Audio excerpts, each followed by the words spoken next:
their fight with the Yankees. Import the NESN Red Sox calendar into your favorite desktop. You'll get automatic updates, game reminders, and more. Visit NESN.com/schedule to import the schedule today. 1-2. We didn't get that ball inside. Still a little late. It's amazing how many guys swing through that high fastball from Pomeranz.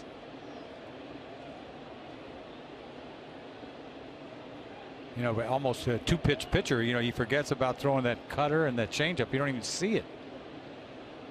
Sano has struck out 100 times already. A little bit. You probably deserve to be struck out. Yeah, exactly. If you even flinch, go back to the bench. I mean, where that bounced. Pomeranz has set down the first 4 men. Well, he looks pretty good. Those 2 pitches right there are just on the screws. Fastball, then perfect hook. Perfect. Facing the German player, one of their better German-born outfielder, Kepler. So Drew last time out went 6 1/3 and Otis at Kansas City gave up 1 run. That was right on the heels of a strong 6 1/3, 1 run, no decision at Houston. I'll tell you what, he's got his act together after throwing 1,000 pitches in New York. Pretty right there. In there for strike 3 to catch Kepler admiring the pitch. 3 in a row for Pomeranz. There's a curveball for you right there. A little buckler. Can't pull the trigger. Look at this thing. Beautiful. Right down Broadway, too. And he couldn't do a thing about it. I'll tell you, he's got it going on. I was talking about the game in New York where he went 5 innings through 123 pitches. That was not pretty. He got the win, but he really has pitched well. Bases empty, 2 down, no score in the second. It's like clockwork. High cheese, curveball down. A knuckle curveball that his dad taught him.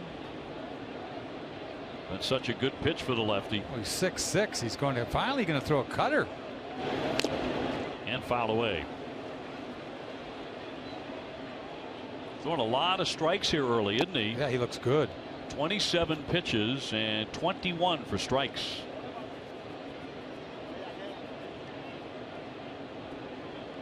Well, he's gotten his act together. He really has, and has quietly gotten his act together.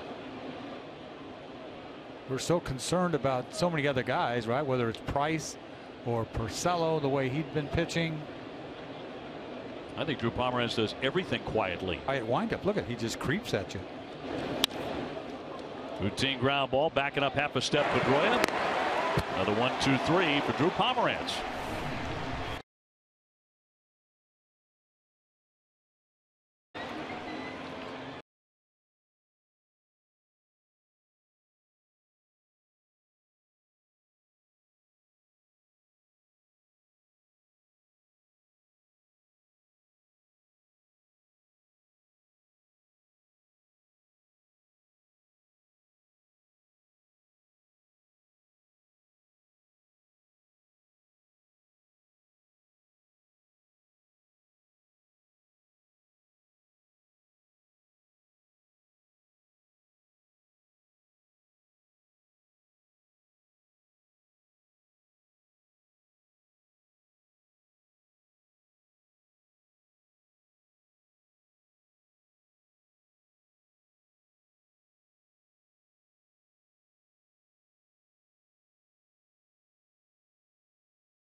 Monster road trip. One-of-a-kind experience. Includes luxurious hotel accommodations. Email pre-mail sales at redsox.com or call 617-226-6912 for more information. Sam Travis to lead things off here in the second. 391, no homers yet, and 1 run batted in. Recalled on June 20th for the second time this season.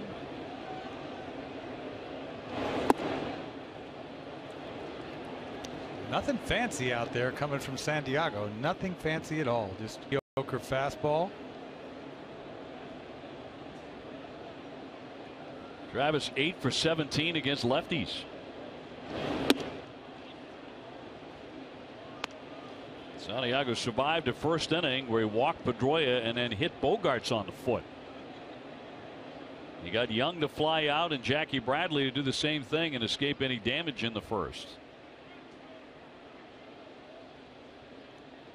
Benintendi on deck.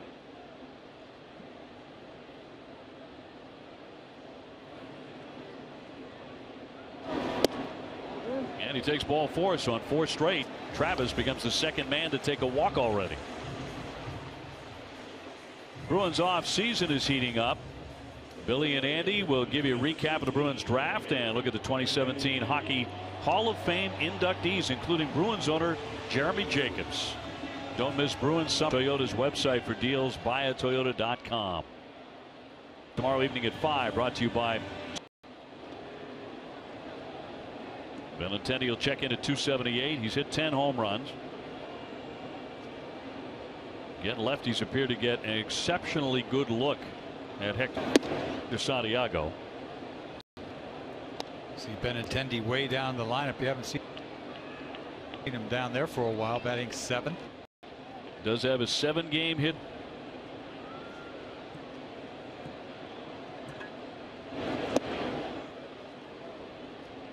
Time to see who's been driving the ball, presented by Toyo Tires. In his 7-game hit streak, he's batting .346. Toyo Tires is the official tire of the Boston Red Sox. Well, he's quietly having a good rookie season, but he's been outdone by obviously Aaron Judge. That's all everybody's talking about. Judge has 26 home runs. So frankly, he is running away with the Rookie of the Year. And maybe the MVP. Yeah, you start talking about Rookies of the Year, MVPs, and then the other side over there, Bellinger is like that kid with the Dodgers. My goodness, what a swing. 24 jacks he's got. Dodgers finally lost a game yesterday. They'd won 10 in a row. He'll be in there for a call and strike. I mean, that Bellinger kid, man, he leaves Earth. You see his swing? I'm talking about launch angle.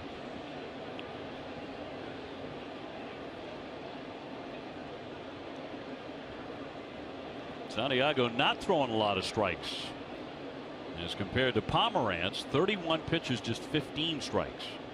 Walked 2 and he's hit a batter already. I guess this is a hook he's going to throw.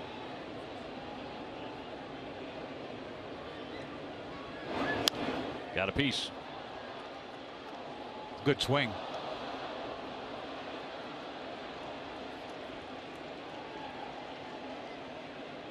Well, we're hoping. Uh-oh. We're hoping it stays away. But Dave Meller has come out in between the first couple of innings to talk with the umpires with his iPad in hand and the forecast. And in there, strike 3 to catch him looking.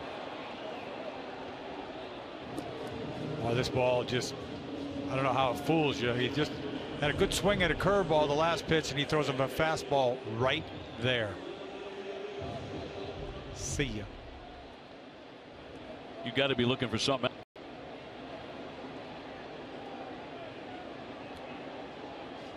This game beginning about 50 minutes late. And a rain delayed.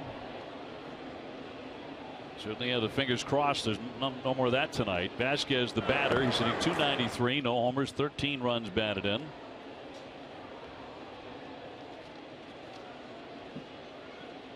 He's going to run into one of these days. That zero's been sitting there for 3 months.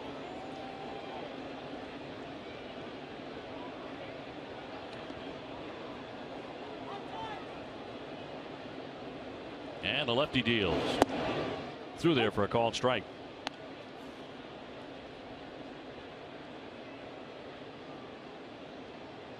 Cleveland has a 1-0 lead on Texas in the 5th inning. They had a wild game last night, wasn't it?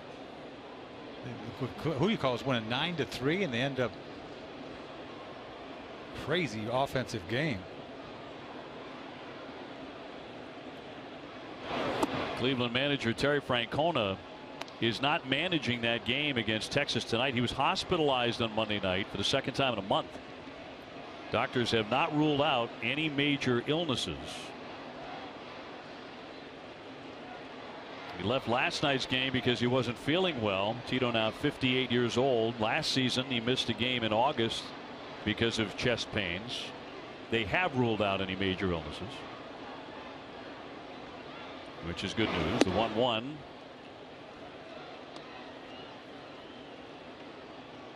Yeah, for Tito to take a day off, I mean that says everything. I mean they get so entrenched in this game.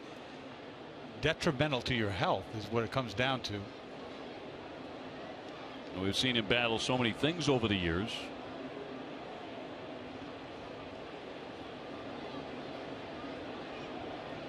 It's happened a couple of times this year. That one fouled away. In the Indians statement, a lighthearted touch, and you know Tito is behind this.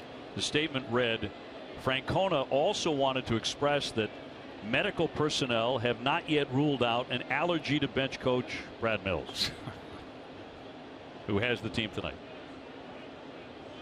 Trying to make light of everything is what he did. Yes, that's Terry Francona. Yeah. Great sense of humor. We wish these guys you'll ever encounter in baseball the best, and to get back to work in good health. Flared foul out of play to the right. You know, he lockered next to me when I was with the Cubs in '86. Is that right? Yeah. I mean, it's something that, you know, I didn't really remember because it wasn't really, he wasn't really memorable. That sounds terrible. No, but he was there. He came the last 3 months of the season in '86. He did. And I got to know him. He's sort of a self-deprecating guy. He always was. Yeah. And that continued. It doesn't surprise me where he really. It surprises me how much success he had. How could you? I loved your line. He's done. He just wasn't that memorable. That sounds awful. 2-2 to Vasquez, fouled away. I remember him being very funny. I do. It's not like I don't remember him. Even then he was. Oh yeah, absolutely. A's tickets from bleachers to box seats, all with a 200% trusted source for Red Sox. Treat yourself for someone special with tickets to a game. Visit aceticket.com now or call 1-800-MY-SEATS. Runner goes. Swinging a high fly ball left field. This one carrying back. Back it goes into the stands, and he got it. I told you. You nailed it. I'm telling you. His first since last year. Vasquez with his first of 2017. Red Sox on the board with a 2-run shot. That is a beautiful thing. What great timing right there. Sooner or later he's going to run into one, and did he ever.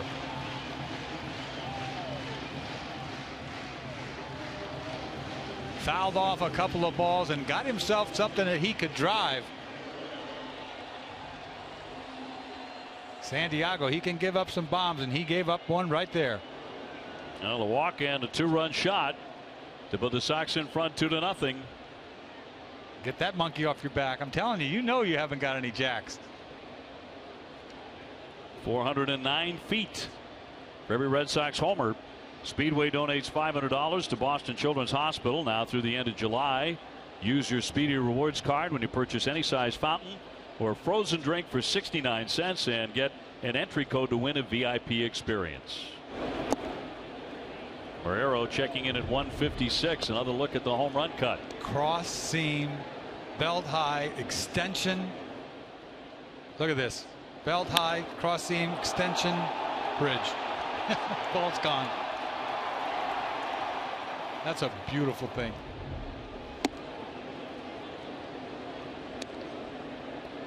Gonna feel great for Christian Vasquez. Get that first one.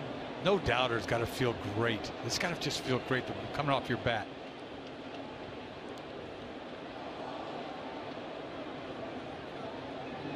And a 2-0. Anyway, to finish up on that story, it sounds so terrible if I talk about Tito. I can't leave it like that.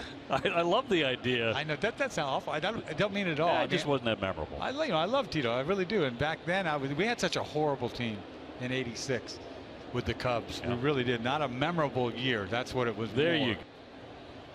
Because, go. Thank you. Nice cover. We're on TV. It's not going anywhere. You'll never hear about it. Oh, I feel awful. I didn't mean that at all. No, he's going to, when he hears about it, he's going to laugh himself silly. He will.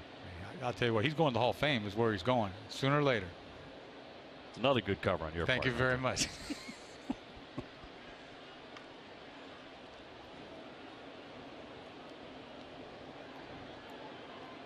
Betts on deck. Red Sox have grabbed a 2-0 lead as that one's socked foul. And with Lynn playing third base last night, Red Sox have now used 8 different players at third. This is game number 77. I'll tell you, if Marrero could just swing a little bit, just a little bit, it would be nice. Does have 3 homers. 2 came in 1 game. He lifts that one into center field, not deep. Dozier out. Call off by Buxton. 2 down. Mookie Betts next.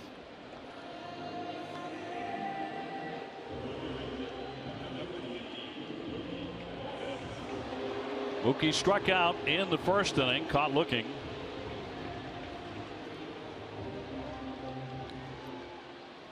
Red Sox to entertain these Twins again tomorrow night. Rick Porcello on the mound, and then David Price will go on Thursday night, and the Red Sox hit the road.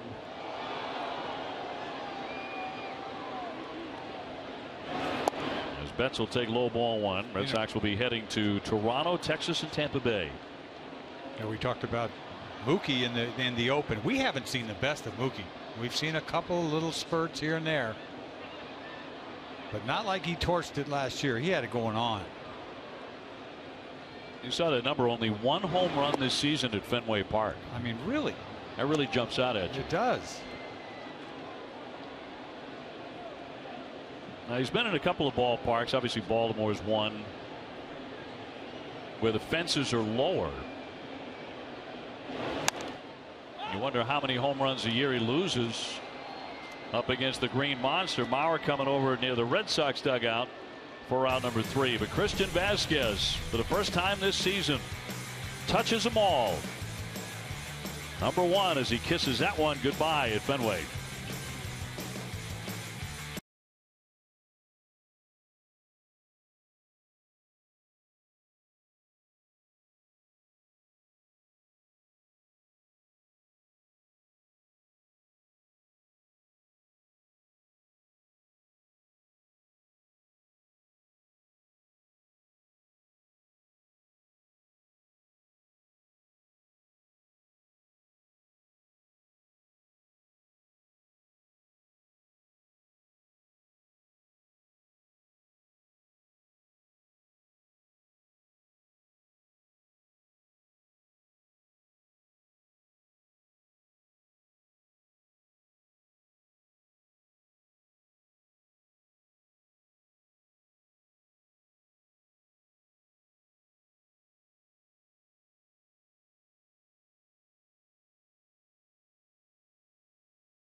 Red Sox lead the Minnesota Twins 2-0 on the top of the 3rd, and hurling returns to Fenway Park on November 19th.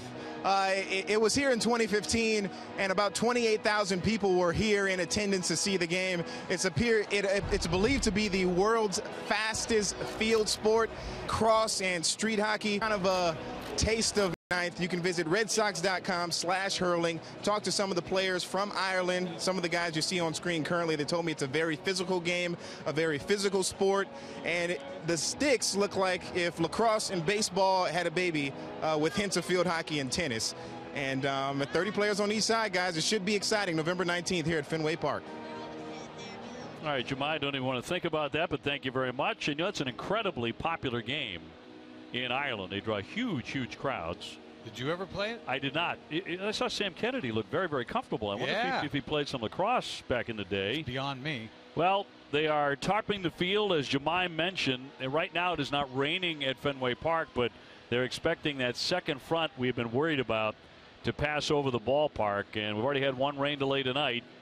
And now we're in number 2 with the Red Sox in front 2-0 after 2 complete innings. It's got to be 4.5 innings with the home team in front to be a complete game, so we're nowhere close to that yet. No, we're ways to go. Hopefully this thing just rolls through. Christian Vasquez rolling through a pitch for his first home run of the season. I'll tell you what, he was due to hit one out, and did he ever. A little fastball that he just flips out of here. Over 400 feet. He knows it's gone. See ya.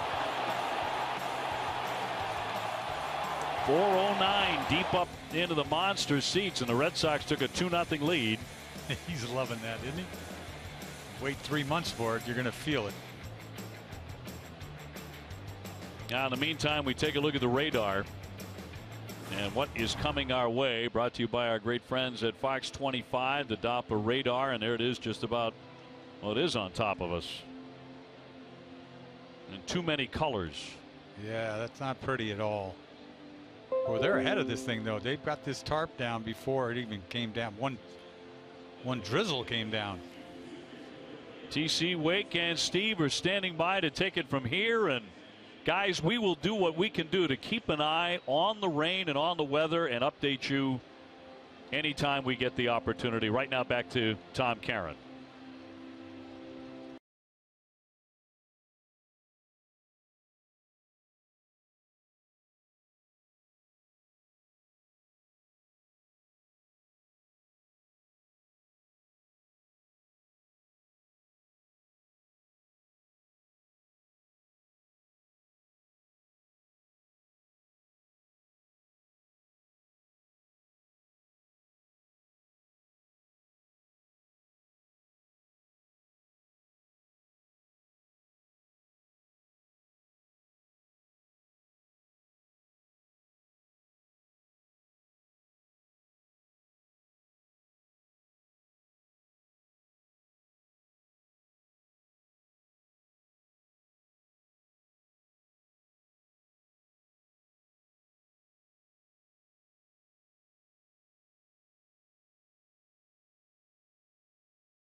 Limping. He thinks it is going to be just the 10 days, and you see him pull up right there. That's where it happened last night. Joe Girardi reiterated that in the pregame media session, saying he doesn't think it's that bad. He hopes Castro is back after the 10 days.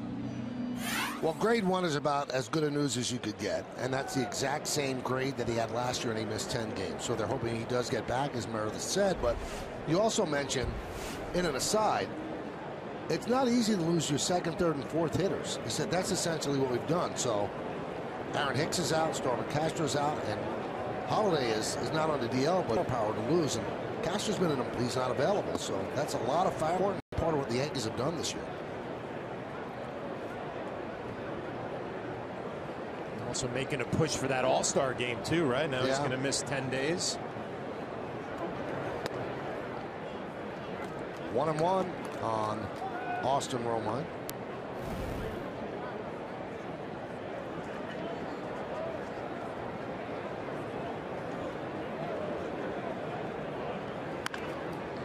Grounded to third. Frazier. One away. Speaking of the All-Star game, it's the can't-miss event of the summer, and it hits South Beach when baseball's biggest stars take the field for the MLB All-Star game, July 11th on Fox.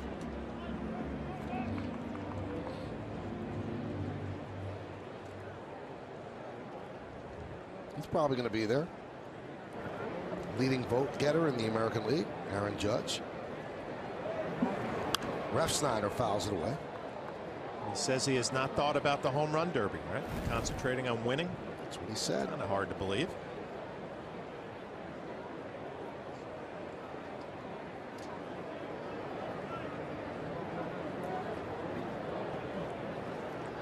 The 0-1. We'll give you more information on Quintana because you're going to hear a lot about him as he gets closer to the trade deadline. Signed in 2006 by the Mets out of the country of Colombia. He's 28 years old. He did not pitch in 2007 because he violated the minor league drug program. Then the Yankees signed him. And then he was released and they signed him again. And in 2011 in the Yankee organization, he pitched in High A Tampa. He had a 2.91 ERA in 30 games, 12 of them starts. But we talked about this yesterday. When you've got a lot of talent in your farm system, you have to make decisions. They did not put him on their 40-man roster. So any team was free to pick him up, and the White Sox grabbed him.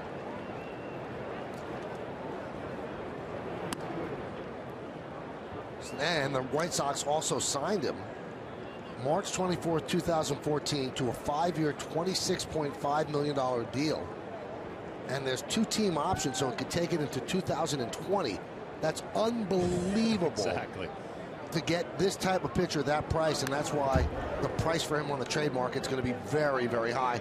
And they're not in any rush. He's just 28, and they still have him signed through at least 2020. Yeah, and if you're the White Sox, he's getting hot at the right time. His last 4 starts, starting to pitch much better. And I was looking at that contract today, too, and I'm like, wow, the left-hander who throws 200 innings and is under a very, very nice contract.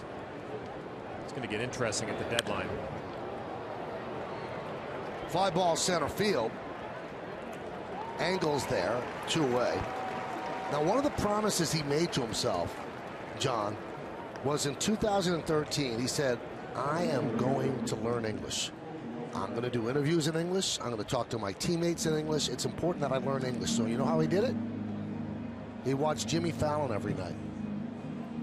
And Jimmy Fallon heard about this. And when the White Sox were in New York to play the Yankees in April, Jose Quintana went on the Tonight Show. Did he really? And he taught Jimmy Fallon how to speak Spanish.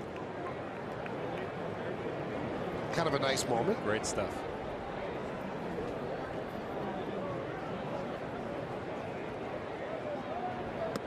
I didn't realize he's only 28 years old. I feel like he's been around forever.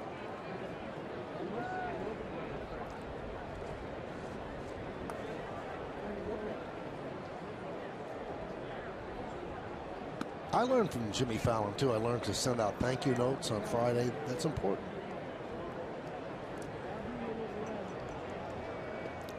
Aaron Judge was on Jimmy Fallon's show in a taped skit, and he was very funny. Very good.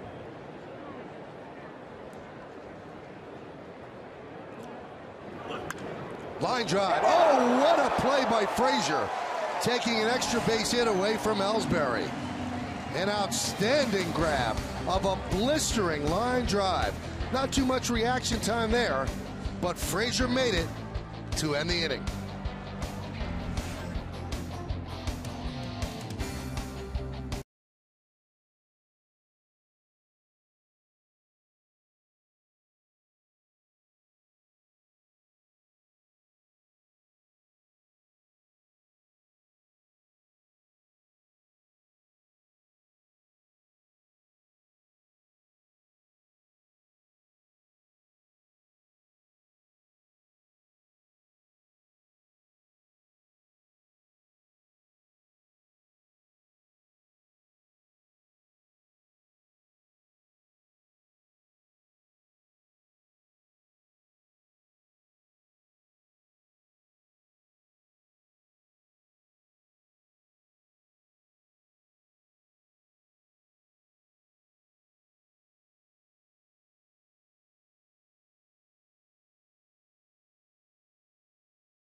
That's a couple years ago when I played for Yankees, when I ride to this country and watch your shows. It's so funny, man. You accent is so easy for me, so I learned a couple words in your shows. Could you learn from watching us? Yeah. Could you give us a taste of something that you...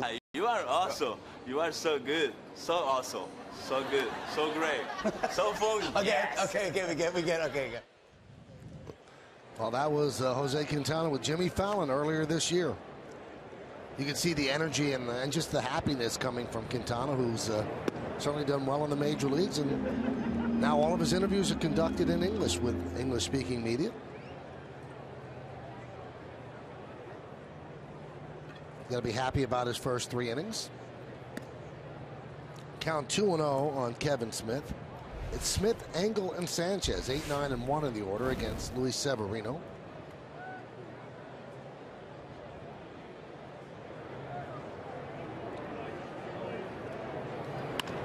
There's a base hit through the right side. Breaks a string of 6 in a row retired by Severino.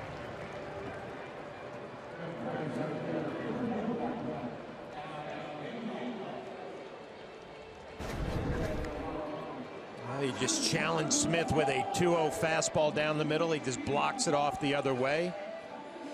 No big deal for Severino. You don't have to worry about any speed at first base. Now you go take care of Engel.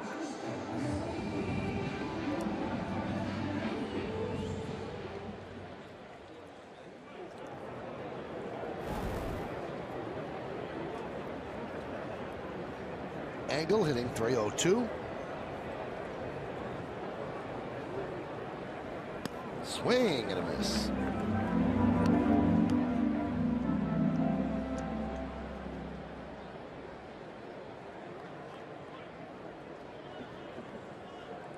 If you're Gary Sanchez behind the plate, you have to be pleased with that slider. He's thrown one bad slider through the first couple of innings. Every other one has been quality.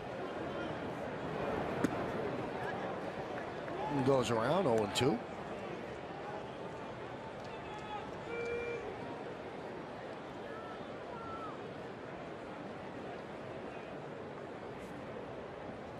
Five strikeouts so far for Severino.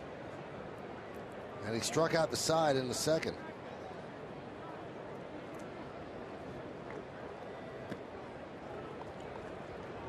One and two. You look at Gary Sanchez trying to get Severino going here tonight, and you start thinking, should I throw 3 sliders in a row? He just called the third one. Catchers don't like to call the same pitch 3 times in a row. You always feel like you have to go to something different to set up another slider, possibly. It's like a fastball in. There we go.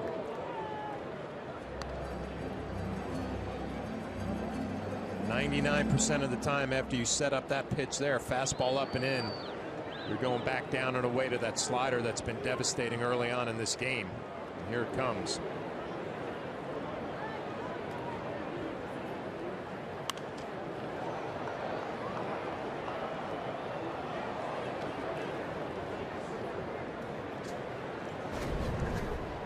I said he threw one bad slider in this game. Well, there's 2. That one just kind of spun right there, trying to make it a little nastier with 2 strikes.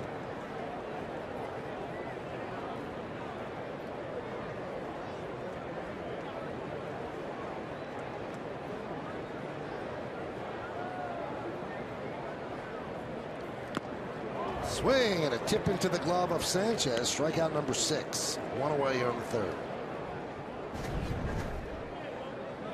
Well, nothing fancy about this. There's a fastball right down the middle. My fastball's going to beat you, and it did.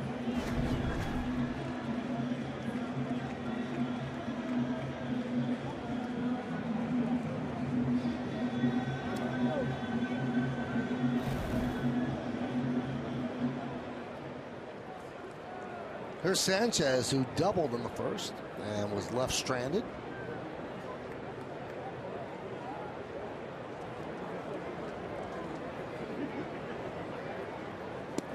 Swing and a miss.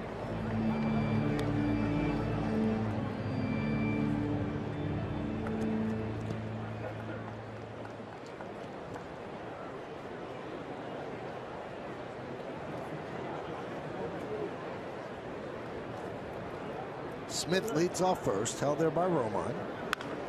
Grounded foul.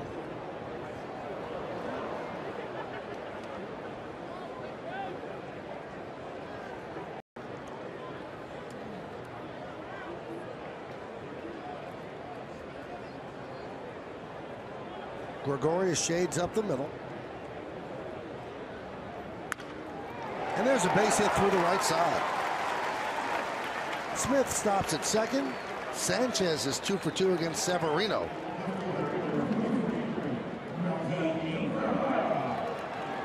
He just gave up a hit right there in an 0-2 pitch to Sanchez, but Severino has been locked in early on. Good slider to Melky. Another good slider to Garcia. Another good slider to Dot Frazier. Weak swing right there, and the fastball velocity has also been there for Severino. 6 strikeouts already. Stuff looks really good early on. He's got a jam to work out of here in the third. First and second, 1 man out, and Melky Cabrera at the plate. He's the first of the 6 strikeout victims.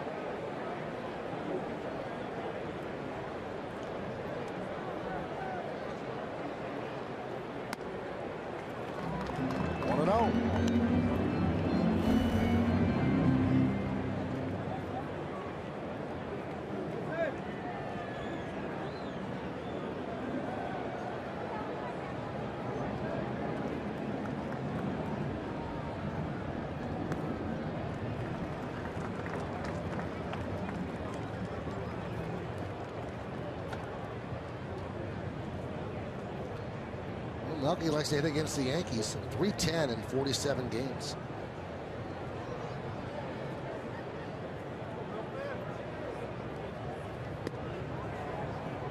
Two and one. Pitch right there to get back in the count. Just dropped the slider on the outside corner for strike 1, and obviously a big challenge here for Severino with the heart of the lineup coming up here. First and second, 1 out.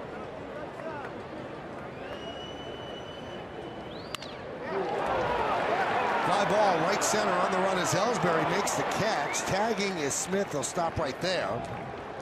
So a nice play by Ellsbury, covering a lot of ground. He gets a high five from Aaron Judge. Sanchez thought it was going to fall in. Yeah, I think that it was off the end of the bat just a little bit for Melky. Sanchez aggressive base running, is able to get back to first base. And you're right, Ellsbury covering a lot of ground. As you see, Sanchez thinks it's going to find a gap, and then he retreats back to first.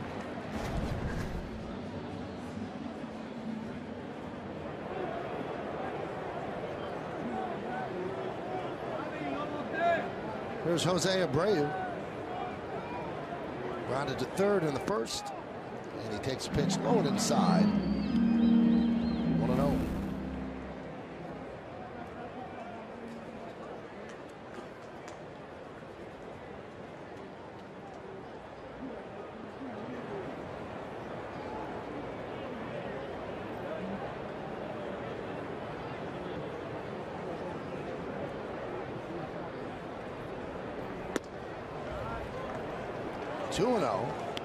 Garcia's on deck.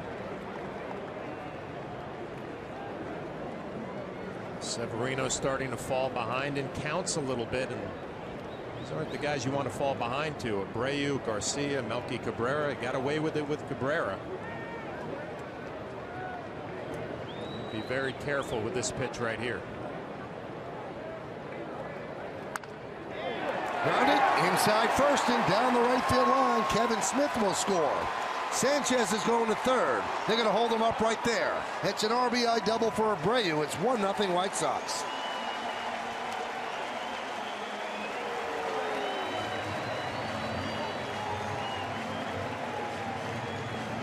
Well, Severino fell behind in the count 2-0, but he threw a changeup and a pretty good pitch.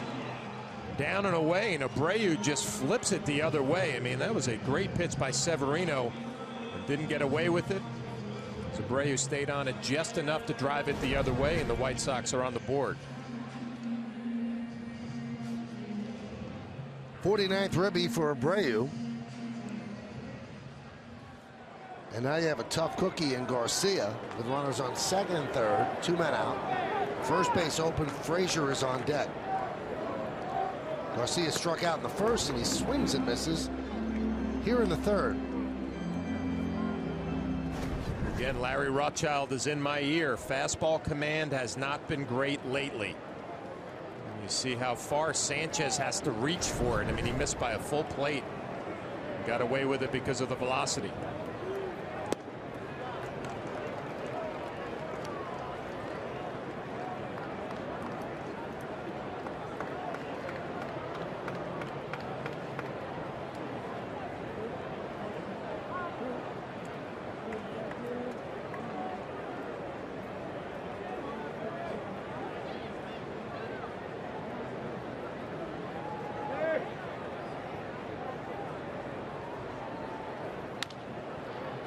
Grounded foul.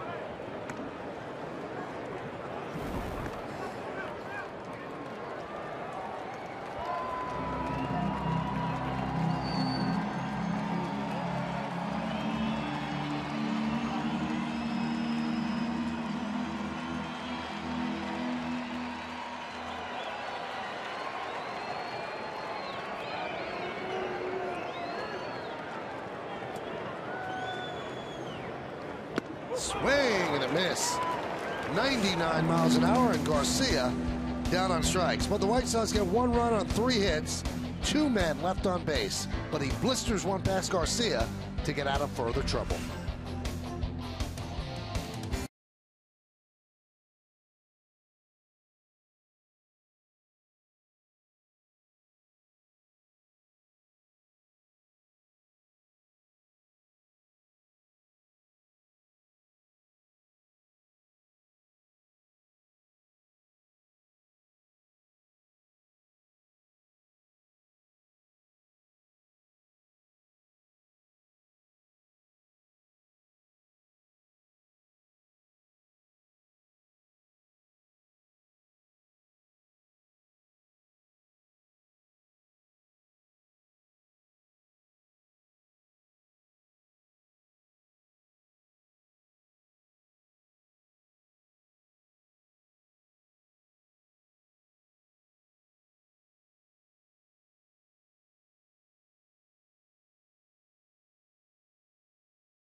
Baseball on Yes is brought to you in part by NYU Langone Orthopedics and by Honda. Great deals are waiting for you now at your local Honda dealer.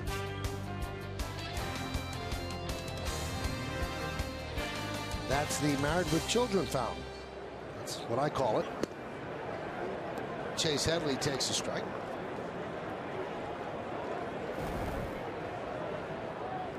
Headley grounded to short in the first.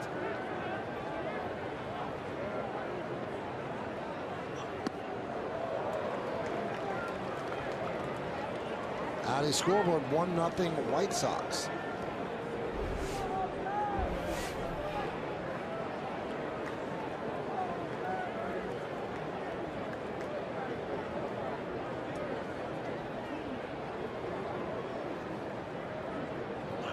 Swing and a miss, and Headley down on strikes. 4th strikeout for Quintana. Quintana looked sharp early on. The elevated fastball right where he wanted it. His powers are right by Chase Headley.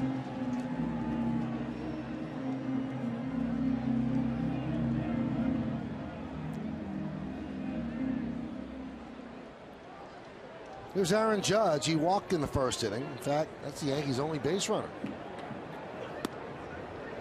And a strike.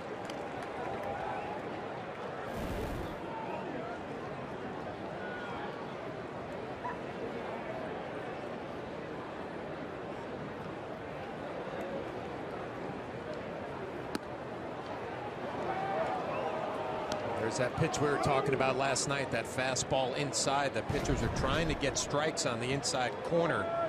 Aaron Judge and home plate umpires just are not calling it. You know, you alluded to this yesterday, John. He really gets a remarkable amount of respect from the umpires for a rookie. He doesn't really argue with them, and if he takes a pitch, they're now convinced it's probably a ball. I noticed 2 locations they don't call strikes, and I just mentioned the fastball in. They don't seem to call a strike on Aaron Judge, and I think that borderline down pitch, you know, he's 6'7", so I'm sure there's a little bit of confusion on if it's a strike or not. The luxury for Aaron Judge can kind of hunt the fastball out over the plate and try to do some damage.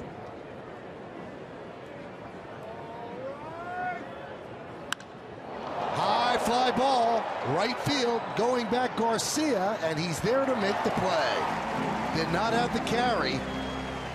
Looked like it might, but it died into the Garcia's glove for the second out. Well, Aaron Judge executing his game plan perfectly. Look for a ball out over the plate, put yourself in a good count, 3-1. But you're right, he just didn't click it on the good part of the bat. You can see the look of frustration. Quintana wanted it inside. He didn't get it there, but a sense of relief as that ball died right in front of the warning track.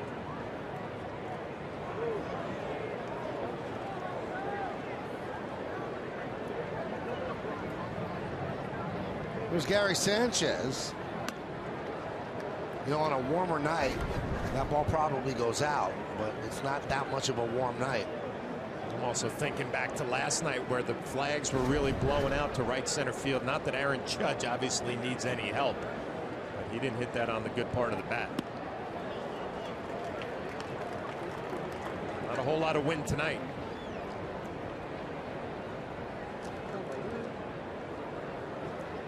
One and one on Sanchez, who struck out in the first.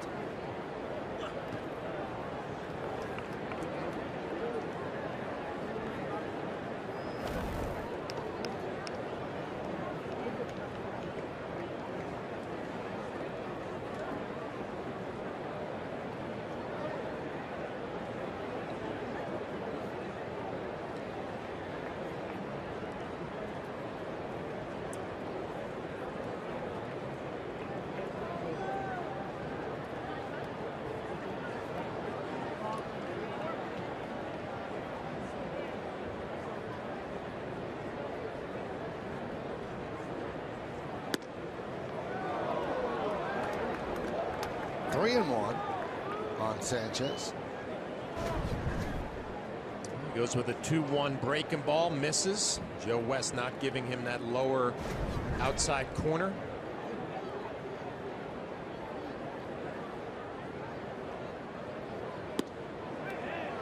Tries a backdoor breaking ball and just misses. So the second base runner for the Yankees on the second walk issued by Quintana. That'll bring up Didi Gregorius. I mentioned in the scouting report on Quintana that he has walked more batters this year than he has in the past, but he's not missing by much, and that's some respect right there for Gary Sanchez. 3-1 breaking ball, tries to bring it back to the outside corner and doesn't get it there.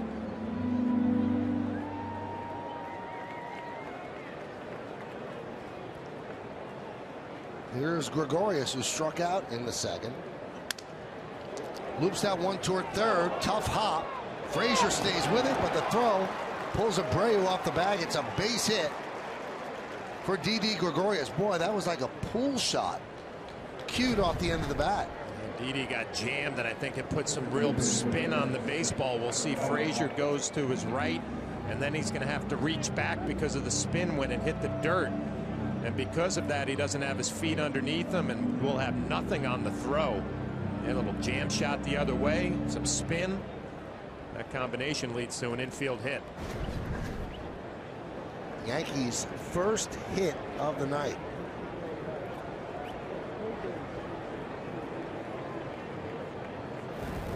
Here's Tyler Austin. He struck out in the second.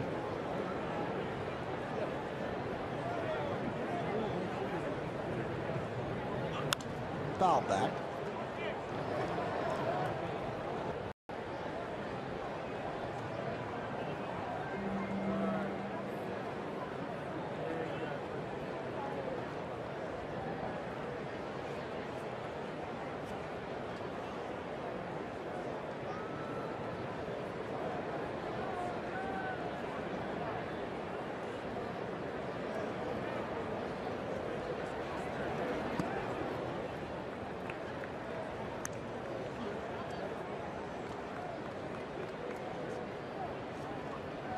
1-1.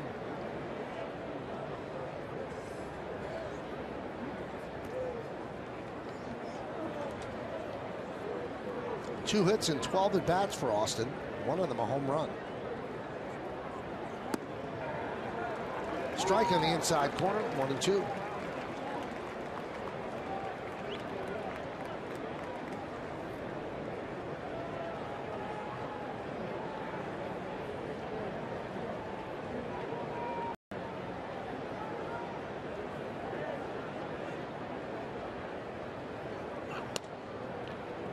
Two and two. When you watch Quintana work, he covers so many different zones. We saw the high fastball there to Tyler Austin. Fastball to strike out Headley. He just threw. He's been clipping the inside part of the plate on the right-handed batters, breaking balls away. There's a lot to think about if you're facing Quintana tonight.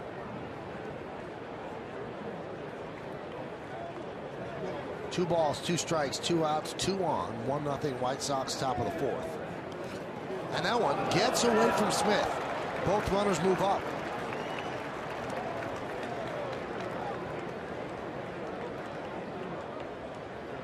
And that's a wild pitch.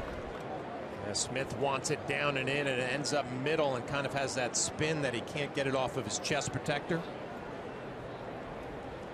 Little lean towards his left leg kind of cost Smith right there. Wasn't able to get back to it.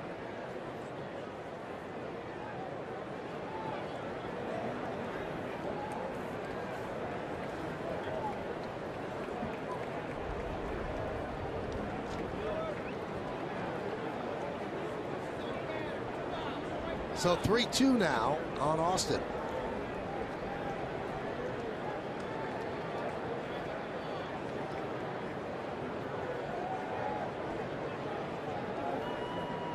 Runners lead. And the payoff. Foul back over the screen. Good swing right there, Tyler Austin. We talked a little bit last night. If he can keep his approach middle of the field the other way, that's where a lot of his power is. Last night he just reacted in a ball inside. Was able to pull it for a home run. I was interested to see what Quintana was going to do there. 3-2, 2 outs. He came right at the young designated hitter. See if he goes fastball again or tries to backdoor that curveball. Strike 3, took it right down the middle. And the Yankees will strand 2. No runs a hit, no errors, and 2 men left. We go to the bottom of the 4th, 1-0 White Sox.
Vote the Yankees for your 2017 All-Stars with the Esurance MLB All-Star Game ballot. Go to Yankees.com/vote and catch all of the excitement of the 88th Major League Baseball All-Star Game presented by MasterCard, July 11th, live on Fox. Audi scoreboard, White Sox 1 and the Yankees nothing as we go to the bottom of the 4th inning. Tyler Austin looks at a cold 3rd strike as the Yankees threat is ended. Frazier takes low 1-0.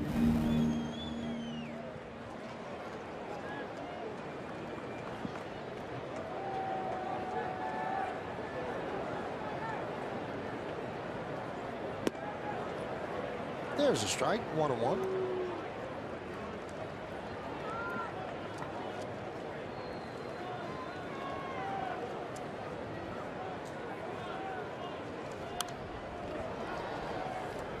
Foul back into the booth next door. Todd hit his 13th home run of the year last night. Batting average down in the low 200s, but still plenty of power. Playing a good third base. You wonder what his value might be at the trade deadline. Former 1st-round draft pick by the Reds in 2007 out of Rutgers. And in 1998, he was the outstanding player as a 12-year-old as his Toms River team beat Japan in the Little League World Series. He hit 600. And he also pitched the final 2 innings of the championship game.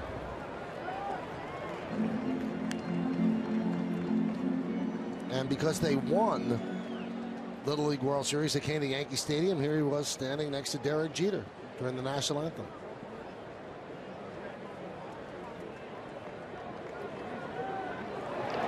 Base hit into left field. Ref Snyder will get the ball in, so Frazier with a leadoff single.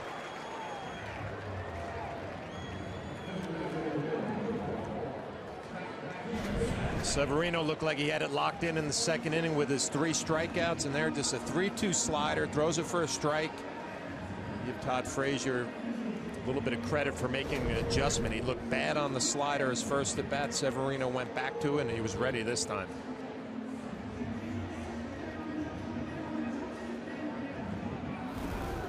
So there's Matt Davidson. He has 7 homers in his last 15 games, 17 in all. Swing and a miss.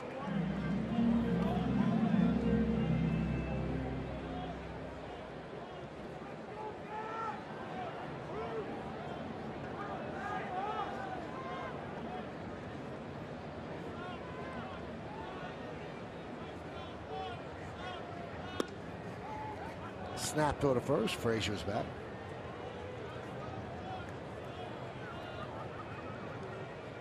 Sanchez shaking his arm after that throw.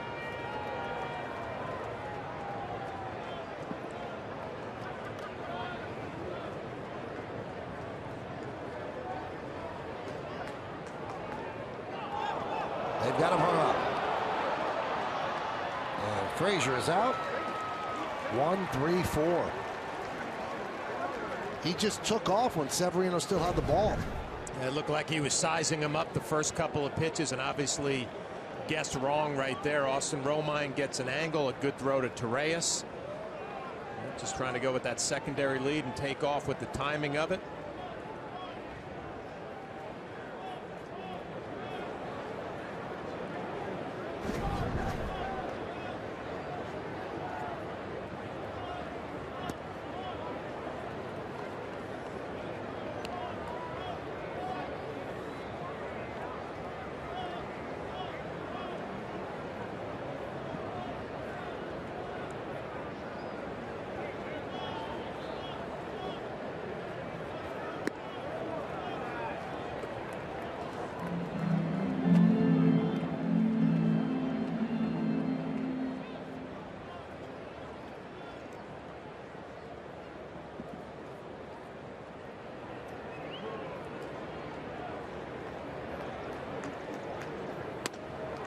Swing and a miss. Davidson down on strikes. Strikeout number 8 for Severino.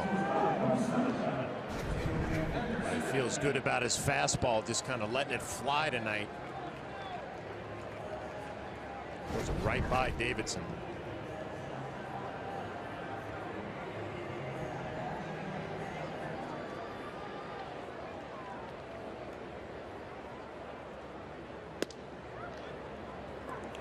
A strike to Anderson.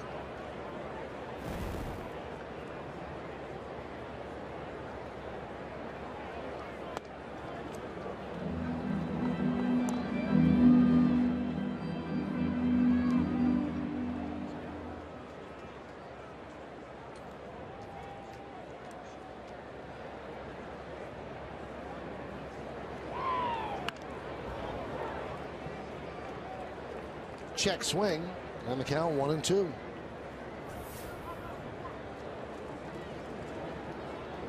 .47 strikes, 25 balls. Pitch count elevated at 72 here with 2 outs in the 4th.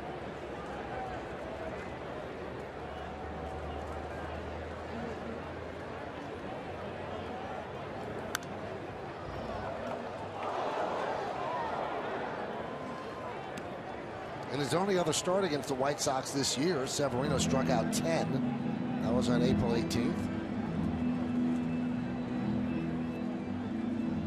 So he's at 8 here in the 4th.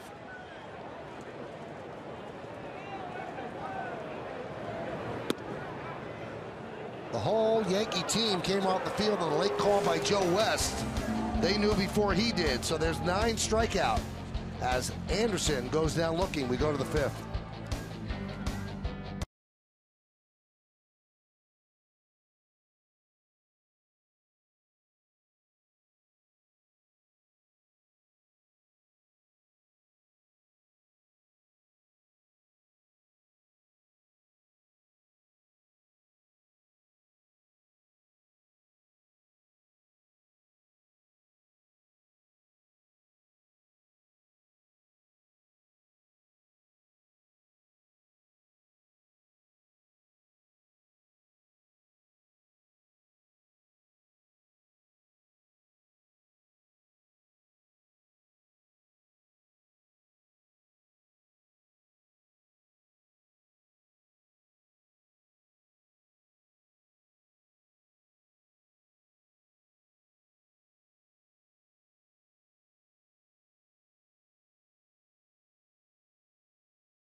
Chicago, 9 strikeouts for Severino on the GMC scoreboard, though he's trailing 1-0. And it'll be the bottom third of the order against Jose Quintana, Torreyes, Romine, and Refsnyder.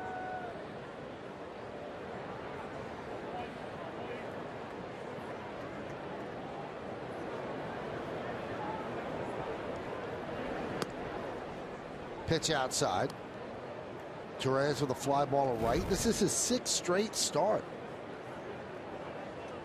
It's funny you bring that up. 6 straight starts, and everybody's making some adjustments. No more first pitch fastballs to Torreyes. First pitch breaking ball, ball 1, fastball, ball 2.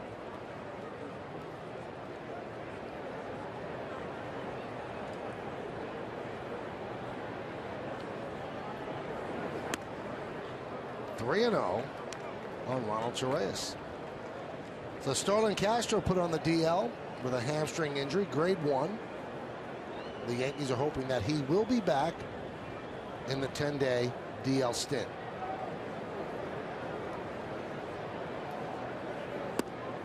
And a walk. He threw 4 straight balls to Torreyes. That's his 3rd walk of the night. And we don't walk, we run back to Bob Loren for more info.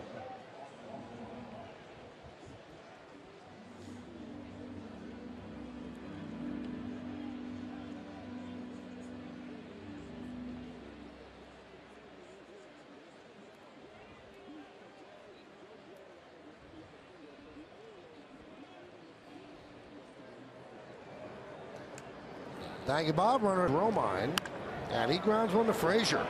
He goes to second one on the first. It's an around the horn 5-4-3 double play.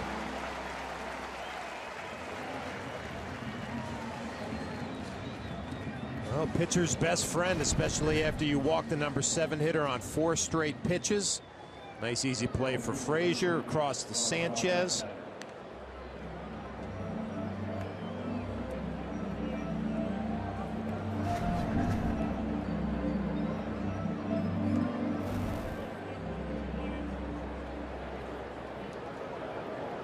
Here's Rob Refsnyder. And the pitch. There's a strike. Refsnyder with a fly ball to center. That was in the third. Yankees have just one hit. An infield single toward third by Didi Gregorius. 1-1.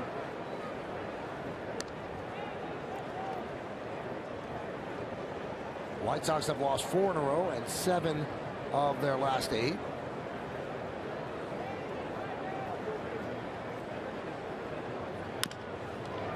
Chop toward Frazier. He waits for the hop, gets it, fires, and gets Refsnyder for the final out of an 8-pitch inning. No runs, no hits, no errors. Nobody left. We're halfway through.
On the Brewers in an interleague matchup. It's Yankees Travel Tumbler Day, and the first 18,000 guests in attendance will receive a Yankees Travel Tumbler, courtesy of Good Humor. For tickets, log on to Yankees.com, visit the Yankee Stadium ticket window, Yankees clubhouse shops, or you can call Ticketmaster at 877-469-9849. GM says we head to the bottom of the 5th. Nothing.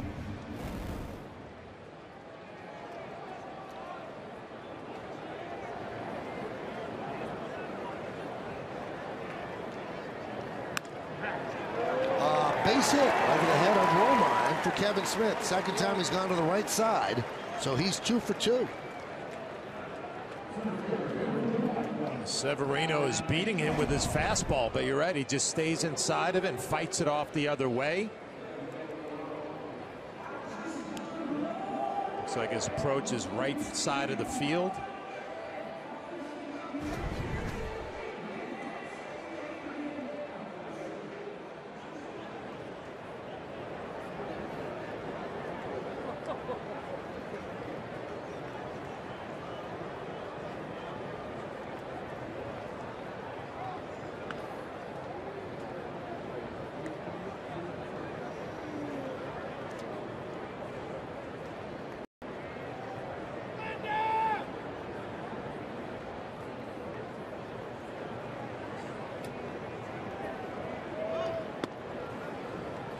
There's a strike.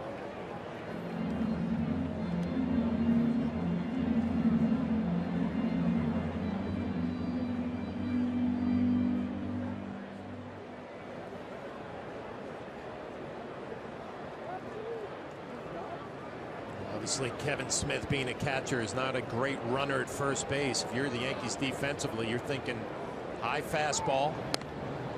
Be the toughest pitch to bunt if Engel chooses to bunt again. And you're also thinking trying to cut down that lead runner at second base with a guy who doesn't run real well.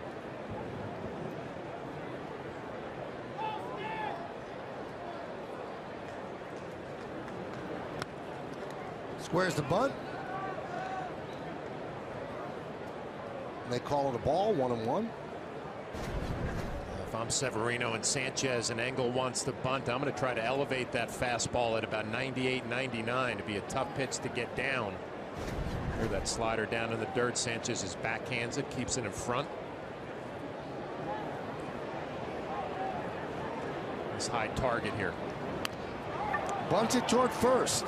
They thought about going to second.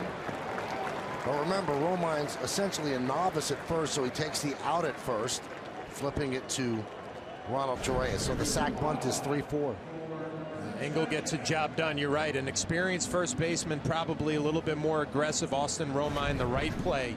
Make sure you get an out. They're trying to give you an out. Make sure you get it.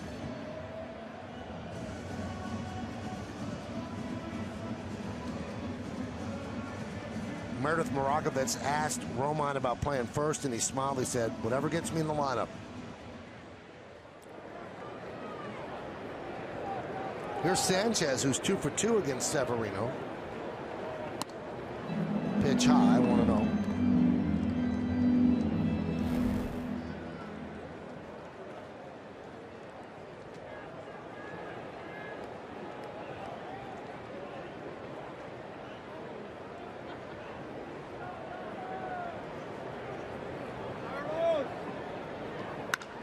Line, oh, nice play by Romine for the second out. A bid for an RBI snatched out of the air by a diving Romine. Well, Austin Romine has become such a valuable player for the Yankees. The ability to play first base, too complicated. It goes to his right and just don't make it reaction. Nice play. Severino loves it.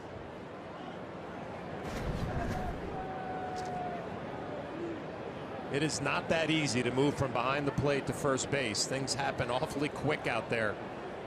Nice play by Austin Romine. Here's Melky Cabrera. Knocks the glove off of Severino. Gets after it and fires to first. An athletic play by the Yankee pitcher for the final out of the inning.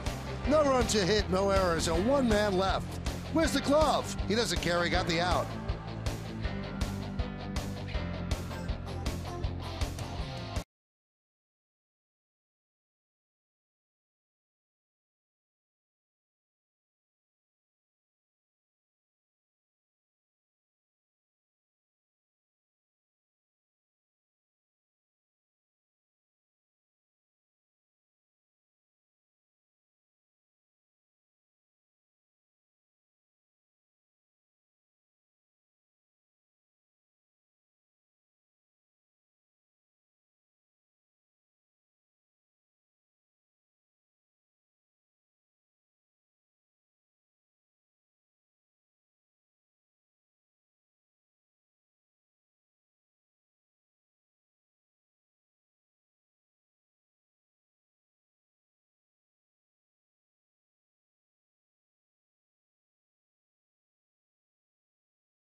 Severino is. Well, really does. Melky hits this ball hard. Severino knocks it down. The glove comes off, and then he's able to get there And the athletic part of the play is the spin move. Glove goes flying, sprints after it, spins, and the accurate throw to Austin Romine. So defense showing up in the 5th inning for the Yankees. And it'll be the top of the order for the Yankees here in the 6th against Quintana. Gives us time, John. I'm sure that everybody at Yes, including the two of us here in the booth and Meredith, send our best wishes to our esteemed leader, John Filippelli, who underwent back surgery today. Long surgery. Took about 6 hours. Came out of it great. He's recuperating right now in the hospital. Probably has the game on, so we send our best wishes. Yeah, hopefully it takes care of the problem. Flip was obviously in some discomfort, so hopefully everything will be much better moving forward.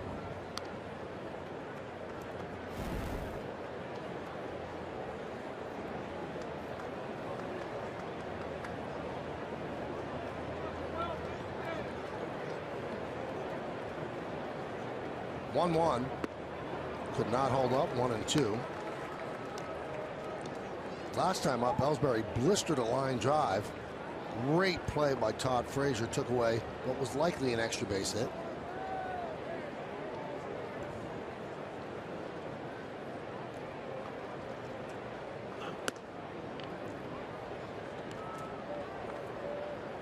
Boy, every inning he throws, the price is going higher. I was just going to ask you, through 5 innings, well, I mean, he has shown us that he's ready to go. Numbers are a little deceiving. Got off to a slow start this year. I mean, he could be a guy that pushes a team into a playoff spot, or he could be a guy that gets a team to win a round. Like everything about it, the velocity, the breaking ball's good, throwing his changeup just enough, using all sides of the plate.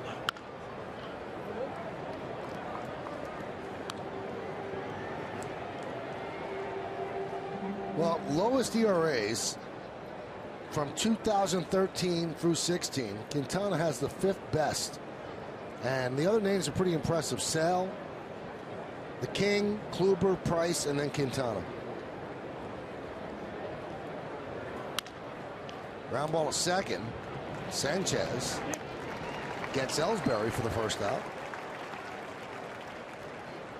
I love the stuff. I love how quickly he's working. It seems like he's in a great rhythm with Smith behind the plate. It just seems like a guy would be easy to play defense behind. Mentioned he's walking maybe more this year than he has in the past. And a couple of walks in this one so far.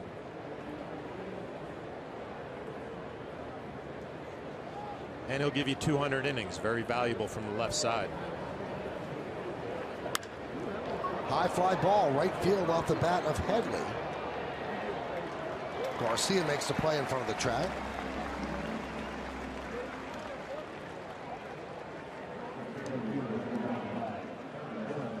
Also looking at the number of pitches that he throws per start. His last time out 113. He's thrown 114 this year, so he's not a guy who gets to 100 pitches and his night is over. Here's Judge, 0 for 1 with a walk. He hit one that looked like it had a chance in the 4th inning, but died. And it was caught by Garcia. That one is ripped to left field. That's going to be a base hit. It splits the outfielders, and it goes to the wall. And Judge has a 2-out double. Yankees' first legitimate hit of the night. You know, obviously when Aaron Judge is having the year that he's having, he's making adjustments. He tried to come inside, and looks like first pitch fastball. He's looking for something in there, and he gets it. That's it. Just hammers it to the gap. An easy double. And the at-bats are so impressive, but also a young hitter who's kind of paying attention to how teams are trying to get him out for a fastball in. Not the worst thing in the world going up there looking for. So big spot here for Sanchez, who's 0 for 1 with a walk.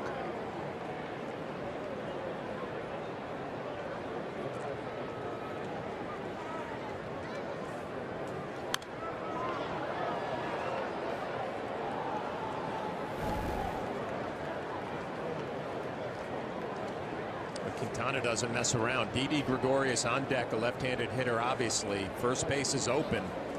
I'm Thinking Quintana might pitch carefully to Sanchez. He came right at him with a first pitch fastball. Good swing by Sanchez, fouled it straight back, but it just tells you the mindset of Quintana. Very aggressive.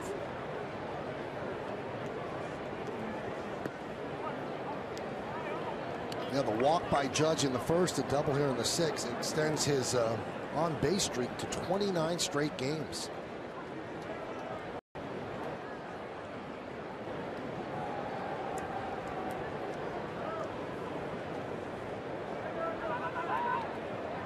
Trying to sneak in behind Judge.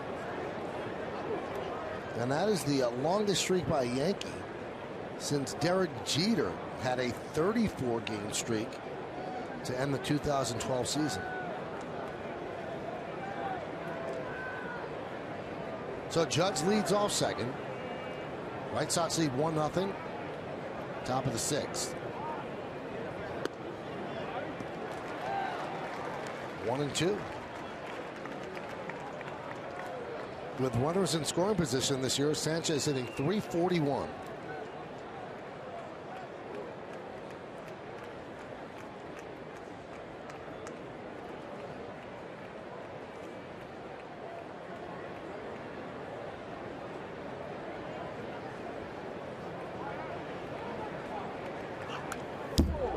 Called straight back. And again, tells you the mindset of Quintana. He is so aggressive with his fastball. Up and in. Another good swing by Sanchez. A lot of times hitters will be kind of on their heels thinking the pitcher's going to pitch around them with first base open. A left-handed hitter on deck. Quintana not one of those guys. He's coming right at Sanchez.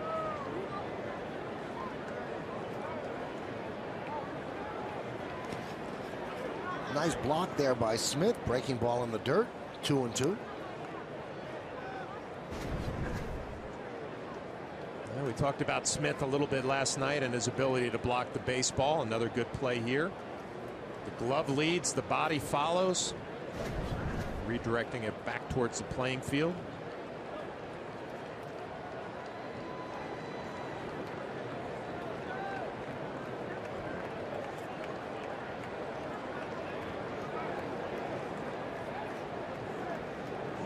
Two. One in the dirt. 3-2.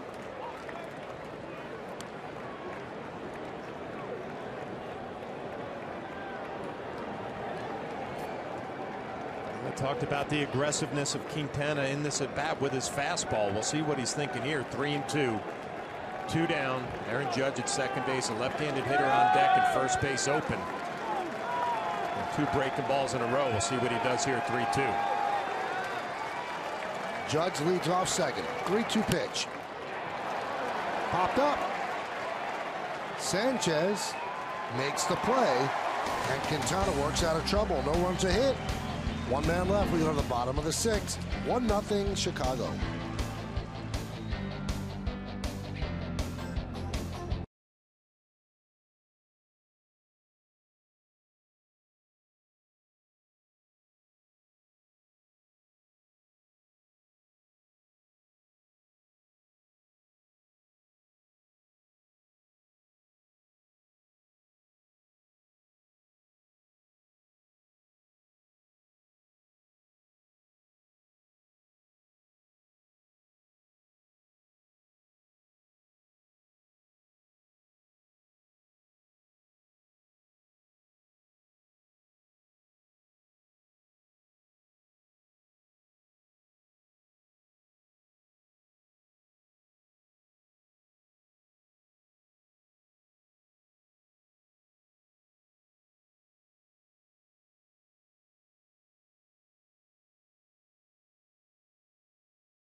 Rodriguez signed a minor league contract with the Nationals. He has an out date if he's not called up, but boy, the Nationals need a closer. John Farrell, suspended 1 game and fined by Major League Baseball, put his finger in an umpire's chest.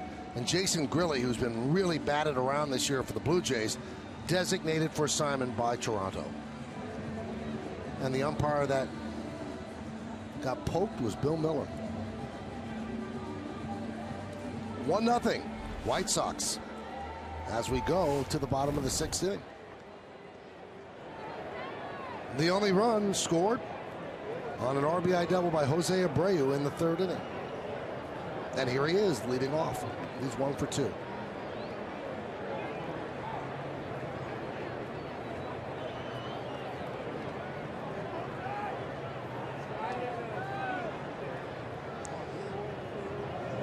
The RBI he picked up in the 3rd was his 49th of the year.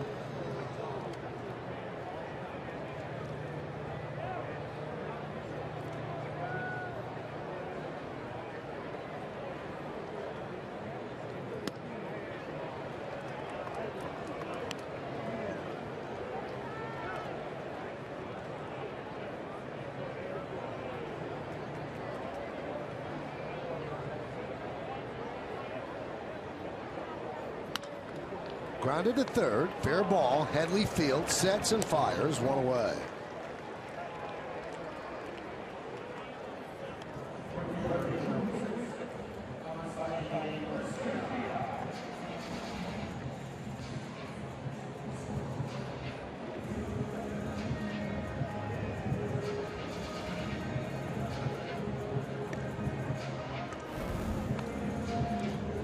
Here's Garcia.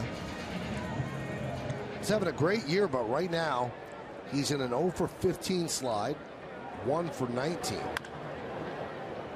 Chop foul.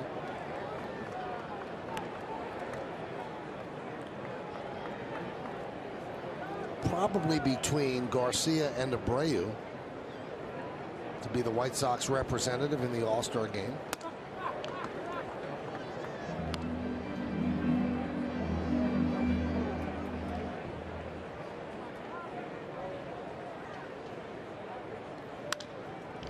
Ground ball is short. 2 outs.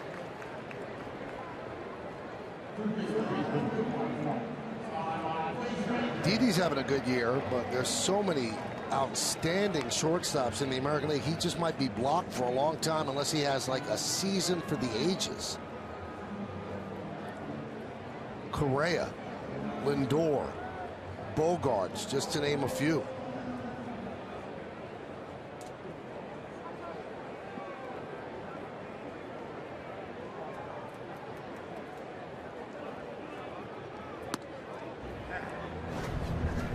Here are the leading vote getters in the American League. So at shortstop it is Carlos Correa, but the guy with the most votes, the right fielder Aaron Judge.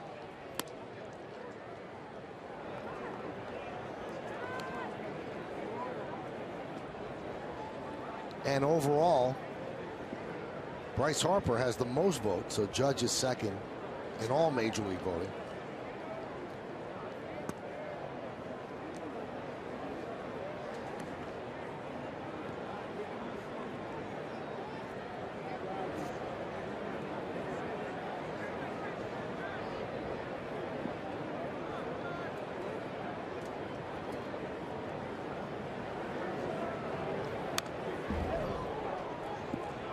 Two and two. Let's take a look at the National League vote leaders with the 3. Right side, that's all Nationals. Chris Bryant holding on at 3rd. Buster Posey behind the plate. Ozuna and Blackman. It all happens July 11th in Miami, and you'll see it on Fox. Fly ball right field. Judge is there, and he'll put it away. As the White Sox go down in order 1, 2, 3, and we go to the 7th inning.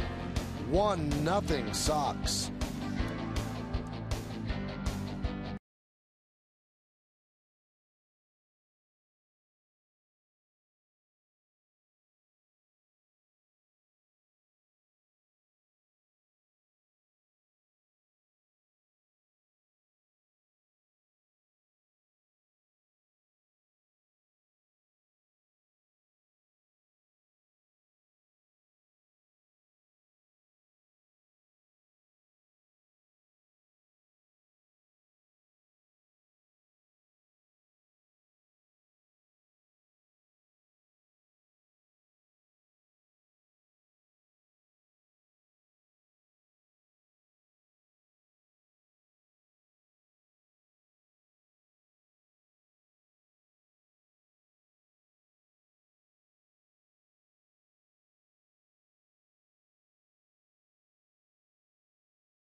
The New York Yankees may not be reproduced or retransmitted in any form, and the accounts and descriptions of the game may not be disseminated without the express written consent of the New York Yankees.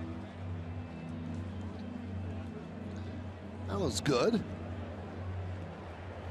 Nice Tuesday evening here in Chicago. On the Cadillac scoreboard, it's 1-0 White Sox. It'll be Gregorius, Austin, and Torreyes.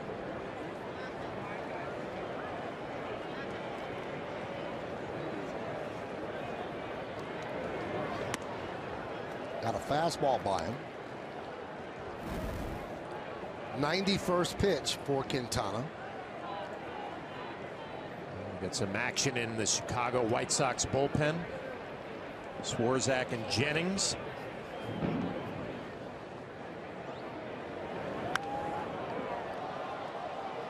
Oh, and 2 Yankees have just 2 hits. The infield single to third base by Gregorius, and the legitimate booming double into left center by Aaron Judge in the 6th.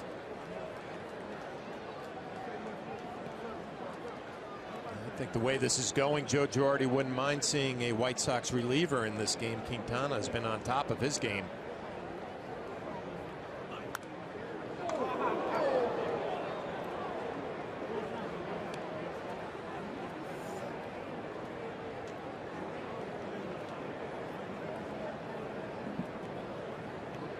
Might be a fence there, but eyes open all the time.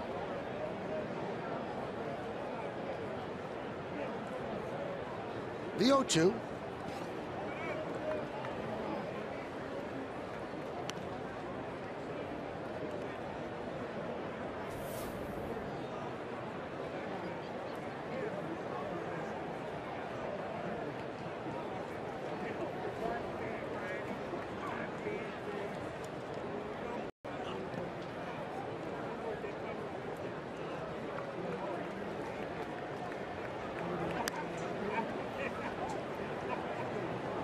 With the score 1-0, it's interesting to note that this ballpark has been open since 1991, and the Yankees have never lost a 1-0 game in this ballpark.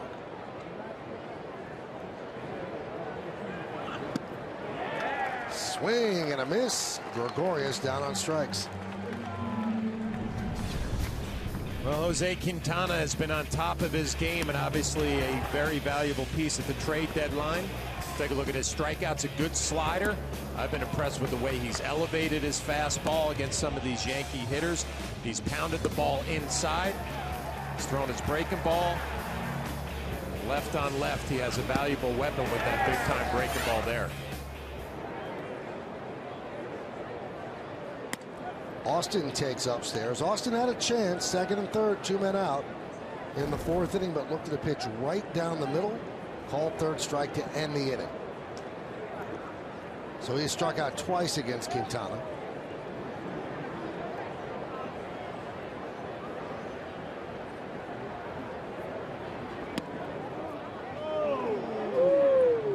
Little reaction right there from Quintana. Joe West giving him a little stare.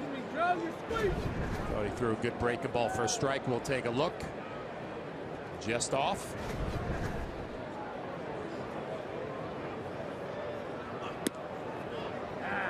I mean, you really got to know your place, though.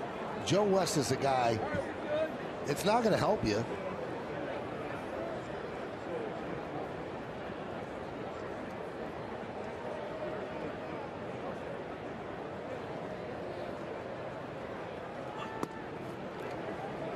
Three and one.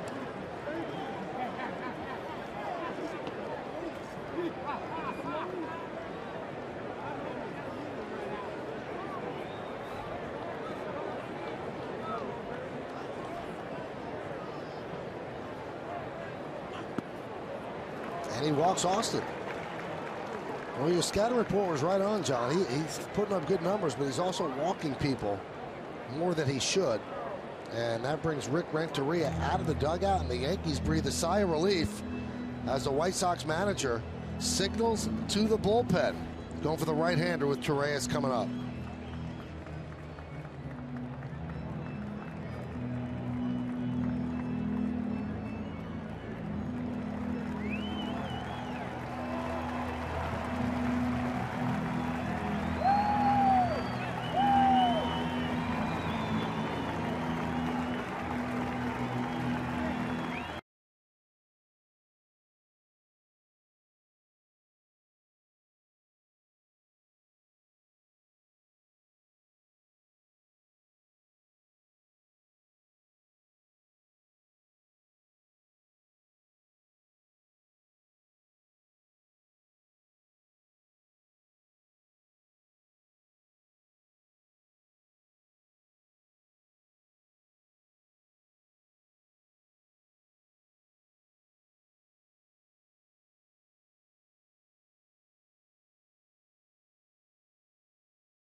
right there. So obviously Quintana had something funny to say to him. But there are nights when you work with Joe West and he's not in a very good mood from the first pitch of the ball game to the last.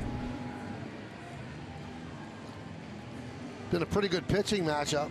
Quintana last 6 1/3. The runner at first, who is now Brett Gardner, pinch running for Tyler Austin. His responsibility, 6 strikeouts, but the 4 walks, and he had 10 3-ball counts. And Luis Severino, 6 hits, 1 run, and he had 9 strikeouts.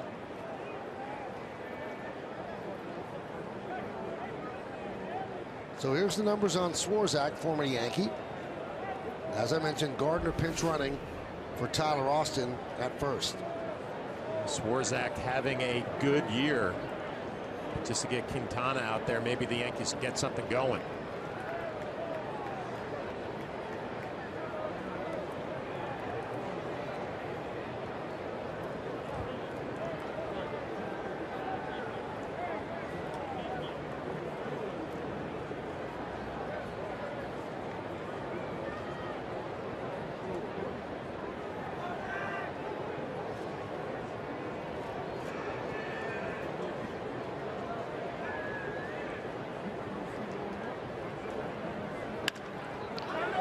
Grounded to second. Let's see if they get 2. There's 1. There's 2. A 4-6-3 double play. Turned with 2 very fast runners involved. So Swarzak does the job. There's 1. And there's 2 as we'll go to the bottom of the 7th.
On dealer, it's not too hard to recap. 1-6-0 for the White Sox, 0-2-0 for the Yanks.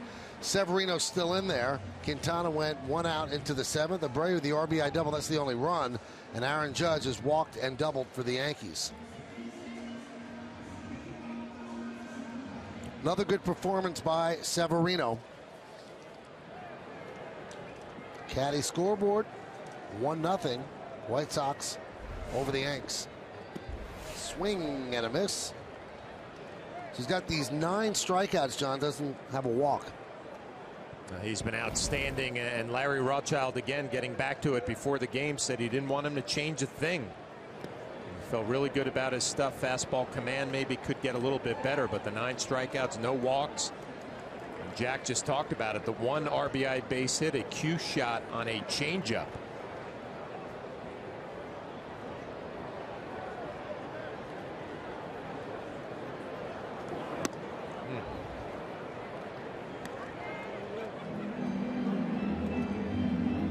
Domingo Germán up for the Yanks. Really is incredible. Severino in the first inning throwing about 95, 96. Now it's the 7th. He's pumping it up to 98.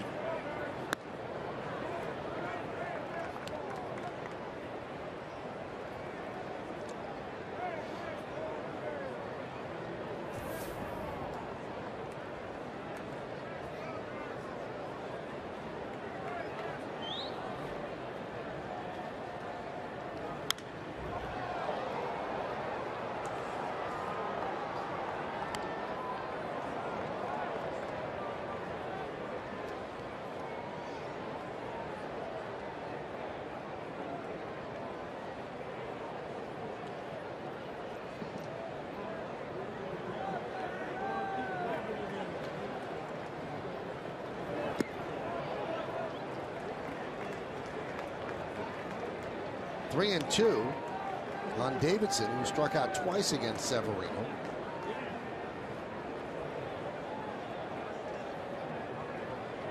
He had 10 strikeouts in his other start against the White Sox this year. And now he has 10 strikeouts tonight.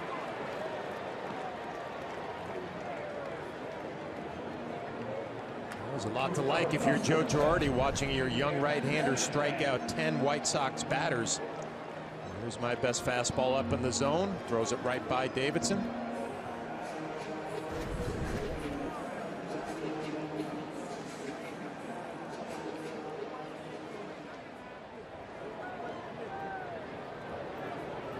Here's Tim Anderson. 0-1. An announced crowd of 18,023 here at Guaranteed Rate Field.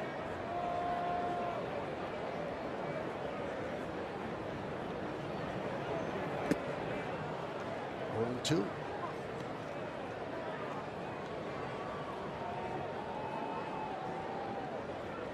Well, what a difference a year makes. He couldn't get a win last year as a starter. Dominated when he came back as a reliever. But dominating here as he strikes out his 11th batter. 3 strikeouts for Tim Anderson tonight, and 3 swings where he had no chance on that slider. 11 strikeouts. That ties his career high.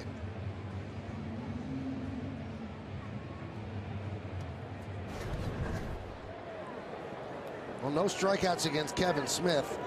Smith 2 for 2, and he scored the only run in the game. For a little soft singles to right field off the bat of Smith. Count 0-1.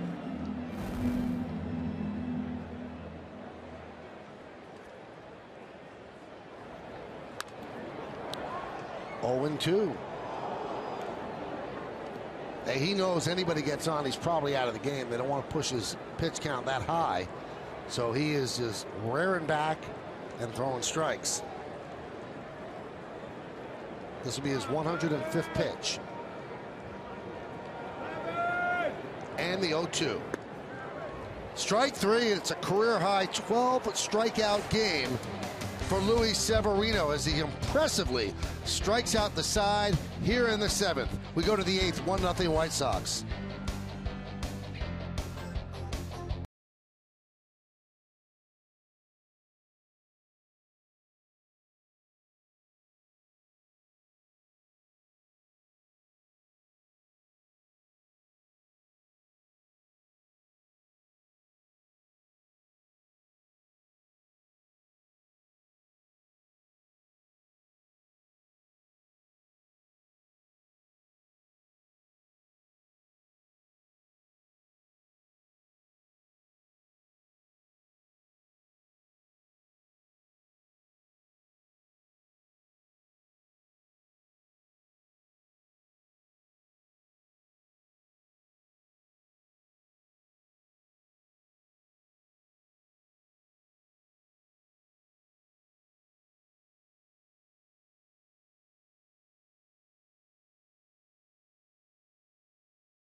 Down with the White Sox. Coverage starts at 7 with Audi batting practice today in the Chevy Yankees pregame. Then we're back for the call right here on Yes and streaming live on Fox Sports Go.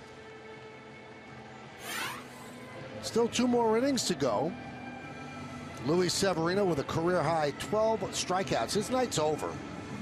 Now the Yankees have to score a run for him or 2 to give him a possible win. But right now he's on the short end of a 1-0 score. And the White Sox go to the bullpen again. Tommy Kahnle, his 32nd game. He pitched 1 inning against the Yankees in New York in April and struck out the side. What a performance by that kid. It has to feel good. His last 2 outings been giving up a lot of earned runs. Not tonight. Career high 12 strikeouts. I'm sure you're sitting there watching in the dugout thinking about the one big hit you gave up on our Hyundai scoreboard, 1-0 White Sox. Romine will lead off against Kahnle. And a strike. White Sox closer is David Robertson. Yankees are very familiar with his body of work. Part of the 2009 championship team. The 0-1. Popped up right side. Sanchez back and makes the play in short right for the first out.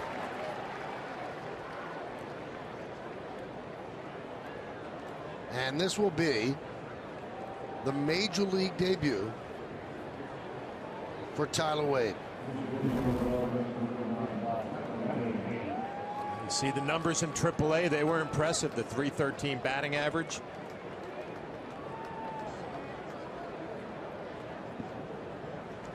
That's his dad in the middle with the phone up. He's got a lot of family in from California, and here's his major league debut. So pinch hitting for Refsnyder against Kahnle. 22 years old, from Murrieta, California, 6'1", 180 pounds. The Yankees took him in the 4th round in 2013. 71 games at AAA, a .313 hitter.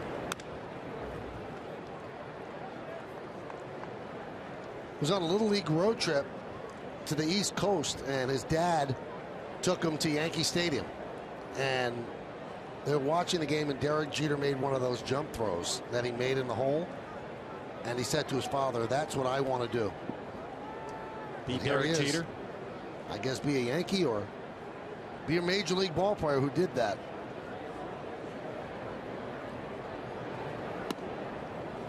Two and one.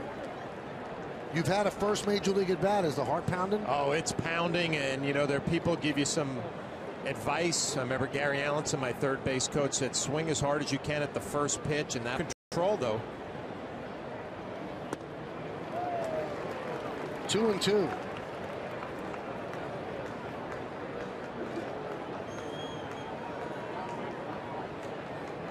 Last 26 games at Scranton Wilkes-Barre, hit .365.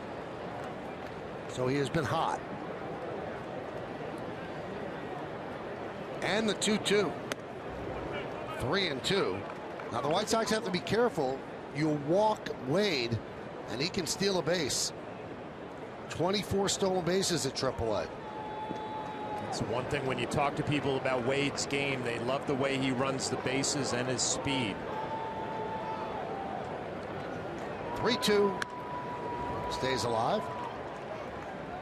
Every single player in the ballpark can appreciate what this kid is going through right now. They've all had that first at bat.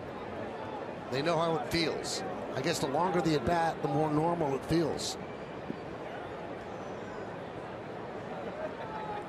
Lefty swinger against the righty, Kahnle. 3-2. He walked him. So a walk in his first big league at bat, pinch hitting for Rob Refsnyder. And now we'll see if he's off to the races.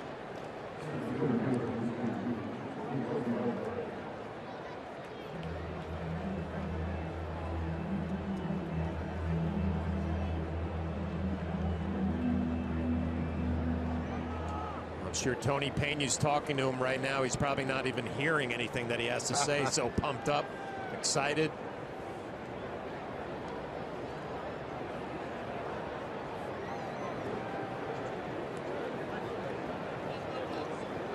I told you about his 24 stolen bases, and that currently leads the International League. So 1 on, 1 out. Ellsbury's at the plate. Wade's at first.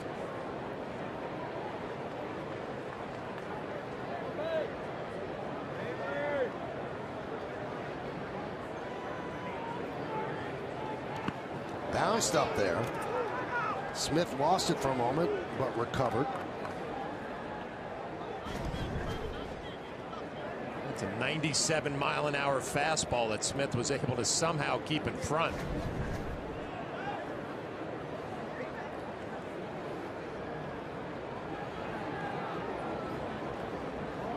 This just changes the game when you have Tyler Wade on first base. Obviously, everybody knows about his speed. You get all the scouting reports.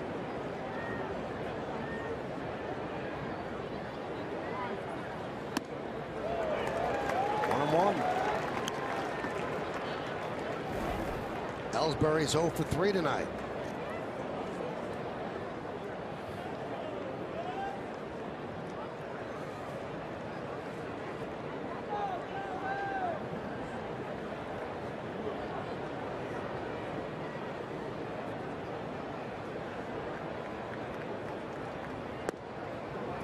Wade was Girardi's last move, if we assume that Holiday is not available. He has already pinch run Gardner, and now he pinch hit Tyler Wade.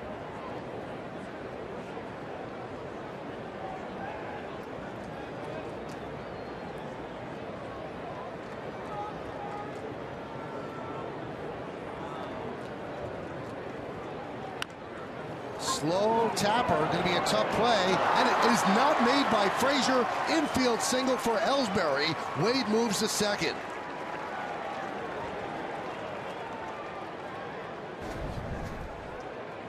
We'll take another look at it off the end of the bat. Kahnle slips. He's not going to be able to come up with it. And Frazier tries to go with the bare hand. He can't come up with it clean. Wade advancing to second base. An infield hit for Ellsbury. Yankees have something going here in the 8th.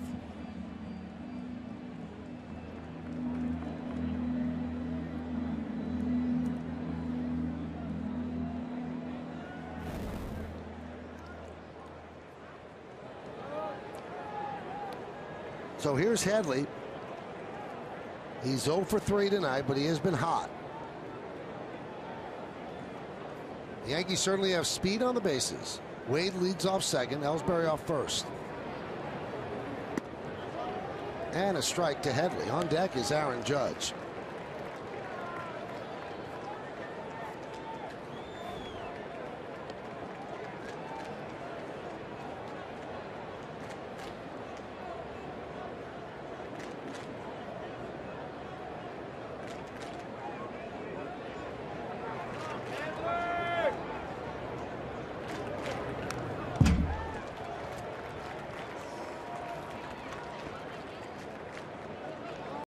First and second, one down, 0-2. Not all year, but they're being shut out right here, 1-0 by the White Sox. Yankees have 3 hits tonight, 2 infield hits.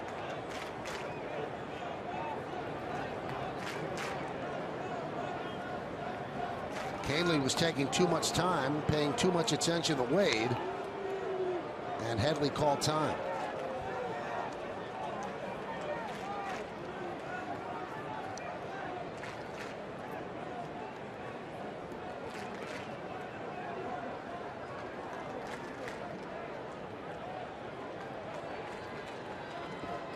Wade leads off second, Ellsbury off first.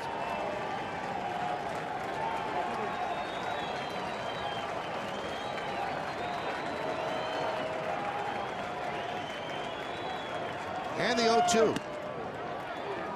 1-2.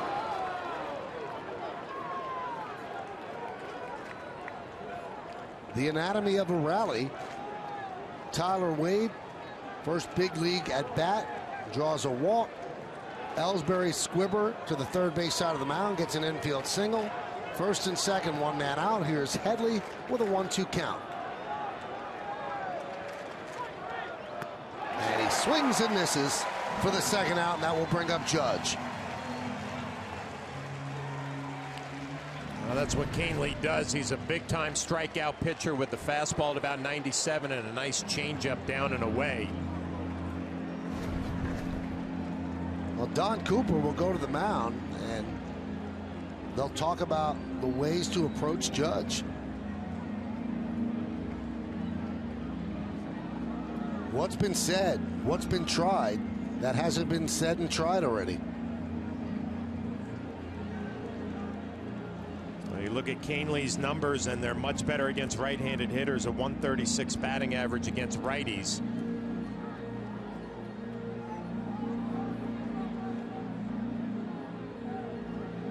I'm sure part of that ball in his last time. And Aaron Judge hunting a first pitch to double to left center field.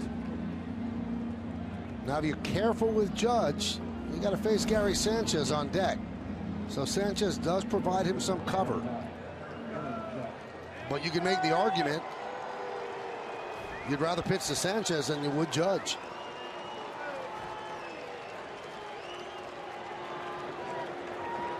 So Judge's walk, fly ball to right, and a double to left center. Tying run is at second. Go ahead runs at first. 2 men out in the 8th.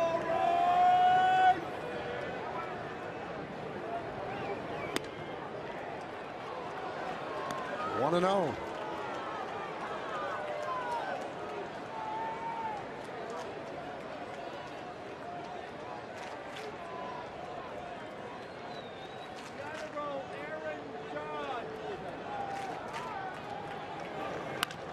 Grounded up the middle, it is a base hit. Wade rounds third. He's coming home. He'll score. It's an RBI single for Judge. And the Yankees have tied the game at 1.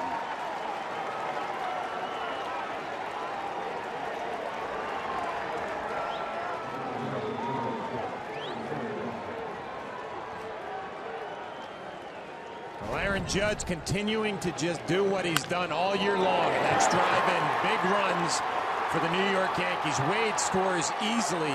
60 RBIs now for Aaron Judge. We're all tied up. Wade off at the crack of the bat.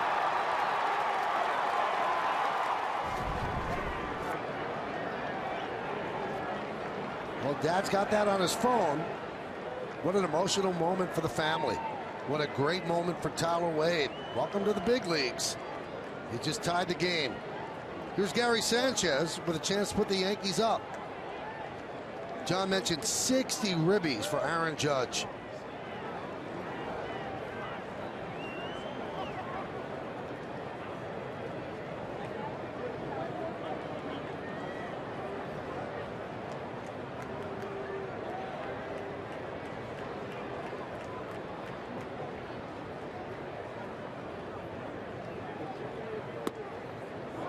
A strike.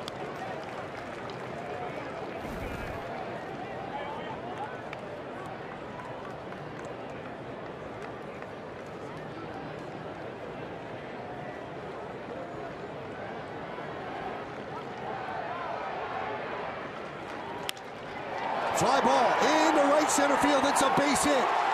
And it'll go to the wall. Ellsbury scores. Here comes Judge. He'll score. It's a big 2-run double for Gary Sanchez. And the Yankees lead 3-1.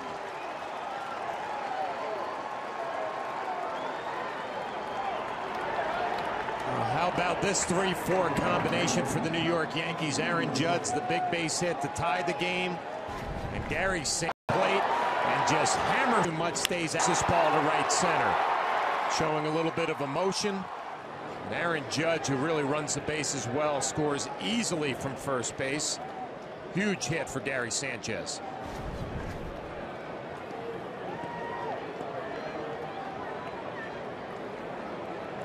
Sanchez with his 38th and 39th runs batted in.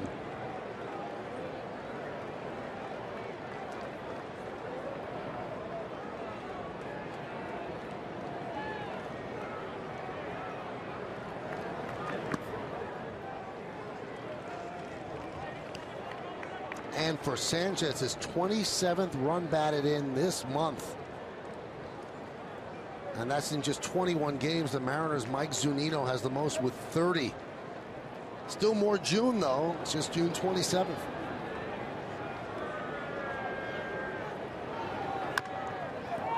Another slow roller, third base side. Caneley can't make a play and takes a seat.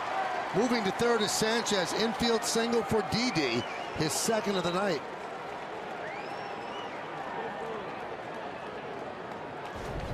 Didi 2 for 4, a couple of infield singles. You see Kahnle comes off the mound again, slips. The Yankees extending this 8th inning. Another look on Yes Mo, brought to you by your Mercedes-Benz Tri-State dealers.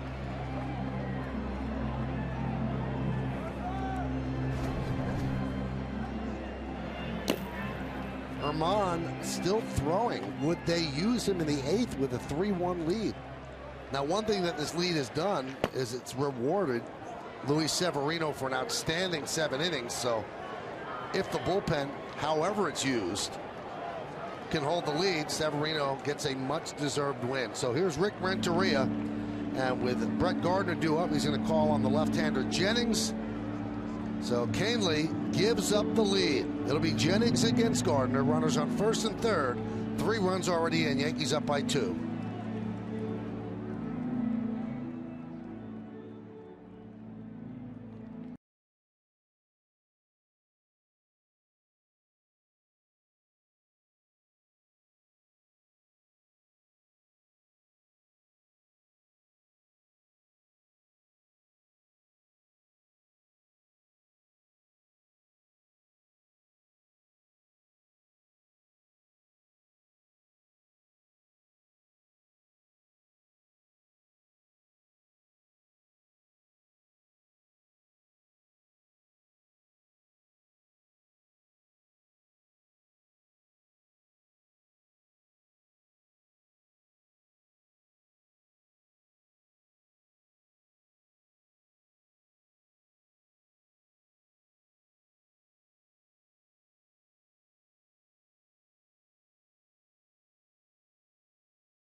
Of the Rail Riders on a rare off day. Catch this all-new episode.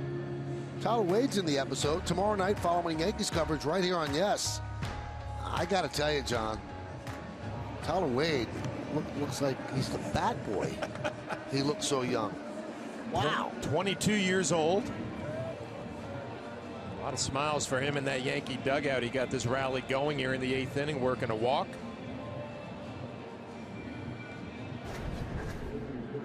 This dugout not smiling as Kahnle takes it out on the bench. The lone lefty in the White Sox bullpen is called in, and that's Dan Jennings to face Brett Gardner, who pinch ran for Tyler Austin in the 7th. So this is Gardner's first at bat. 1st and 3rd, 2 outs. 3-1 Yanks. Pitch outside, 1-0.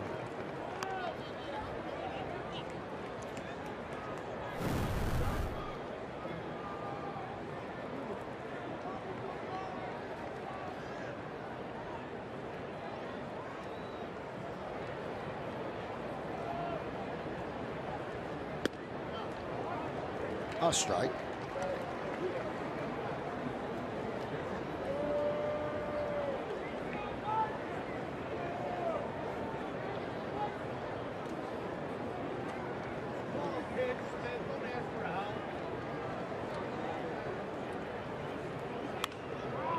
One and two.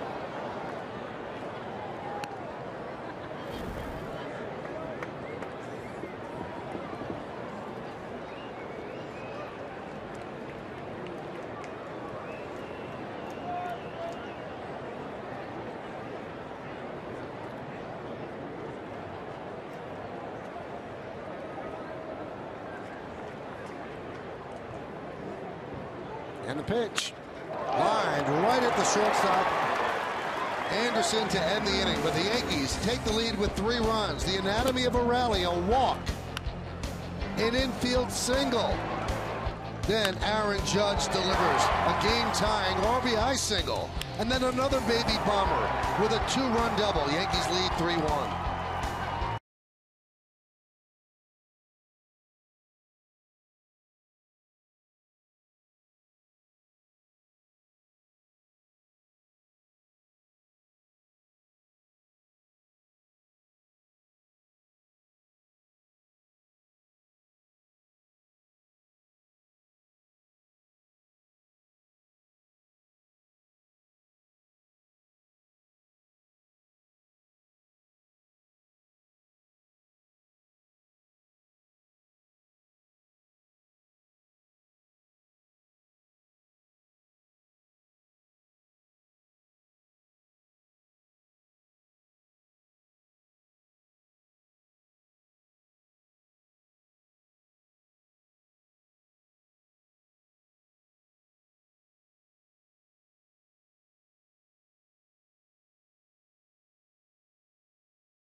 Urgent care.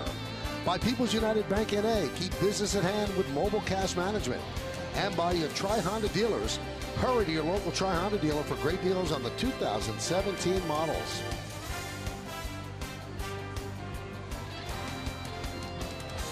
Well, Tyler Wade takes over in left field. He started the rally pinch hitting for Rob Refsnyder. He drew a walk in his first big league at bat. And now they turn it over to Domingo Germán to hold the 3-1 lead in the 8th inning. This will be his 4th game, 10 strikeouts in 8 2/3 innings. Pinch hitter is Alan Hansen for Adam Engel. Now you might say, why not Betances? Fair question. That's what I'm going to say. Well, he's pitched 2 days in a row, and Joe has always tried to avoid using a pitcher 3 days in a row. So Chapman has pitched 2 days in a row as well. Yeah. And I know he's really trying to stay away from that. Maybe he's saving Betances for the 9th. Hyundai scoreboard 3-1. Yankees over the White Sox.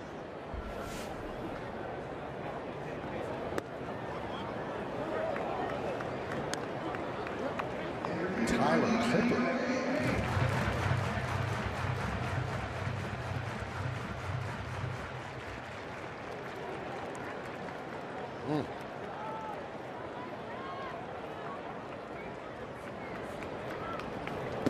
If you look at the makeup of the Yankee bullpen, John, you've got Webb, kid, Chad Green, kid, Domingo Germán, kid, Ronald Herrera. A lot of kids out there. What do they say? The biggest thing for a young reliever is earning the trust of a manager that you're going to throw the ball over the plate. You come out of that bullpen.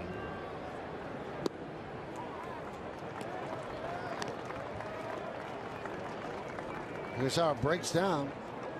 Now, just because they're out there doesn't mean they're available tonight.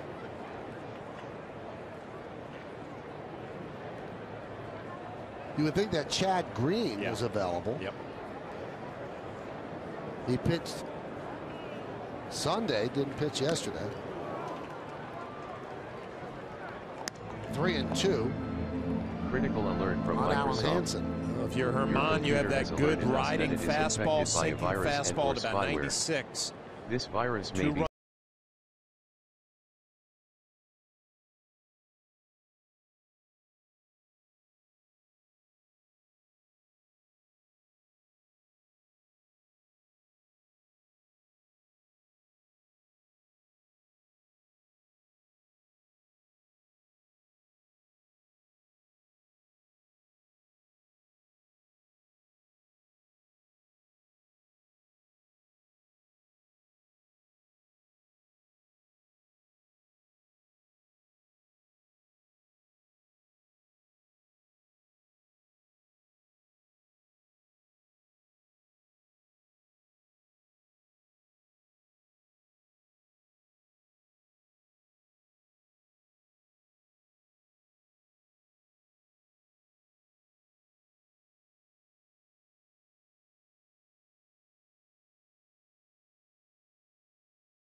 Melky's faced Clippard 3 times. He has 1 hit.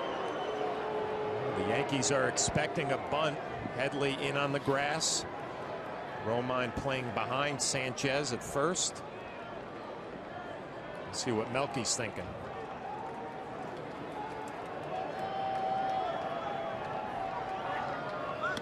And that one gets past Sanchez, and now you don't have to bunt. So that's not a good sign. He didn't come close. Wow, Sanchez setting up away, and this is up and in. I mean, missing by an entire plate. I don't care for your young kid or a veteran like Tyler Clippard. When you have been struggling the way he has lately, the confidence takes a shot. You have some bad thoughts going through your head. Infield is back, except for Headley. A ground ball would make it 3-2.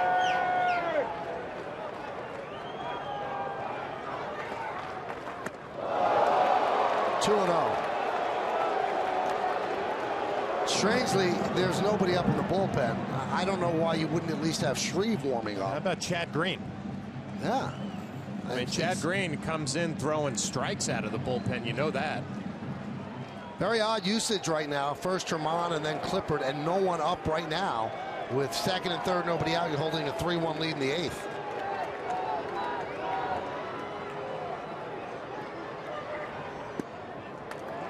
One pitch away from loading the bases with Abreu coming up.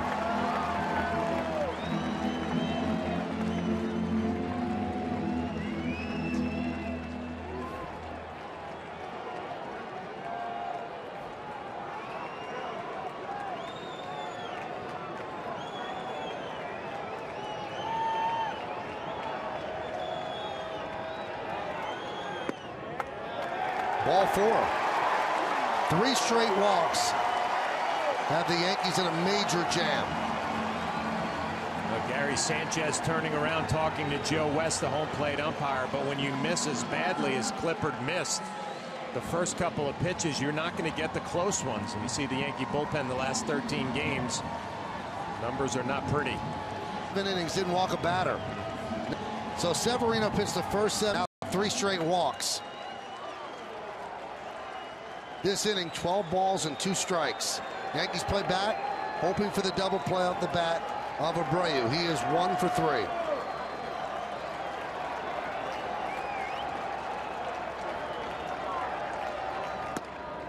There's a strike. One other point about Betances. We've said before, Joe doesn't like to use him 3 days in a row. He has pitched 2 days in a row, but he's thrown 25 pitches total. It's not like he was overused in those 2 times, and maybe Joe is saving him to pitch the 9th. We don't know what the 9th is going to look like. They've got to get out of the 8th.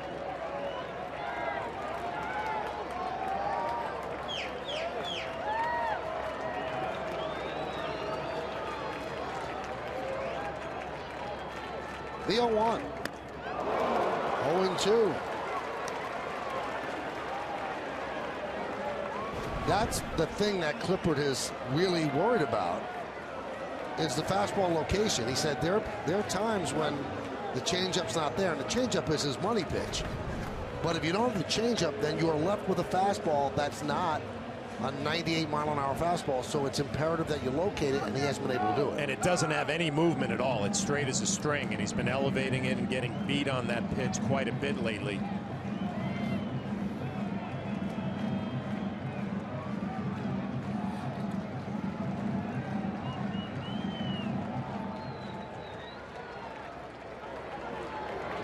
Bases loaded. Nobody out. Bottom of the 8th. 3-1 Yanks. And the 0-2. Popped up. Left side. Got to make the seats out of play.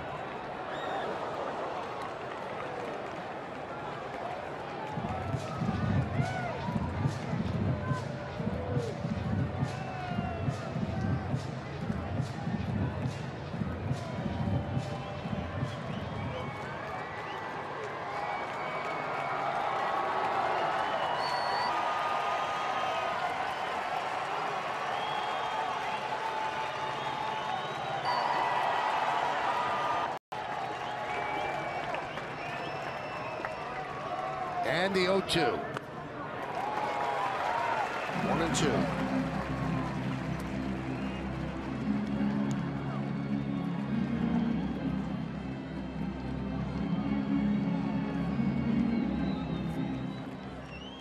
Abreu's driven in the only run for the White Sox with his double in the third against Severino.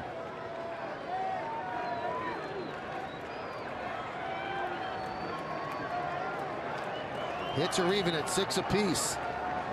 Chicago threatening. 1-2. Swing and a miss. He got him. A huge strikeout for Clippard. One away. Clippard went with that changeup down and then elevated the fastball after it, and we talked about it not being overpowering, but when you show a changeup down the pitch before, you're able to sneak this one by Abreu. Now you start getting greedy. One pitch here, ground ball, possibility of a double play and getting out of this mess. Huge strikeout for Clippard. Yankees playing at double play depth. Torreyes shades up the middle, but he's on the right side. Garcia is 0 for 3 tonight.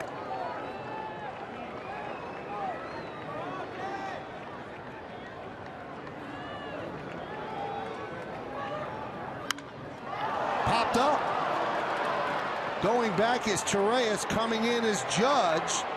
Judge makes the call and the catch for the second out. 2 down.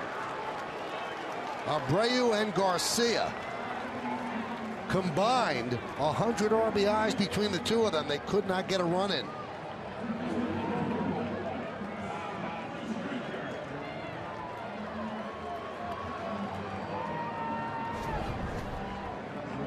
Well, obviously Aaron Judge coming in takes priority over Torreyes. Good communication there from Aaron Judge.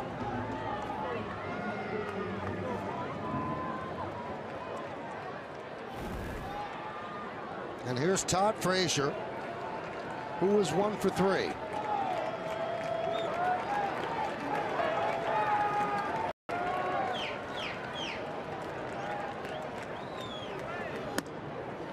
There's a strike. There's so much on the line here. Obviously, this is just a game on June 27th, but if he could get out of this jam, all of a sudden, boom, then you shift the confidence back in, where he feels better about himself. And then you've got a reliever to pitch the 7th inning. And they've been searching for that. He's here in the 8th right now because some people are unavailable because of use.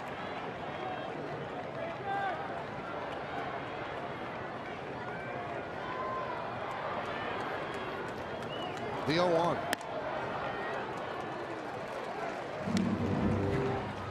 Frazier 1 for 4 against Clippard lifetime with 1 run batted in.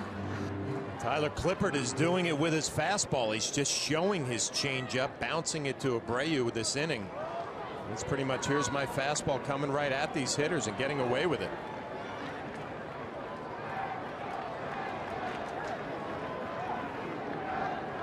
Hanson's at third, Sanchez at second, Cabrera is at first.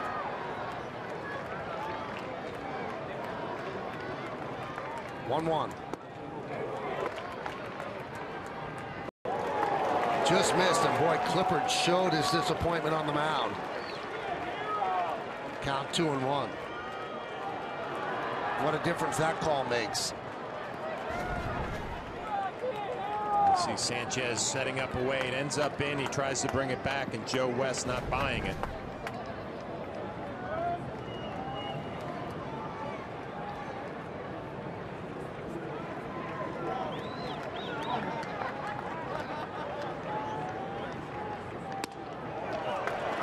Same pitch. Same exact pitch and same reaction from Clippard.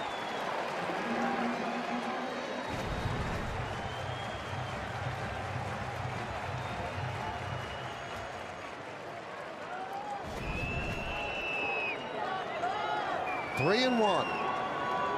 Bases loaded. Bottom of the 8th.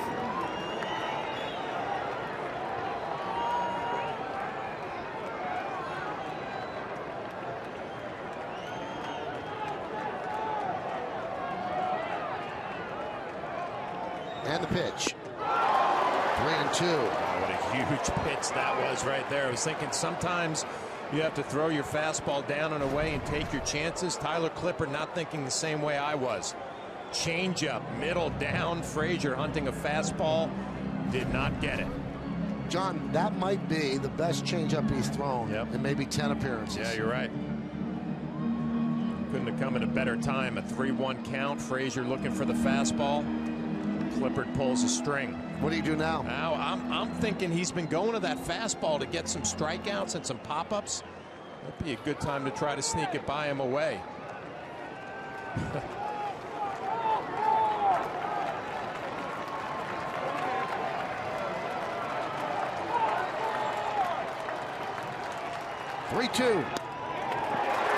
Ball four, he walked him. A run comes in, it's 3-2 Yankees, an RBI for Frazier.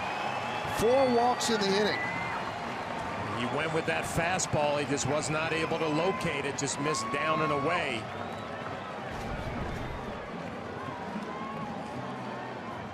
And it missed. So Rothschild comes out and talks with Clippard, and still no one up in the Yankee bullpen.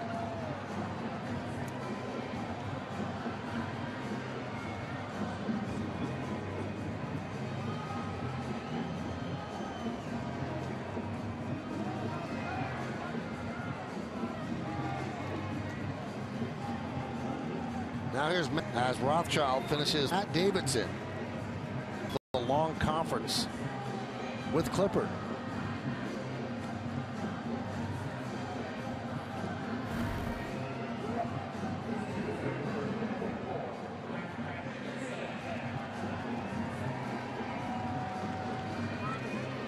Base is still loaded. Tying run 90 feet away. Go-ahead run is at second. Davidson 0 for 3, 3 strikeouts against Severino.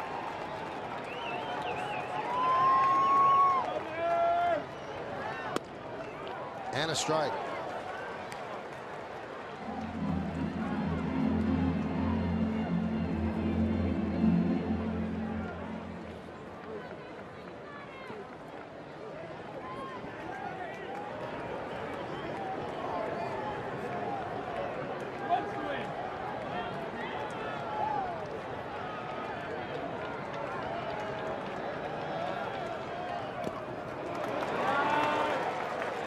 Sanchez keeps it in front, 1-1.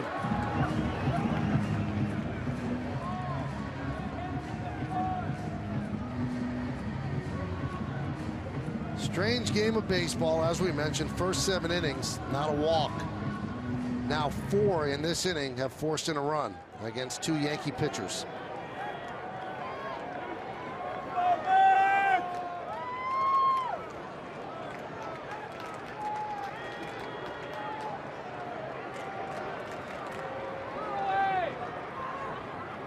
Swing and a miss.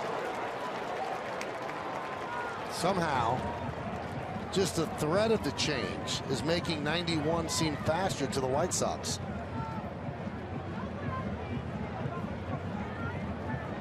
So 1-2. Does he bounce a change? Risk getting it past Sanchez. Does he go with the fastball again?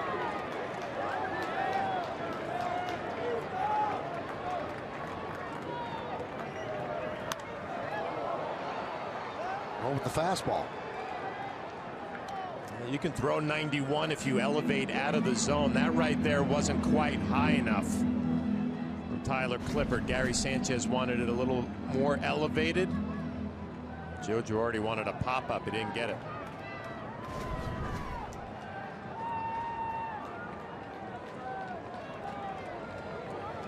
"30 pitches so far this inning by Herman and now Clippard.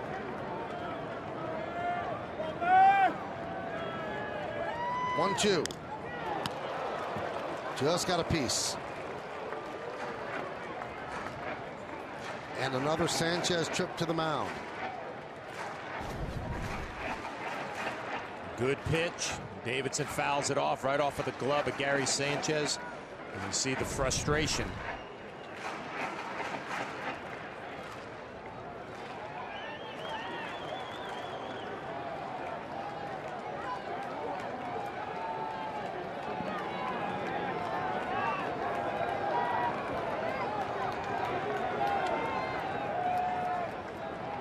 1-2. Still 1-2. Pitches piling up for Clippard. 22 so far this inning.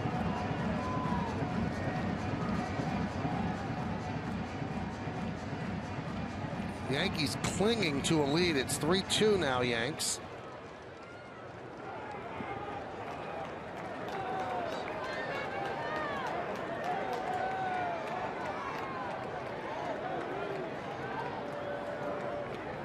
And the 1-2 popped up, and that'll make it into the seats.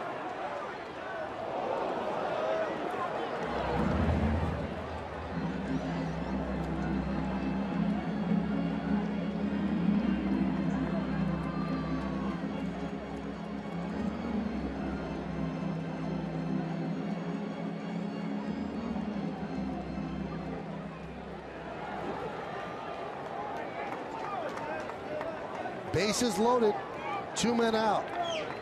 Clippard on the mound. Yankee bullpen empty. No one warming. Bottom of the 8th inning. Clippard trying to get out of this jam, trying to get out of a slump, trying to hold the Yankee lead.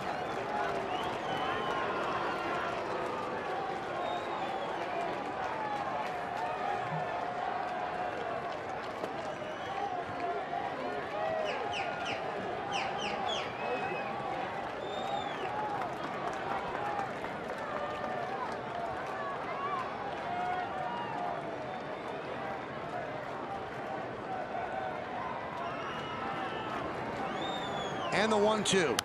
Another foul ball.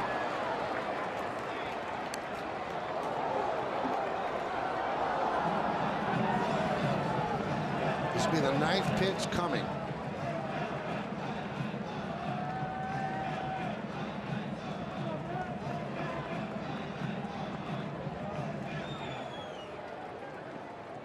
After these fastballs that Davidson's fouling off, I'd have to believe I'd have to go with a changeup down in the dirt and take my chances. See if he'll chase out of the zone. 1-2 pitch. 2-2.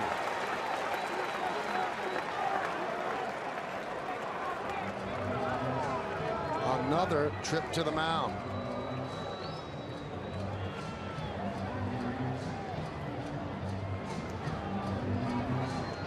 I guess they feel there's not much else to go to. I think they're searching right now. They're almost hoping.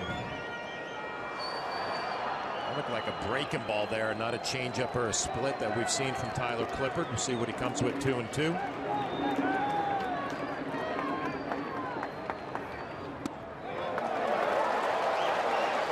Well, that'll set everybody off. 3-2 count, 2 outs. You can start the merry-go-round.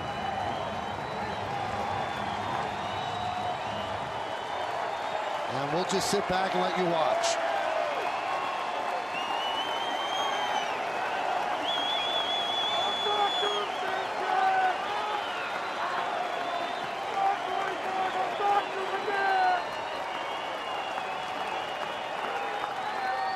Swing and a miss. He got him. A big strikeout for Clippard. And for the Yankees. And for Clippard again. 3-2. Health. Go to the 9th.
Looks like it's a 3-2 changeup, and it's executed perfectly down and in. Davidson right over the top of it. Tyler Clippard pumped up. Torreyes leads off the ninth. The eighth inning took approximately 57 minutes. So not only does Clippard get out of the jam, but he gets out of the jam with a pitch that has abandoned him. Fielded by Jennings. And he gets Torreyes for the first out. Good stretch by Abreu. To pitch the ninth after having only thrown 25 pitches. So Betances in the 2 straight games that he's worked total. By the way, Alan Hansen has taken over in center. He had pinch hit for Engel in the 8th. So Chapman's not available. Yes.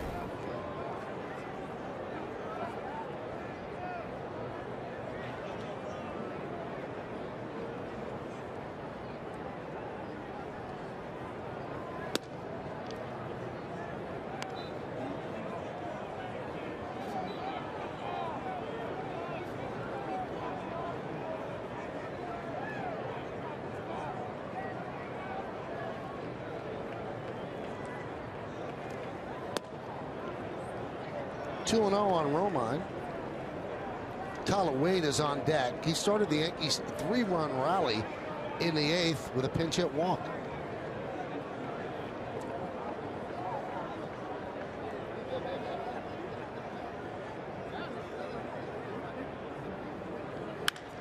There's a base hit to right field for Romine. His first hit of the night.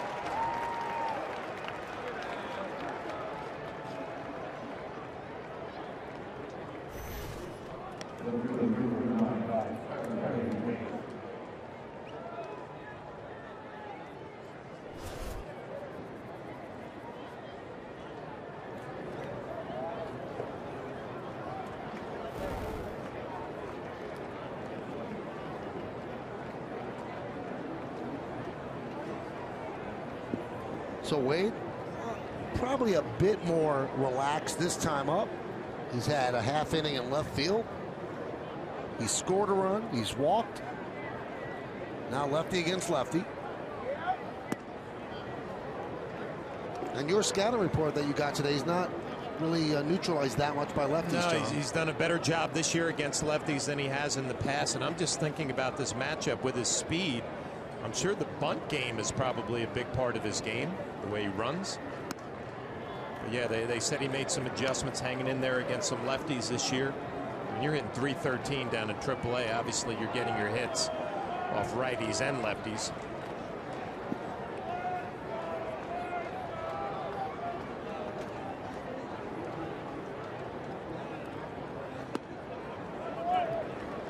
Two and one. Sometimes you tell a lot about a young hitter the way he takes. Those are some really good takes on those sweeping breaking balls from Jennings. Seeing the ball well out of his hand.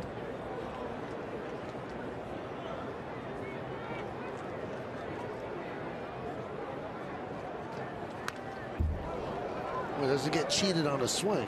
2-2.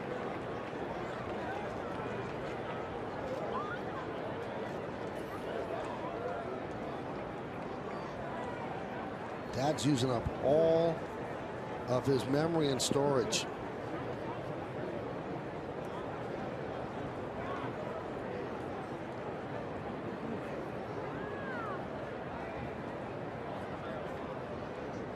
Two. Still 2-2. Hanging in there. He's not giving in a bit. Good swing in the fastball, followed up by the slider. Another good swing.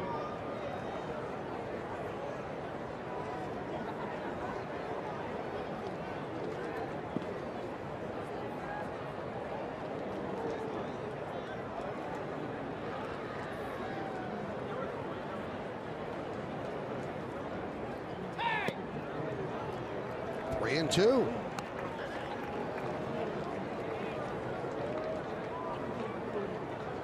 To see if, looking down at Joas, Romine will be going.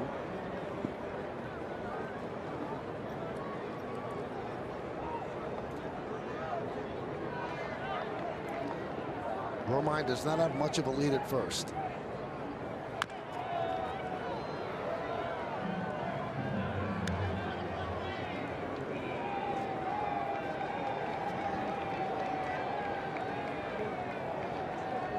The picture they have of Wade in center field, just he looks like a happy guy. Like a guy who just got called up to the big leagues.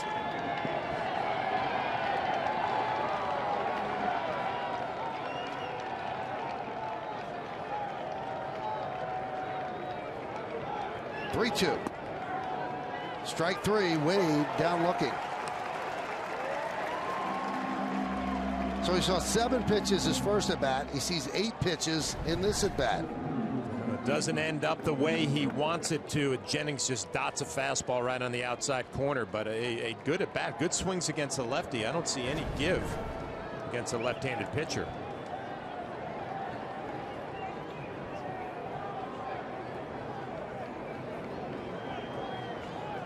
Here's Jacoby Ellsbury. He had that infield single in the 8th inning.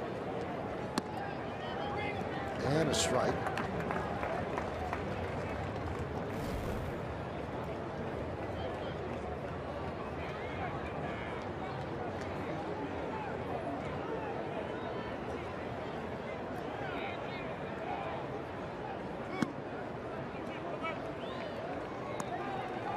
One and one.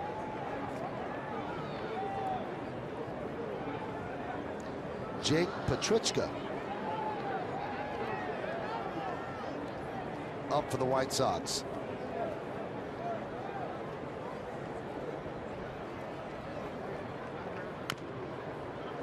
And the count 1-2. All right, so if you want to look ahead to the bottom of the 9th inning, it'll be the bottom third of the order against Betances.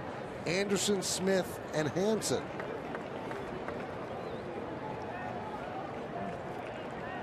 Red Sox are leading the Twins 6-1 at Fenway, bottom of the 5th inning. They've had 2 rain delays in that game.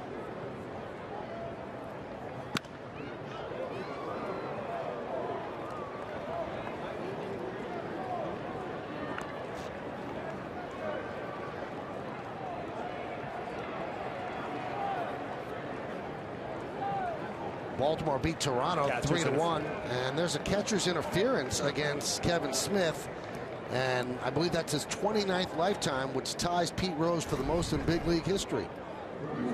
And we talk about it all the time, just lets the ball get so deep. Tries to fight it off the other way, catches the glove of Kevin Smith.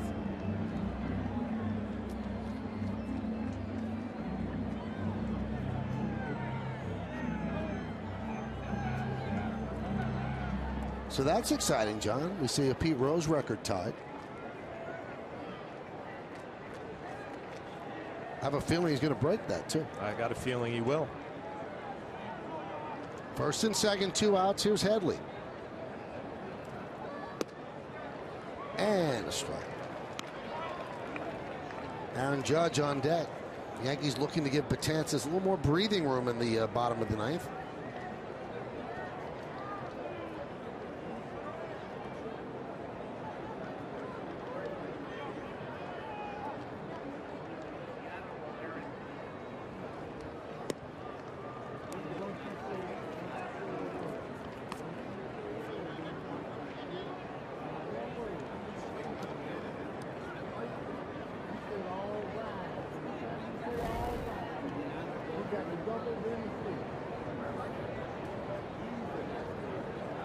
Yankees have 7 hits. White Sox have 6. And that one gets past Smith, and the runners move up.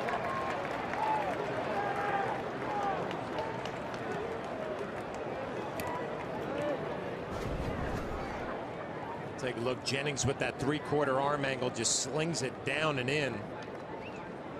Smith can't come up with it clean, then has trouble finding it. That's a pass ball.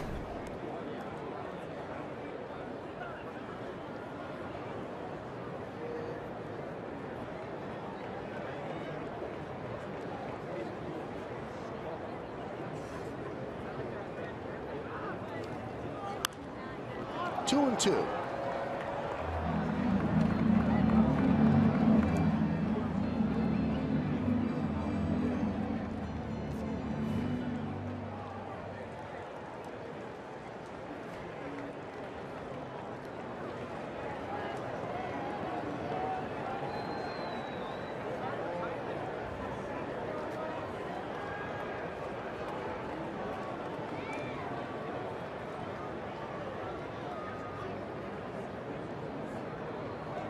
And the pitch.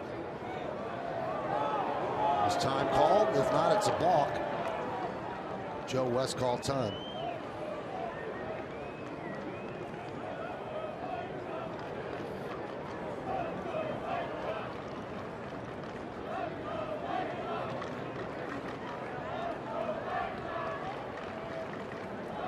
Swing and a miss. Headley down on strikes. No runs a hit, 1 error, and 2 men left. Last licks coming up for the White Sox. Yankees lead 3-2.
Right here on Yes after the final out for the WB Mason postgame, as our studio team has highlights and analysis of this clash with the White Sox. Plus, Meredith will get the reaction from the clubhouse. That's all coming up immediately following the game, only on Yes. Gardner moves from the DH to left field. Replace improve the defense.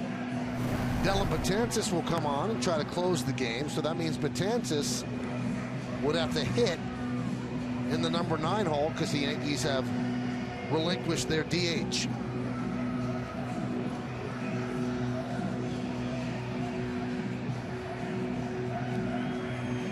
But the Yankees don't even want to think about that because Betances obviously would not be pitching more than 1 inning, and then you'd be pinch hitting with pitchers because Matt Holliday is likely unavailable. So Betances will pitch for the 3rd straight game. And he'll face Tim Anderson to start it off. Now it's imperative to keep Anderson off the bases because the one thing that Betances struggles with is stopping the running game. Anderson not a burner, but he does have 5 stolen bases, has not been thrown out yet, and a good curveball to get back in the count.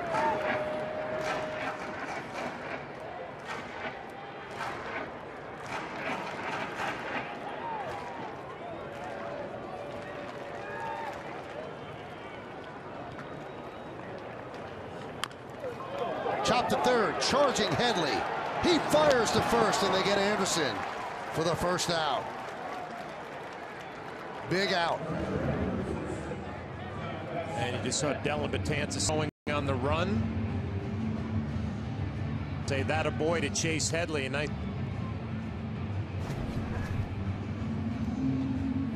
plenty of time to go with the glove, the exchange, and the strong throw.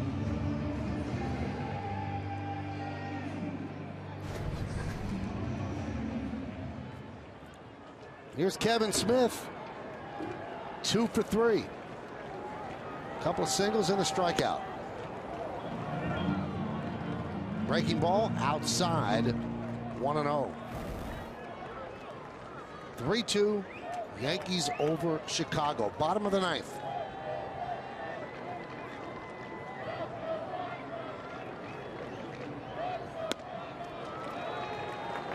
Fastball away, 2-0.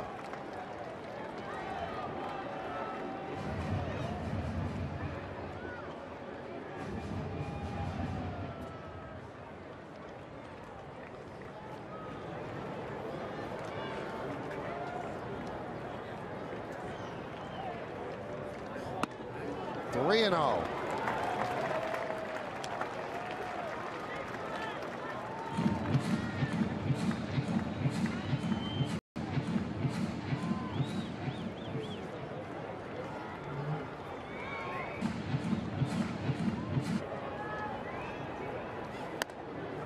And he walked him on 4 pitches.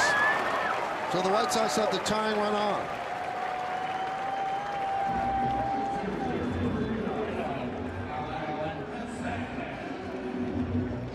And we're going to have a pinch runner. It'll be Willie Garcia.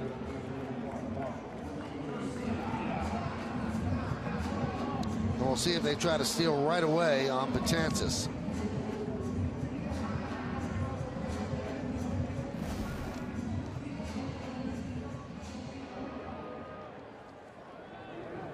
Here's Alan Hansen. Pinch hit in the 8th against Herman and walked. Came on to score on a walk as well.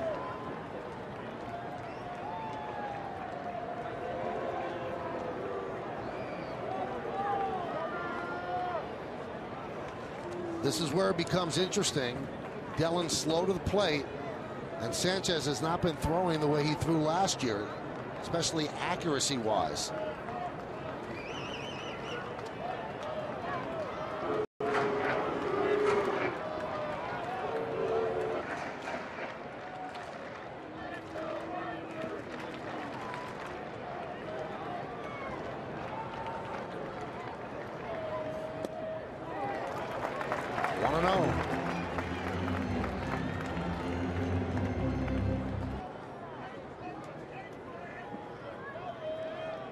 Garcia leads off first, held there by Romine.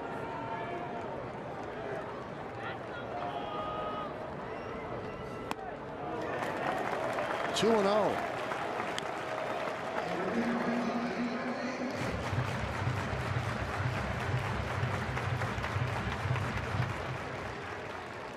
Kind of a weird and wacky and unpredictable game. Betances gets the first out. Now he's thrown 6 straight balls.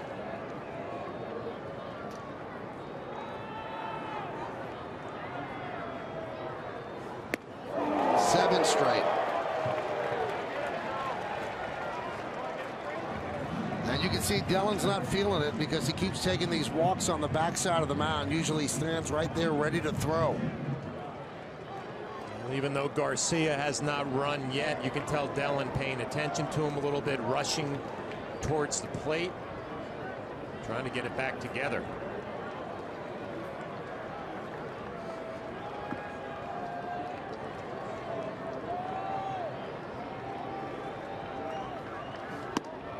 Right down the middle with a fastball, taking all the way, 3-1.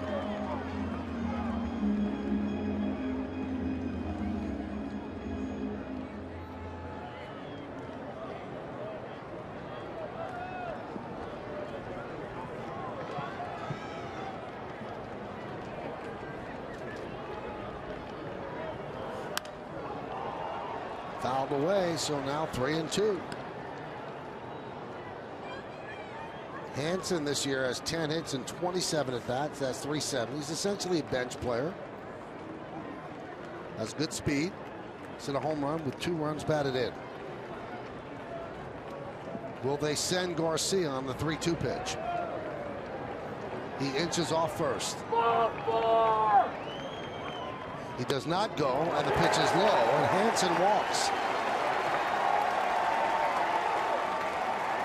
So the tying run in scoring position, the winning run is at first.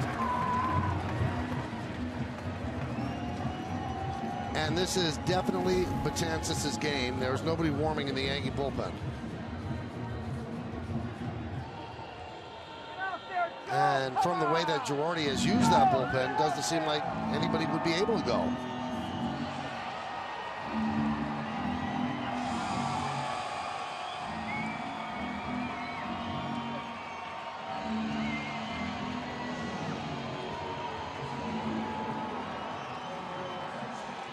The Yankee bullpen has faced 10 hitters, and they've walked 6. And they still have a lead. It's hard to believe. Yep.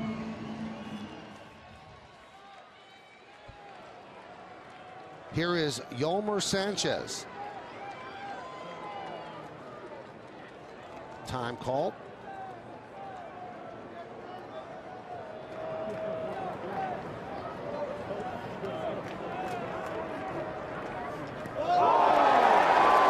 And the bases are loaded as Sanchez gets drilled. And Rothschild will go out and talk with Betances, who simply has lost the plate. Well, we've seen this a lot with Dellin, that he goes to his breaking ball, has a lot of confidence he can throw it for a strike at any time. This isn't even close.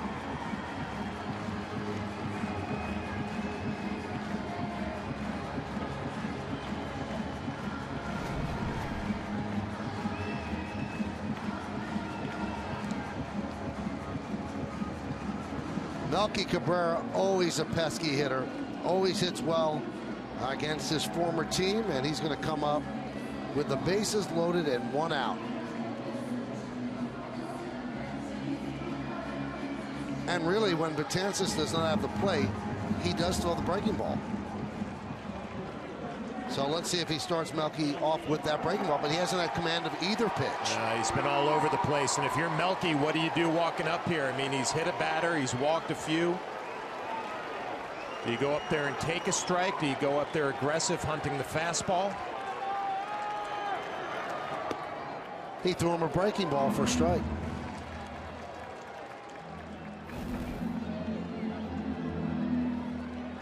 Yankees have the infield in. They're just concerned with that runner at third, and that's the smart play. 0-2. Opponents are 3 for 35 with the bases loaded in their career against Betances. 21 strikeouts. Well, last 2 pitches, he looks like a different guy. Back-to-back breaking balls, located perfectly. Fly ball, left field, long run for Gardner. He makes the play, and the runner does not tag, and the throw comes home. 2 away. 1 more out to go. Well, Brett Gardner went in to play some defense and covers a lot of ground. And the quick throw just to make sure you hold the runner at third. And it comes down to Betances against Abreu. Abreu with an RBI double in 4 trips. He has 49 ribbies on the season. Big, strong righty batter against the right-handed Betances. Misses outside, 1-0. Abreu has faced Betances 4 times in his career, has 2 hits.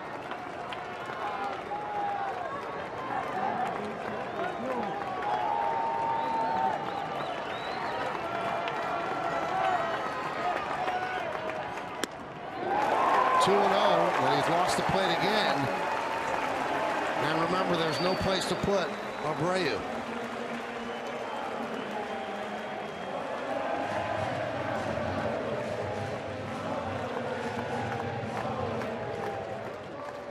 I would say he has to go with a fastball, but watching Dellin the last couple of years, he's got so much confidence in that breaking ball to throw it for a strike.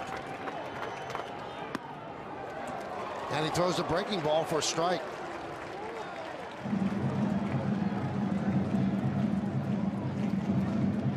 Do you go to it again?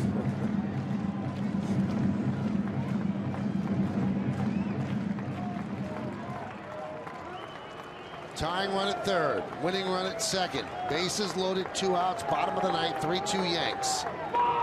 The 2-1. There's a base hit to left field. 1 run scores. Here comes the second run. He'll score. And the White Sox win 4-3.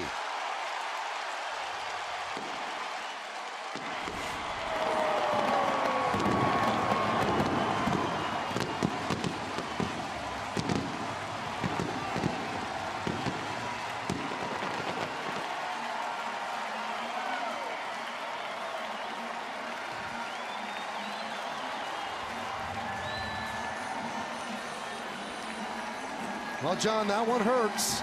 You waste a great performance by Severino, and it ends with this. And he went with the breaking ball again. It was elevated, and Abreu is 2 for 4 coming into that at bat, now 3 for 5 with a crushing base hit. As 2 runs are going to score, the White Sox steal one at the end of this game. And you're right, Luis Severino and his dominant performance is wasted. You almost had the feeling like that was going to happen, the way the bullpen really struggling, all the walks. Well, in this Yankee slump right now, John, one of the big culprits is the bullpen. Area, and then they're just not doing it, and they didn't do it today.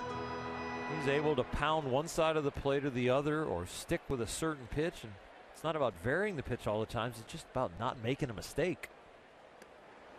It's ball 1. Very tight spray pattern tonight from him. A little bit surprising. He's given up so many homers. You see right there, just these first 2 pitches, 2-0, but 2 good mistakes. Both low and away. He's not missing up and down the middle. Staying away there, now 3-0, and that's good at bat from Kike, not coming out of his shoes trying to just swing at a 2-0 pitch, build an inning. If Chavez can keep throwing strikes on the edges. Strike 1. Mentioned it off at the top. He's allowed a home run in 13 consecutive outings. 17 consecutive games going into last night. Faces the guy that's allowed more homers than anybody in baseball, and the streak ends against him. And now the following night, similar numbers for Chavez, and they've done nothing. Perfect game played by imperfect people. You cannot predict it. Trey's line to third his first time up.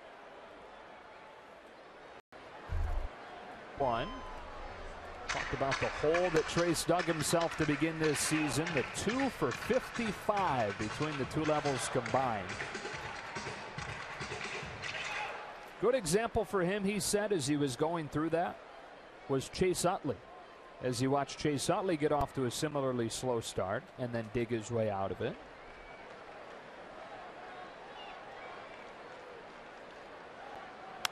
Swing and a towering fly ball to left center field. Revere's back onto the track with room. Just misses, cracking this scoreless tie. Chavez thought that he got it. 2 out. Chavez saw a nightmare, and it was a long nightmare because this ball is hit up in the sky. Trace thinks he might have gotten enough of it.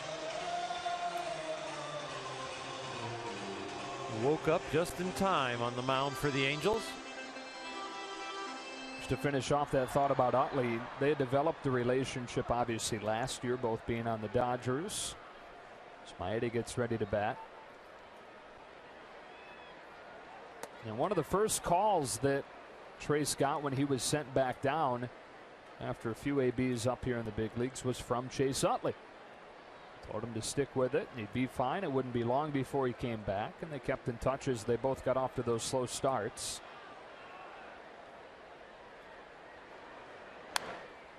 Nothing in 2. Trace said he was looking at Utley's line and saying, look, if that guy at his age can dig out of it the way he has, why can't I? They both needed big shovels. They both did it. Those kind of slumps, that's where the management really hopes that a guy has a slump like that in the minor leagues, that he can weed through that and understand the mental grind of a long slump like that, so that if it does happen in the public eye up here in the big leagues, they've been through it. They've got some of the scars and the calluses to be able to deal with it. Maeda again puts it in play, and at second, Pennington will throw him out. On to the 6th, still no score.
for the Arco top-tier players, and you've got to go with these two starting pitchers, both of them cruising. Zeros up there on the board. One getting him, Jesse Chavez, with changeups and cutters other than the fastball, and Kenta Maeda using his slider and his curveball tonight has been outstanding. And you see him, we were boxing, going toe-to-toe there with the measurements. Chavez with the 84. Kenta Maeda 73 pitches, so both are still raring to go. This will be the featherweight. Yeah, they're both about the same weight class. Boy, the longer this thing goes for Jesse Chavez with the way he's pitching, the worse Eric Young Jr. is going to feel. Yeah, that in some ways Eric Young Jr. wants him to give up a hit, but I'm not sure you want that for a teammate, but that would take him out of the spotlight. Done his best to make up for it at the plate with a pair of singles tonight.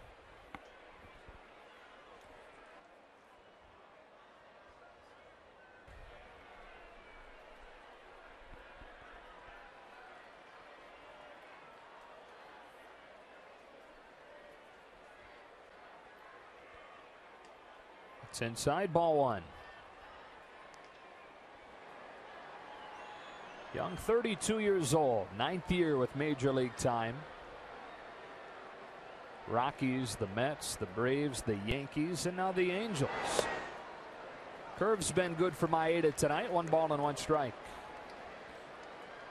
I'm sure Eric Young is trying to start a rally right here, even pop one out of here after losing that fly ball in center field, giving up the only hit so far. Rolls it to second. Chase Utley's there. 1 out. Those are 2 outs in the Dodger 4th inning. Routine fly ball to center field that he just loses. Right fielder Cole Calhoun. You said, Joe, that's a lonely position, and that's a lonely feeling when that happens. Especially when it's the only blemish, the only hit the Dodgers have.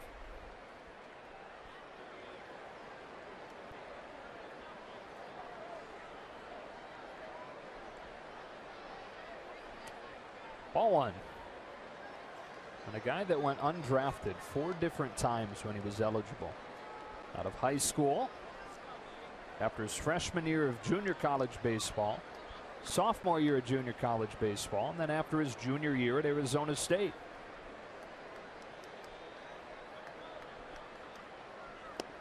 Swings wildly and misses, and it's 1-1. Cut fastball there. Austin Barnes had the target up, so kind of coming waist high to Calhoun with the cutter. Got through it so much it almost looked like a slider by the time he threw it down and in.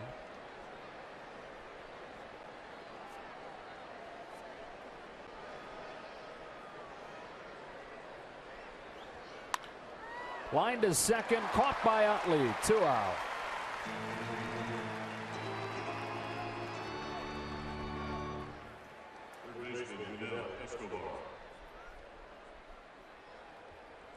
So with the bases empty and 2 gone, Yunel Escobar comes to the plate carrying the largest bat in baseball.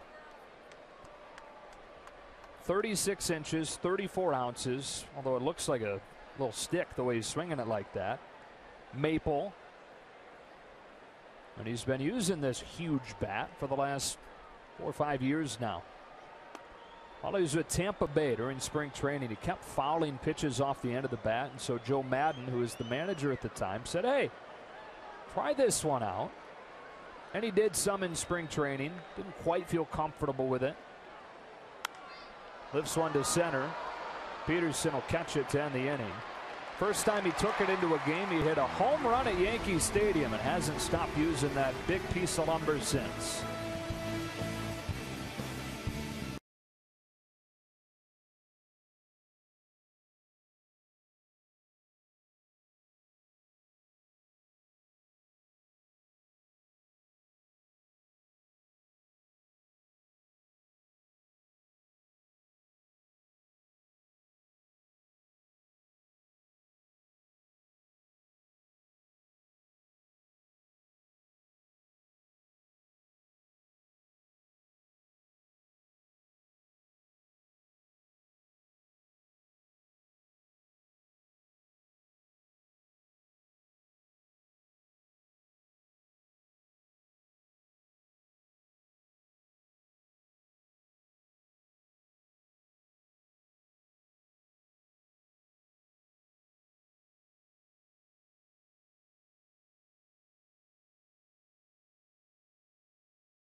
The conversation, Yasiel not in the starting lineup today, dealing with that hamstring issue as well as some knee tenderness. There is some off-field news about Yasiel Puig, however. When the team was in Cleveland, he had made an obscene gesture to some fans. Major League Baseball had suspended him for 1 game. Yasiel Puig did appeal the suspension while he was waiting for a second ruling, and that second ruling has been made, guys. The 1-game suspension has been rescinded, and he instead will make a charitable donation by agreement of Major League Baseball as well as the Major League Baseball Players Association, so no suspension will happen. All right, appreciate the update, Alana. It's as if he has a chain. Oh, it's his uncle. It's almost getting to Papa. Ball 1 on Chase Utley, leading off the 6th. What an odd couple. Well, yeah, if you listen to them both talk, you'd wonder how they communicate. And you don't need an interpreter to listen to Yasiel. You need the interpreter to listen to Turner. Stop it. Turner has the deepest southern drawl you will ever hear. In some of the funniest way to put things. It's on the corner, 1-2. The guys, they love the hitters meetings, not only because of the information he gives about opposing pitching staffs, but the way he formulates his comments. Just can take advantage here, looking for their first run of this series. Logan Forsythe. Down and away for ball 1. His offense, which have been so good, has hit a wall over the last couple nights. Best bullpen in the National League is the Dodgers. Kenta Maeda with a stellar outing on the mound so far. Logan Forsythe looking to give himself up and get Utley to third. Ahead 2-0.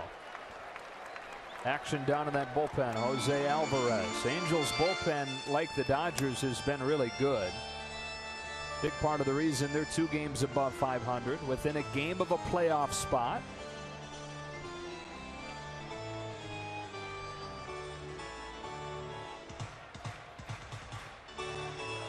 Angels took a pitcher's duel last night, 4-0. Who will break through first in game 2? A 2-0.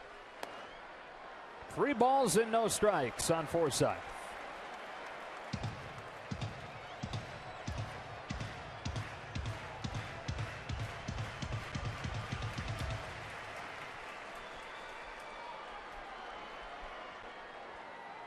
He'll have the green light if he wants it. 3-0. Strike 1. Chavez has not given in all night, and he's not going to give in now. He's been trying to hit that outside corner this whole at bat. Not afraid to set up the double play if he happens to walk him. But he is not throwing anything near the middle of the plate. Here comes to the 3-1, and Forsythe swings away, fouls it off. Count is full.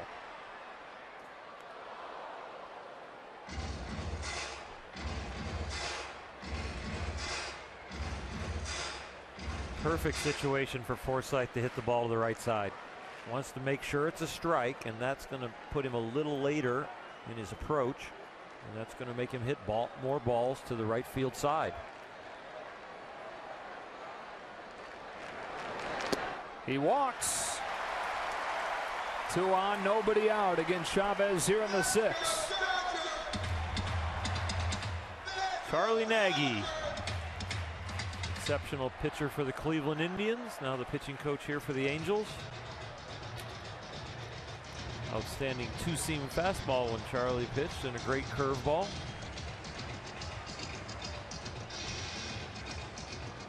Well, Cody Bellinger is on this historic pace, and because of it, the summer 6-pack mini plan just got better with the announcement of Cody Bellinger's first ever bobblehead giveaway.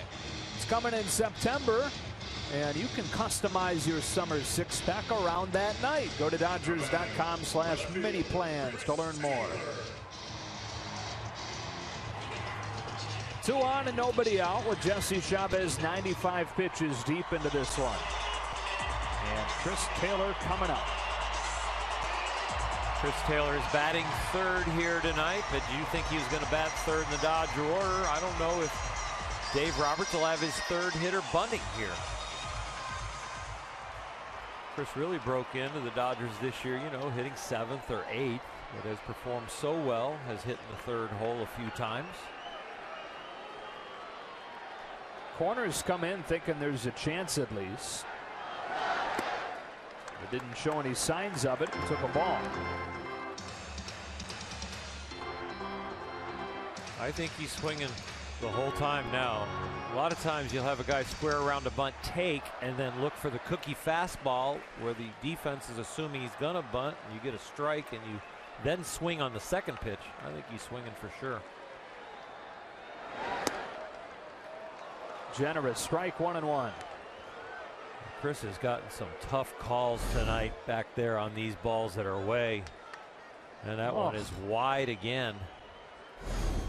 And Chris, always so polite, looked back at home plate umpire Mike Estabrook and said, wasn't that a little bit off the plate?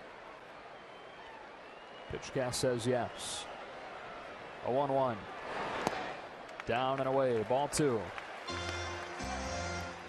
Chavez digging deep. 98 pitches now. Is back against the wall in a tie game in the 6th.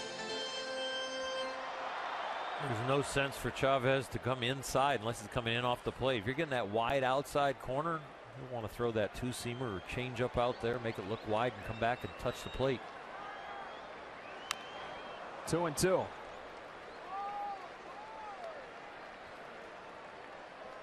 Lots of real estate for the Dodger hitters to cover tonight.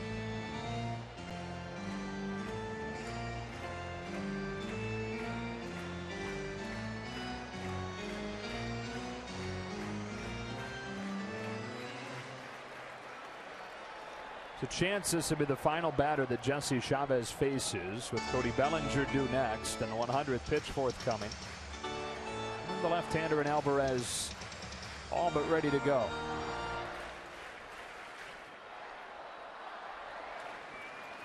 Two on with nobody out and no score in the 6th. The 2-2 pitch. High fly ball to center. Utley's tagging up. Young's got it. Utley's headed for third.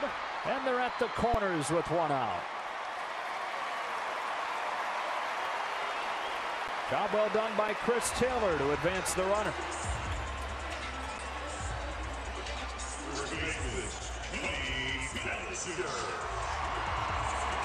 Bellinger's announced. Mike Scioscia on the top step of the dugout, giving Jose Alvarez another minute or 2 to loosen up.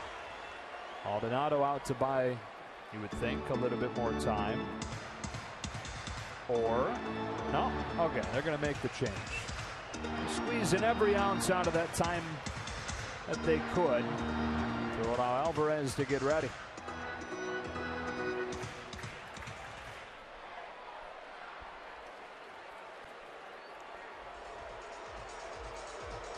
Chavez finished.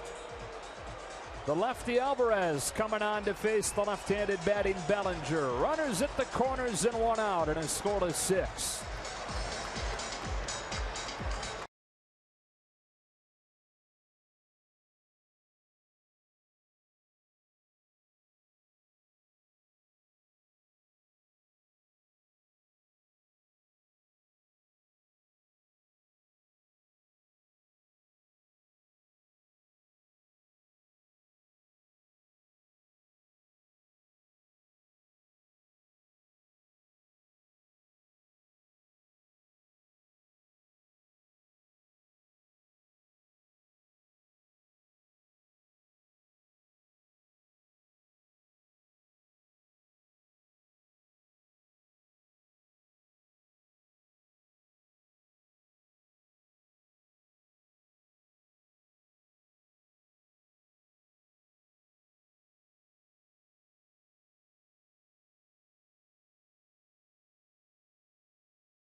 5 1/3, only 2 hits against him.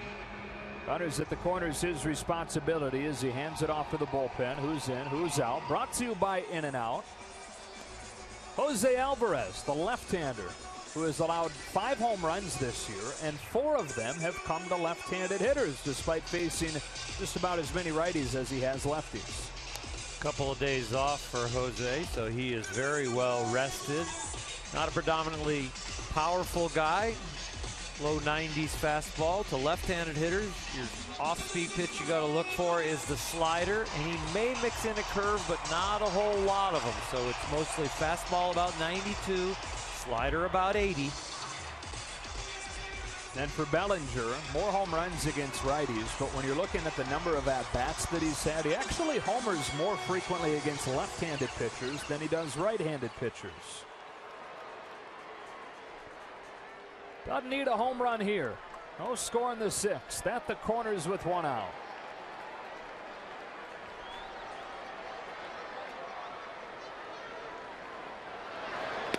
Outside, ball 1.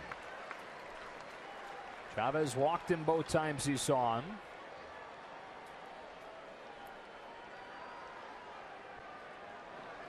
It's Corey Seager with batting gloves on and a bat in his hand. Now the 1-0. Bellinger cracks a bouncing ball, base hit to give the Dodgers the lead. Opposite field single. Cody Bellinger, 1-0 in the 6th.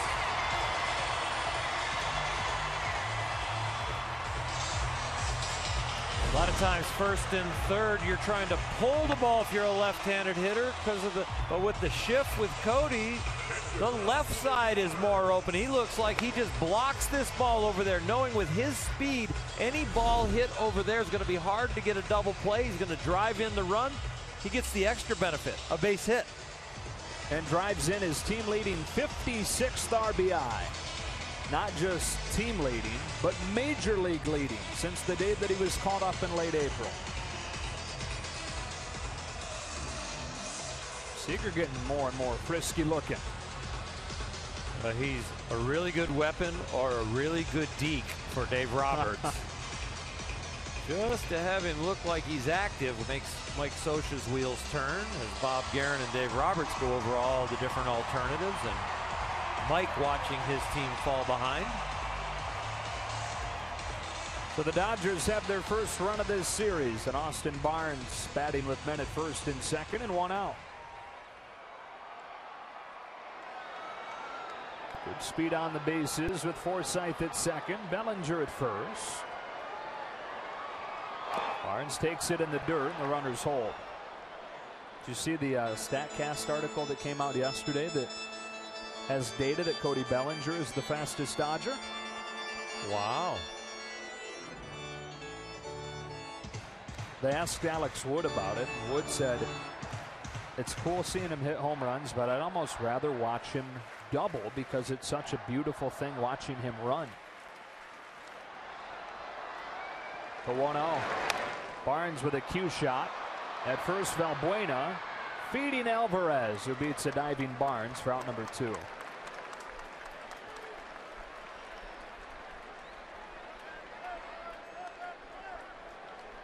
Center fielder, John Peterson. Second and third, 2 gone, and it's Peterson. With Justin Turner joining Corey Seager and looking a little more ready than he was over the first 5 innings.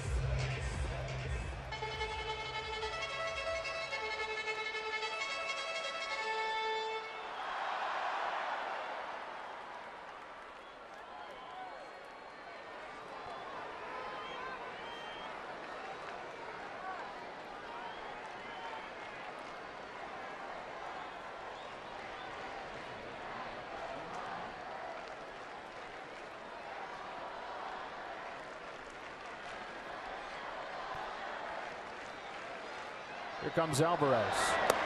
Front door, strike 1.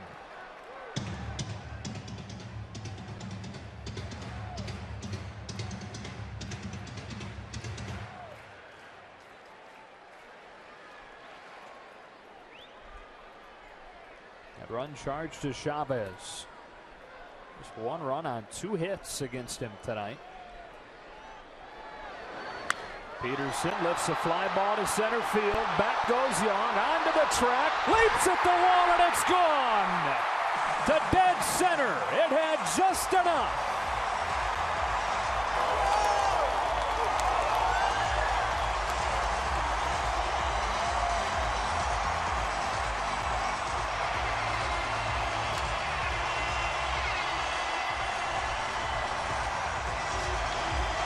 It is his 7th.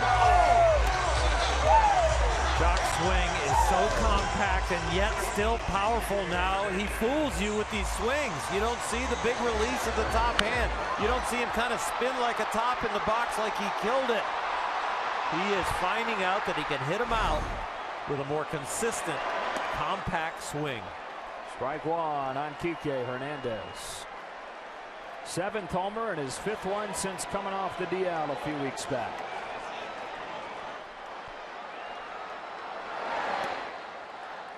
We talked about this over the weekend, but Tommy Lasorda is somebody who has told many hitters, and he said Jock is one of them. Look, man, they all count the same. You just got to get it just over the fence. 1-2. And when the effort in the box looks like they're trying to hit it 500 feet on every swing, and Tommy knows that there's lightning in their hands, you don't need the full thunderstorm. You just need one little bolt. A bolt that takes it over the fence is just good enough. Hernandez down swinging, and the inning comes to an end. But in the blink of an eye, the Dodgers get 4. Cody Bellinger goes the other way with a bouncing ball RBI single. Jock Peterson with a homer to center, and it's 4-0.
After 14 scoreless innings to open the series, the Dodgers put a 4-up in the 6th with Jock Peterson's 3-run home run, the key shot. And like Tommy Lasorda says, you just barely need to get it over the wall and or graze the top of the wall.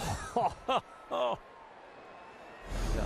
That home run was 395 feet. I don't need StatCast.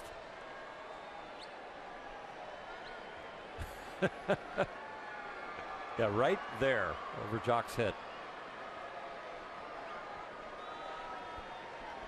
And Ro Das, our producer, just made a great point in my headset. He said Mike Trout probably catches that. You are so right.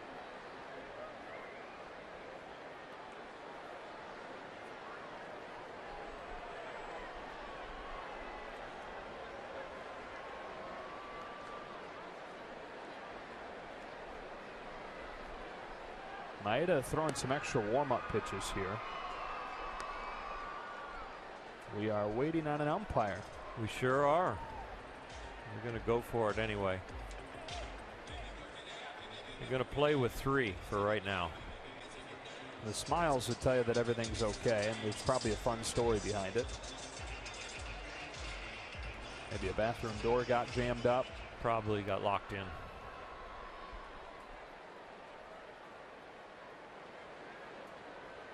So here we go in the 7th. Maeda now pitching with the lead, and his first one to Valbuena is a strike.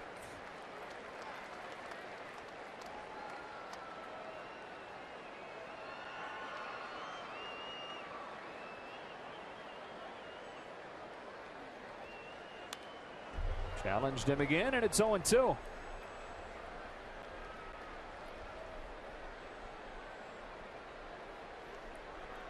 Rockies climbed over the Giants, now 3-2 in the top of the 7th. Their lead, the Rock Show. The offer, that's strike 3. In short order, Valbuena retired. And that is that curveball that is not acting like a get-over curveball, but an actual put-away pitch. Breaking a lot sharper and looking a lot more level coming out of Kenta's hand. You mentioned the Giants-Rockies score. The Diamondbacks trail in the 8th inning against St. Louis 5-2. So the Dodgers with a chance of both scores hold to advance the lead back to 2.5 games. Fastball, strike 1 on Simmons. Pedro Baez.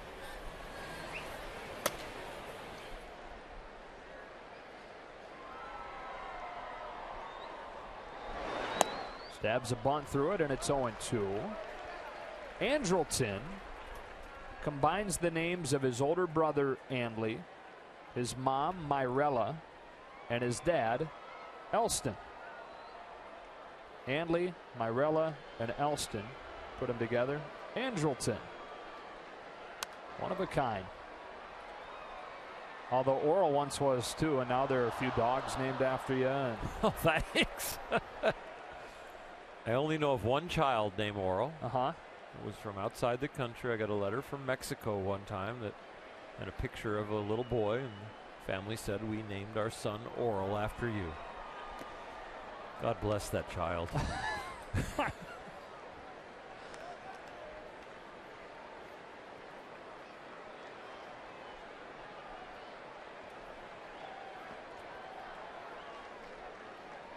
I didn't know what my name meant until I did a commercial with Martina Navratilova.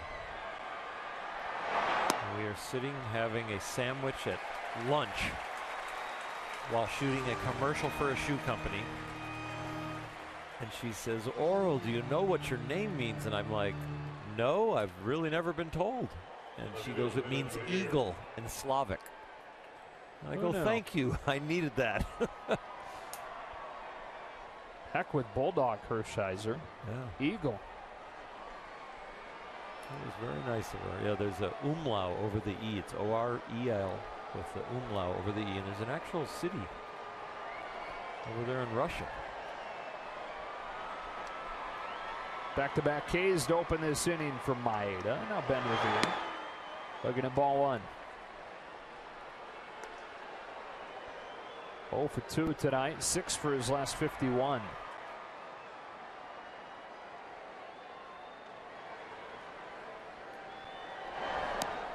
There's that curveball. 1 ball, 1 strike.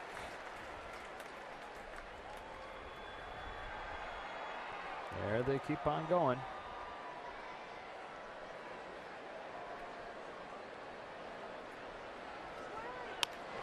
Little jam shot to short. Kike Hernandez. Kenta Maeda, 7 shutout innings. We stretch at Dodger Stadium with the Dodgers in front 4-0.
Sportsnet LA is brought to you by Nissan. Choose Nissan today for great offers on our most exciting lineup ever. Shop ChooseNissan.com. And by Carl's Jr., the baby back rib burger, only at Carl's Jr. Houston Street came back from the disabled list last week in Boston and pitched his first game in 11 months. Missed the second half of last season because of a knee injury, and then injured his lat during spring training, and so was shelved for the first couple of months this year. Only thrown 11 pitches this week. He's on 3 days rest. They're easing him back in. You're going to get the fastball and the slider. Fastball is only going to be about 90 miles an hour, but he's all about location and dotting that slider. Thompson, couple of nice swings tonight. Lined out and flied out to the wall. Street starts him with a pitch outside. It's 1-0. Trace really felt like things started to click over the last couple of weeks in AAA. Always nice timing when you get that call while you're feeling at your best. Doesn't always work that way. Sometimes it's necessity based and you're the next guy up. May not be swinging at best, but this is the best he's felt all year. Brandon Morrow loosening after the 7 innings from Maeda. It's Mike Freeman on deck. 2-1.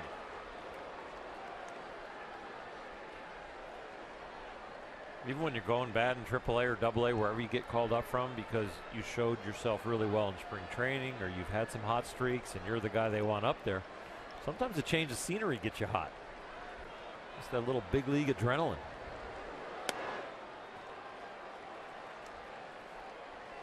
Trace kind of shook his head at that call. That outside corner has been wide all night.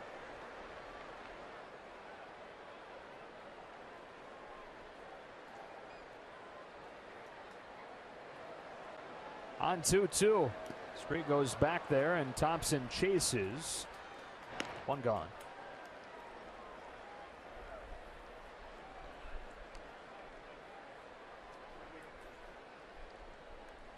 Brings up Freeman. Dave Roberts given an opportunity now in all 3 games that he's been on the major league roster. Once on Sunday, then again last night. Still looking for his first Dodger hit. Outstanding night from Kenta Maeda. Coming off a relief appearance of 1 inning with 3 days rest, but before that the start against the Reds was 5 innings and 5 strikeouts and a walk in that one. Freeman pops it up to left. Ben Revere. 2 up, 2 down. Well, he had a hard time finding it. You can no longer use the ball colored sky excuse. Second baseman number 26, Chase Utley.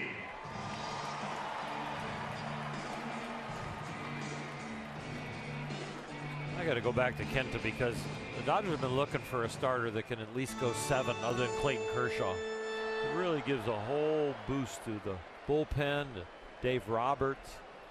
And with Brandon McCarthy on the DL, Kenta is pretty much going to get a regular turn for a little while. It seems like they have Clayton as a starter and then the rest of the staff, and I think Alex Wood falls into that for sure, going to be a starter right now. Clayton going to be on normal rest in his next start. They adjusted the rotation to make that the case, moving Clayton Kershaw to Thursday, Alex Wood back to Friday. So this is back-to-back nights now. The Dodgers have had a starter not named Kershaw go 7 full. Maeda tonight after Rich Hill did it last night.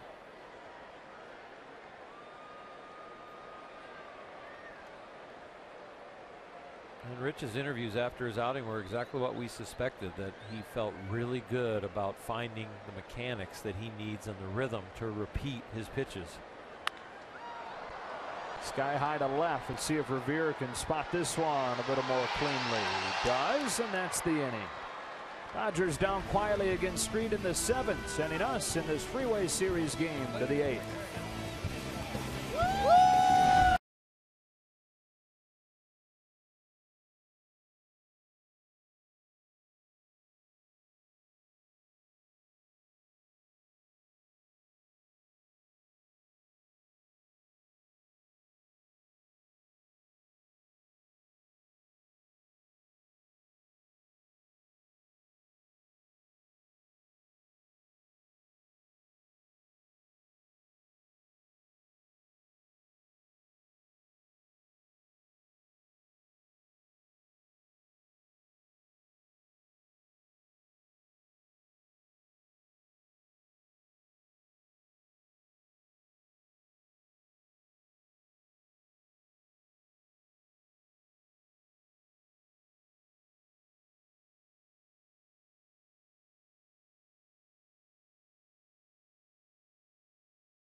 Backstage Dodgers. Cody Bellinger takes part in a wiffle ball game for the Dodgers Play Ball youth event.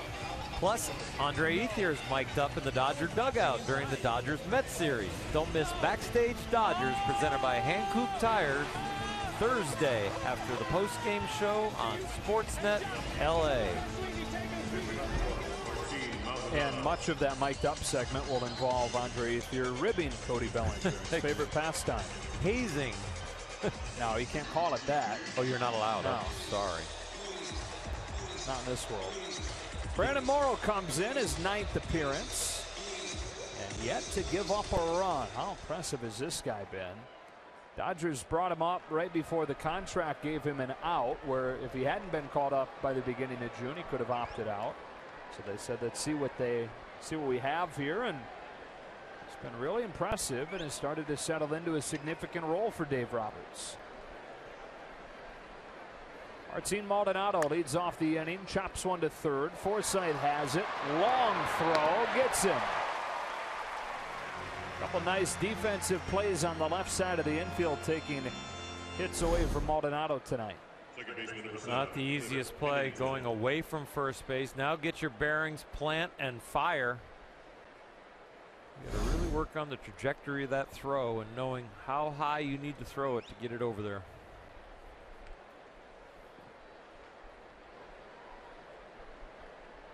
Morrow's first one to Cliff Pennington, a fastball at 95, which is for him like a changeup, strike one.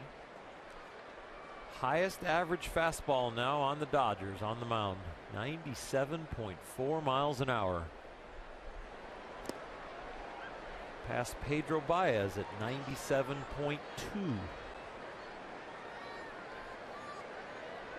Velocity that the Dodgers saw while he was pitching in San Diego late last year. The longest conversation ever continues. Pennington goes up to get it. And to the left, there is Chris Taylor for the second out.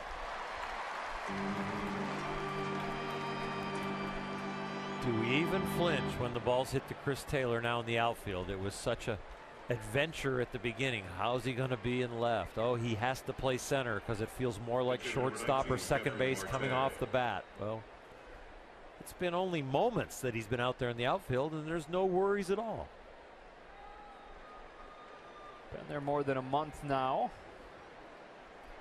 Jeffrey Marte called up for this series with all the left-handed pitching the Dodgers have, but go figure, his first appearance comes against a righty who has strike one, cutting at 92.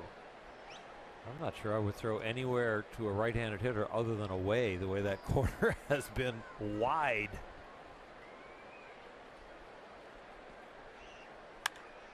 Line to right. Thompson caught it. He was playing deep, so had a long way to go. And the guy that he's filling in for appreciates the layout.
8 zeros put on by Dodger pitching and Dodger defense as we look at our Carl's Cam featuring some of the nice glove work. It is really a lot easier to pitch at the big league level when you get this kind of big league stellar defense. No matter where they hit it, you got a chance to get an out. Even when you make a mistake, there's people behind you everywhere that can cover for it. The athleticism of the modern big league player, where sabermetrics and all the data has said that defense has a huge value, is upgraded all the defenders, the guys that get an opportunity. Sometimes now get an opportunity to hit because they're so good on defense. Used to be the other way around. 2, 3, and 4 for the Dodgers in this inning. Logan Forsythe leading off against Blake Parker.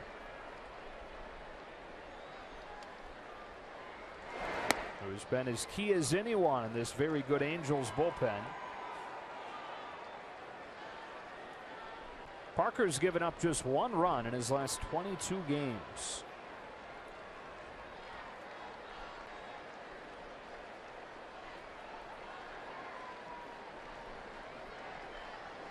There's a lot going on in that set. Bang to second. Pennington.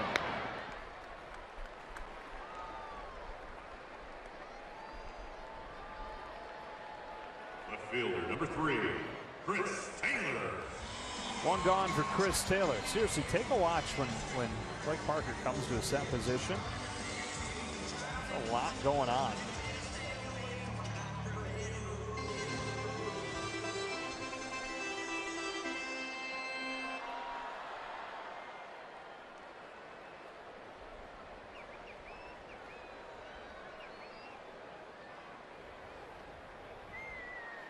And finally, set.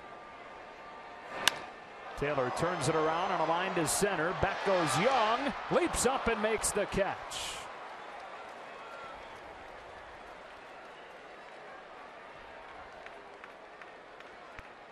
Adventurous night for him out there, huh? And you see EY thank Cole Calhoun in right field, because when those balls are directly over your head as a center fielder, you're hoping for communication from your corner guys, because they have a better read on how far back it is over your head or in. So you'll hear yelling, back, back, back, or in. Got to be tough with a packed pavilion out there. Oh, Hear other things yelled. You got to scream if you're the corner guys. You can forget about it in the playoffs. Regular season, you can hear it. 1 ball and no strikes on Cody Bellinger. The Angels are yet to retire tonight. 2 walks and then the tie-breaking opposite field RBI single.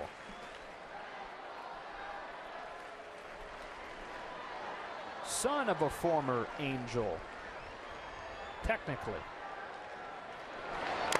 Foul tip, strike 1. Reason I say technically, Clay, his dad, had 1 at-bat with the Angels in 2002. Strikeout against the Rangers' Todd Von Poppel. But that qualified him to get a World Series ring. So he has 2 at the Yankees, and he has an 0-2 championship ring with the Angels. 2-1. Kind of vultured that 1 ring.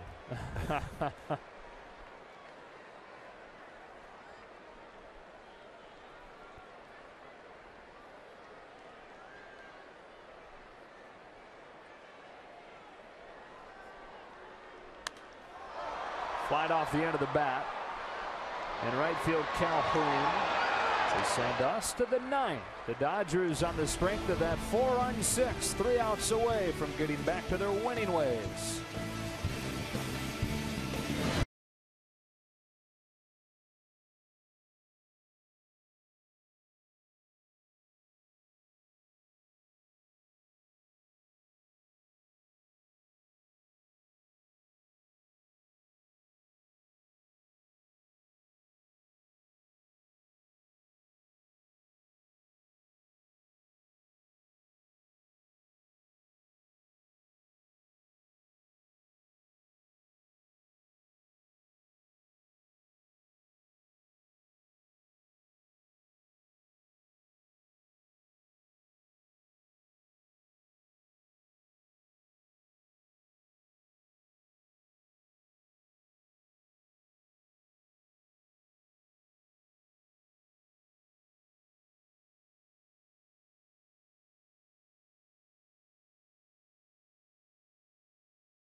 Sportsnet LA is brought to you by BMW. See a Southern California BMW Center today for exceptional offers, or visit SoCalBMW.com. And by Baby Driver in theaters June 28th.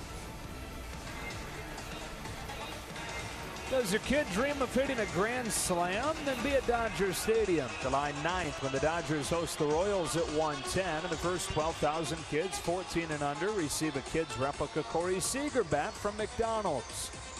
Visit Dodgers.com/promotions. That's Bob Guerin, the Dodger bench coach. And hey, Mrs. Guerin, May Guerin, Bob's mom, celebrating her 90th birthday today. Happy birthday, May. And what a family they have in May. The matriarch. 4 kids, 10 grandchildren, 7 great-grandchildren, 7 great-great-grandchildren.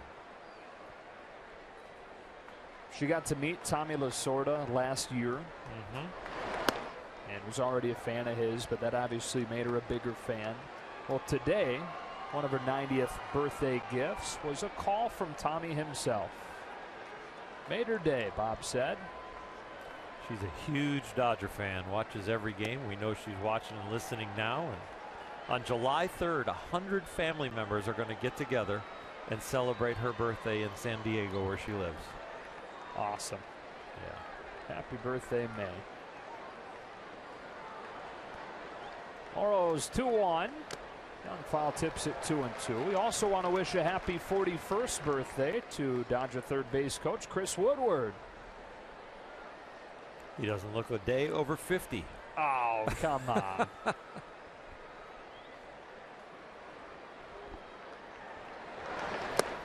Morrow strikes out Young for the first out of the ninth. Tomorrow's probables brought to you by Mercedes-Benz. Hyun-Jin Ryu for the Dodgers against the rookie Alex Meyer. Came over from the Twins in the same deal that brought Ricky Nolasco. In fact, Nolasco is kind of a throw-in, a salary dump, so the Angels could acquire Alex Meyer.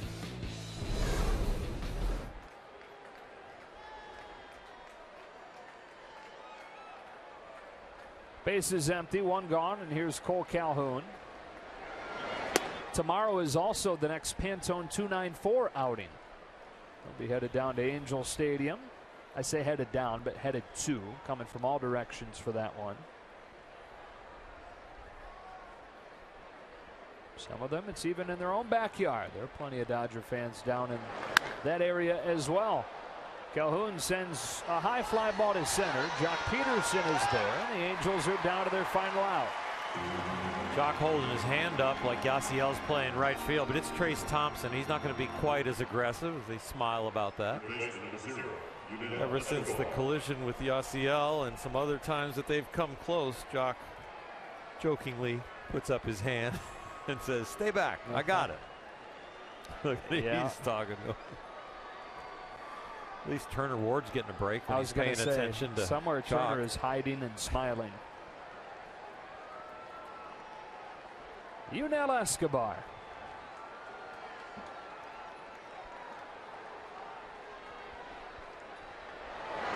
We put it all on Puig, but it's not like Turner is afraid of talking.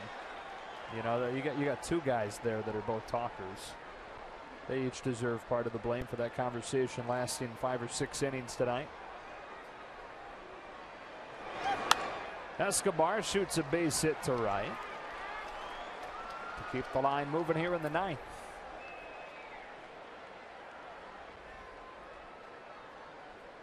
First baseman number 18, Luis. We talked about May Guerin. Robert Sr., Bob Guerin's dad, went to Hoover High in San Diego with Ted Williams. May went with the DiMaggio boys. Yes.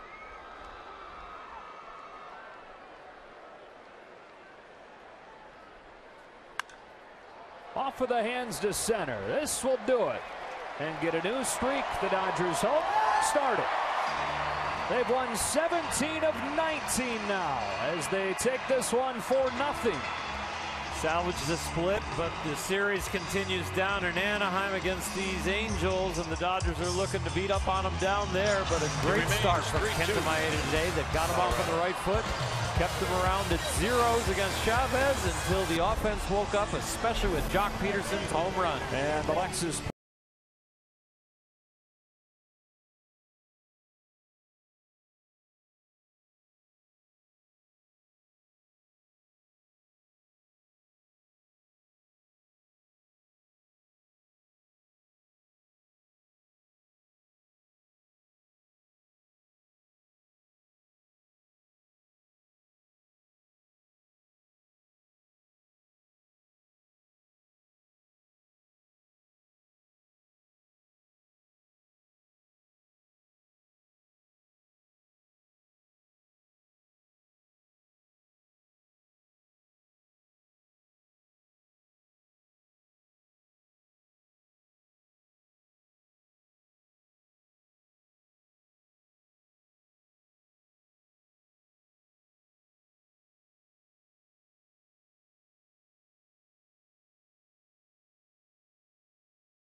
Giants coverage, and it's not over after the postgame show. Giants Outsiders assures you of that. The McCovey Chronicles, Grant Brisbee and Teresa Vignal bring you a fresh take on the game this season on Giants Outsiders tonight after postgame live. Check it out. George Contos is the new pitcher for the Giants.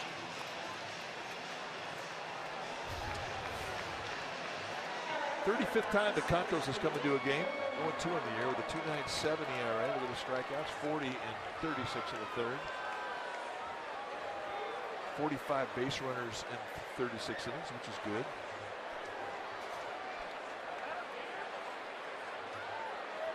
It'll be Arenado to lead things off.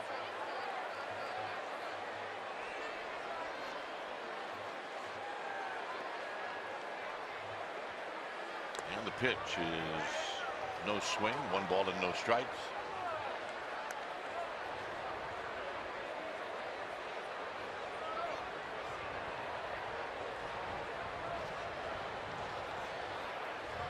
Reynolds on deck.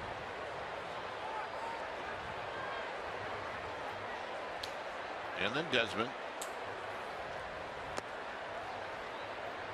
Santos, 2 balls, no strikes.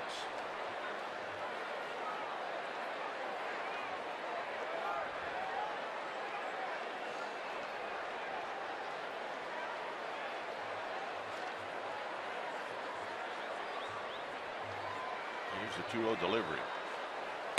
Swing and a miss. 2 balls and 1 strike. Not giving into the fastball and a fastball count. Arenado came out of his shoes on this one. This is a good slider right here. That's George Contos, #1. And watch the break straight down. Arenado came unhinged trying to get to it.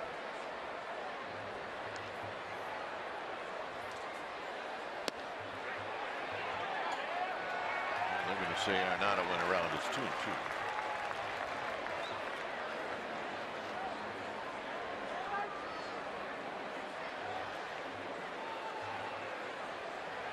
Kane wins 6 innings. Quality start. Oh no! Whoa. Threw the ball well. And really, it was a get-it-in first pitch curveball that cost him. And I don't think that's a mistake.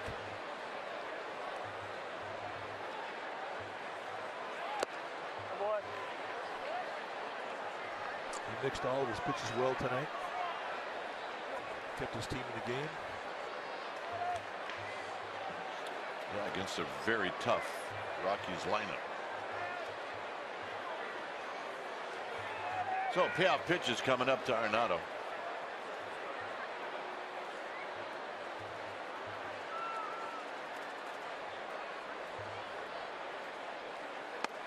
And he got him.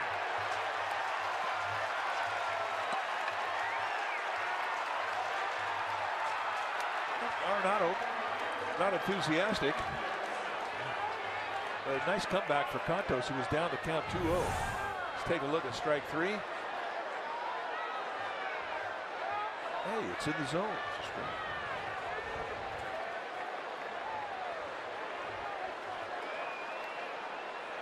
That's Mr. Welke foul. That's the only guy you have to impress. Here's Reynolds. So the swing and a miss.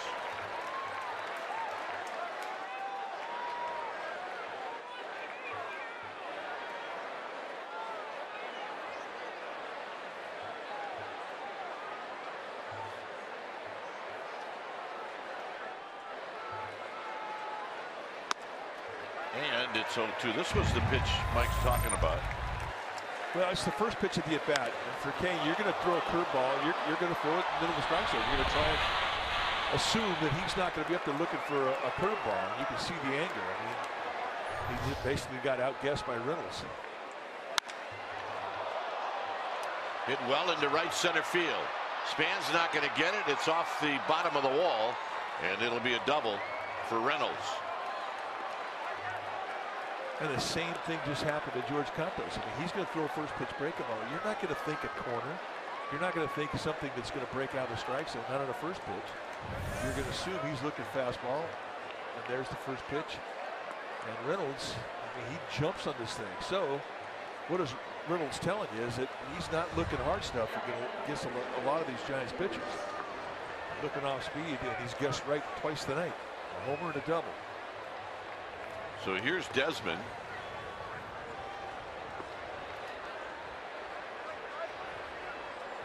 Desmond has been on base 3 times. His last time up, he walked.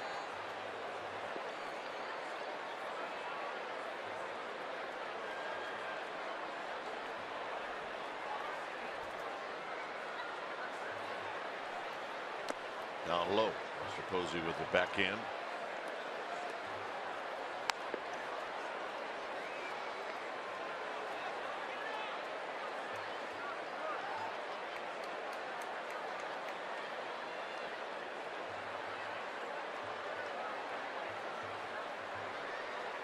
Amarista to follow. Bullpen's empty for the Giants.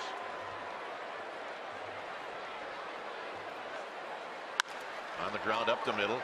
Panic on the backhand. He'll set and throw. And Desmond's retired. On the play, Reynolds moves to third. Nice play, Joe Panic. A lot of pressure on that play simply because of the guy running out of the box. Ian Desmond is a good runner. He's got great speed. Even when he hits the ball on the right side of the infield, if it's going to your backhand and your momentum's going out to center field, you've got to make a good play to get him.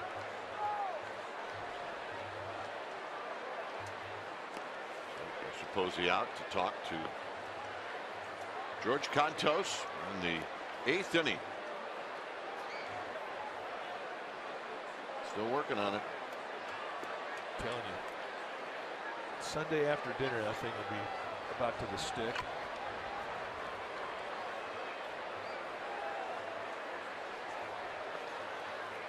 Amarista waits, and he takes high. 1 ball and no strikes. You know, think about those suckers.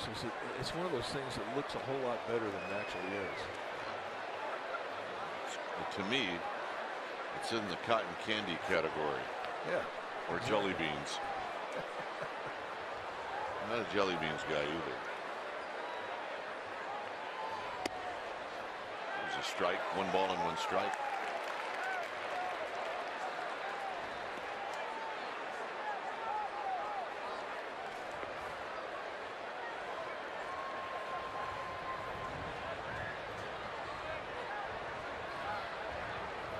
Giants trying to keep it close.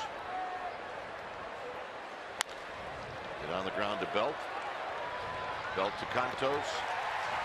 Side retired. It'll be Posey, Belt, Crawford, Jones, Hernandez coming up.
Giants game, a brand new installment of Inside the Clubhouse created by our very talented folks at SFG Productions is ready for fans to take a look at. It's called A Family Legacy, and it features exclusive interviews with none other than Barry Bonds, Willie Mays, and Willie McCovey, and explores the role family plays in the Giants' legacy, narrated by our own Mike Krukow, so you know it's got to be good. Check it out, youtube.com/Giants, or right here on NBC Sports Bay Area, June 29th. I can't wait. Good job, Krukow. All right, here's the pitch to Buster Posey, and he takes a call strike, and it's 0-1. The SFG production crew, they're a great bunch. Very, very talented. It's fun to be a part of it. Posey 3 for 5 lifetime against Oberg. He's looking for one speed, one location. On the ground and a base hit. Onage is Onage. Oh, that's a mistake from Oberg. They set that target on the outside corner. You do not want to make a mistake middle into Posey, especially in a one-run ball game. I mean, they have to feel fortunate that they only gave up a single on this mistake to location. So Bud Black's coming out with lefties coming up. It's going to be Jake McGee when it's time for a change. Think Speedy Oil Change and Auto Service, your trusted oil change tune-up and brake experts. We'll be back.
Got their leadoff hitter on and Buster Posey, and here's Jake McGee.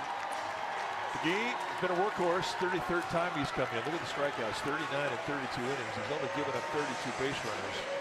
And when you're averaging one base runner per inning, you're doing your job. He's a power arm. You'll see mid to high 90s with a fastball and a slider. Go figure this, Mike. The two guys that have Onage on McGee are Belt and Crawford. Yeah, go figure indeed. Let's hope it continues.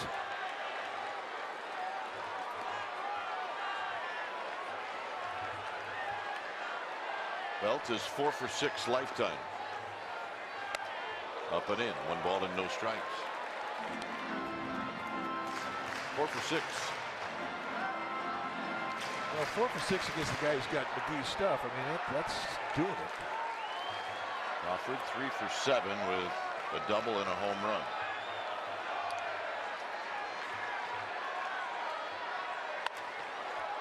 A little pop up, but it's going to be Arenado. And he dropped it. He's going to throw to second, and they got him.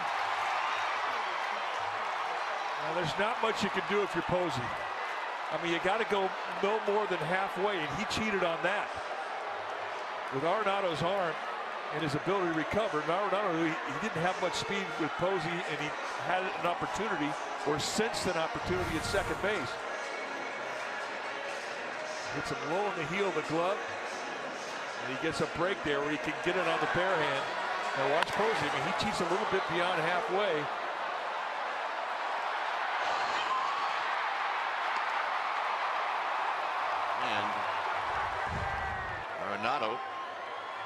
fortunate that that ball bounced right up and he grabbed it. That was good fortune indeed. So here's Crawford. Crawford takes wide, 1 ball and no strikes. Mentioned he's got a home run off of McGee. This one was to the opposite field 2 weeks ago.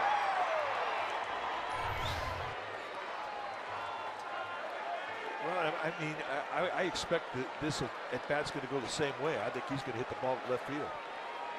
McGee's going to keep that ball away from him.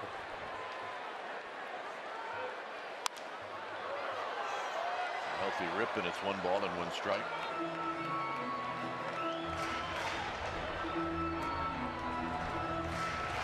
Well, look who got a baseball. I did. That's a happy girl.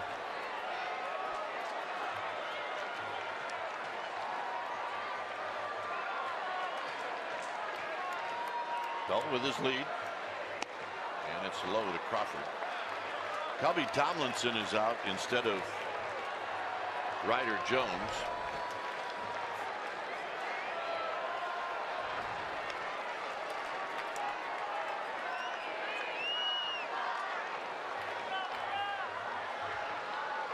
Outfield deep and right is Tapia.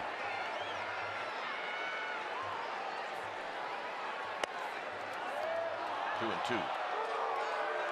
That's some 2-1 paint right there. And this is right down the base of the strike zone. We've seen a lot of those strikes tonight. Bill Welke has not been inconsistent with his zone. It's been a big zone. He's kept it there.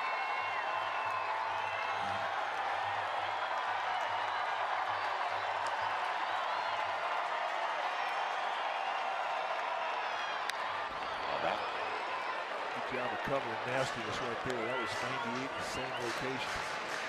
But he had to cover it. You can't trust that ball's going to get by you. Not be called a strike when it's down at the knees or below. So that's running out of outs.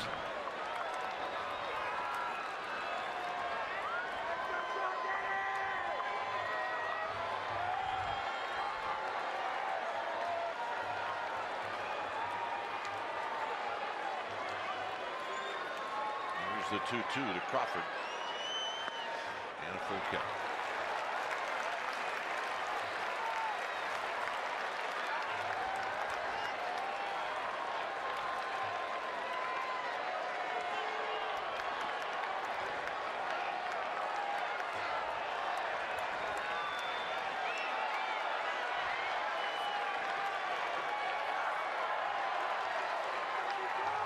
See what Belt does.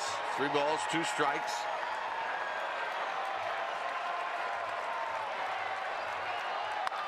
Crawford with a base hit to right field. Here goes Belt. Here's the throw. Cut off.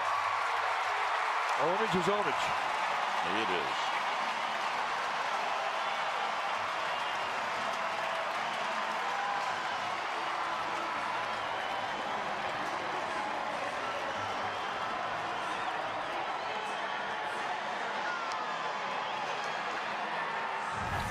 Tomlinson. The outside target, it goes middle in, away from where Walters wanted it. And Crawford went right at the location. He spins on 97. And there's nothing that anybody on the right side of that Rockies infield could do about that one, except get in line for a cutoff. This is McGee's inning. Nobody's throwing, or it doesn't look like anybody's interested in throwing down the right field line. See what Kelby Tomlinson has done as a pinch hitter. Lifetime 8 for 26. Those are good numbers. Nobody in the pen. The best arm in the Rockies outfield is in left field with Desmond. It's the strongest, but Charlie Blackmon has a very quick release and a very accurate arm in center.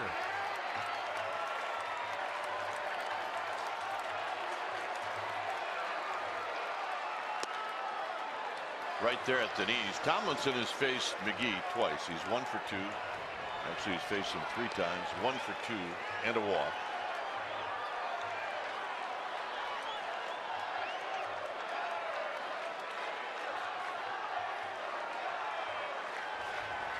look of concern from Buster Posey.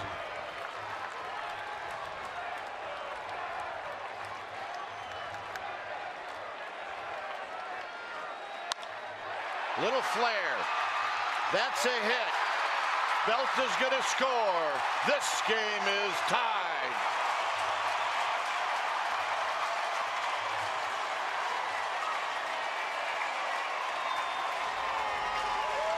Well, just enough. The guy on the mound is going to supply the power. He's throwing 97, 98. Tomlinson with a very quick approach. He has very small load. That's a very direct route to the ball. He didn't get the sweet spot. Perhaps that's a good thing. We got a brand new ball game. So here's Gorkys Hernandez. And Matt Cain just spit the hook. And that's a good thing. He did not deserve an L tonight. He pitched well.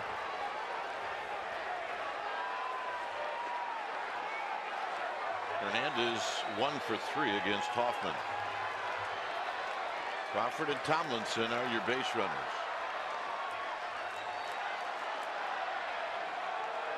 Gorkys Hernandez has got a good swing going. Yes, he does. He can build an average here pretty steady the last 10 days. And he has a little pop in his bat. He could run into one.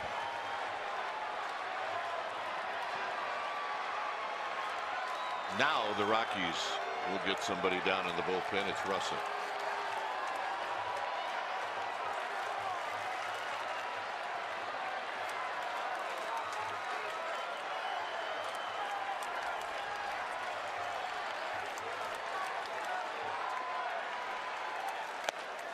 High, 1-0.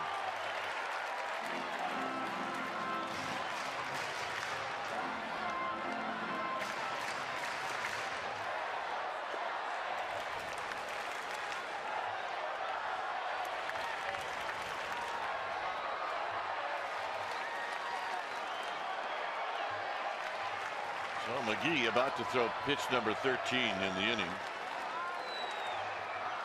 Swing and a miss. 1 ball and 1 strike. You're just not thinking slider when you're standing in there against McGee. And McGee does not give it in the fastball on a 1-0 count. So you step out, restrap on your gloves, kick a little dirt out of your spikes, get after it.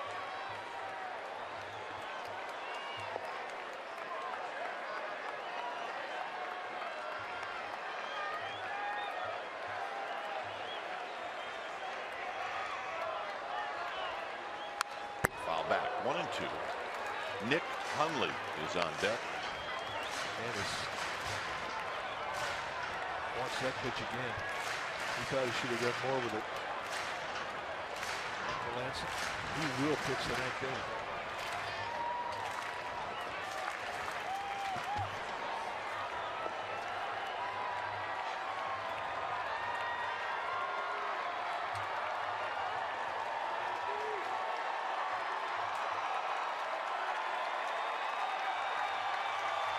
Here's the 1-2.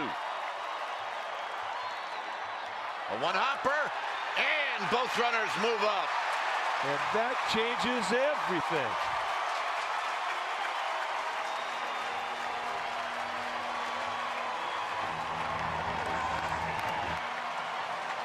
It was McGee that had 5 wild pitches Sunday's game against the Dodgers. And this would just cost them 90 feet 2 times, and 2 guys move up in the score position. And that sign says it all. Pressure all over Tony Walters now. Rockies catcher. Got him.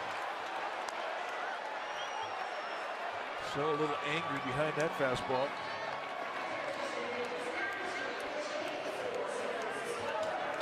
Well, not takes a hit or a mistake.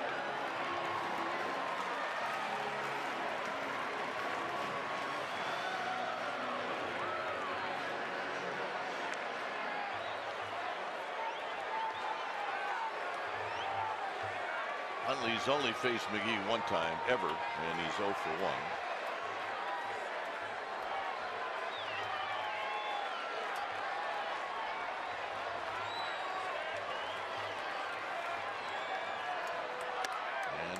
and it's 0-1. Not sure if Hundley thought that was up or in. Maybe both.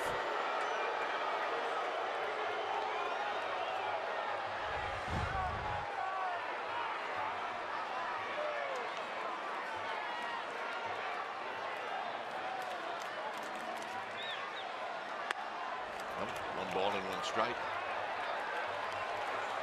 You trying to stay in that inside corner.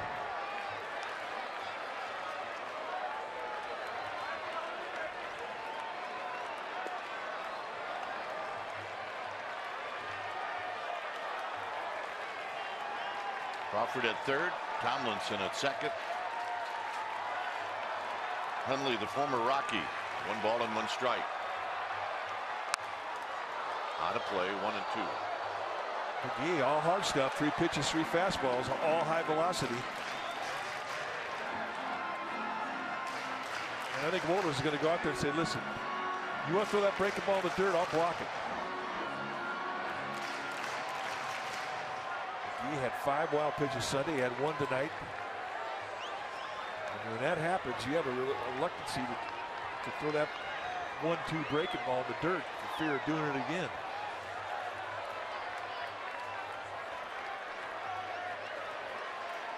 One and two.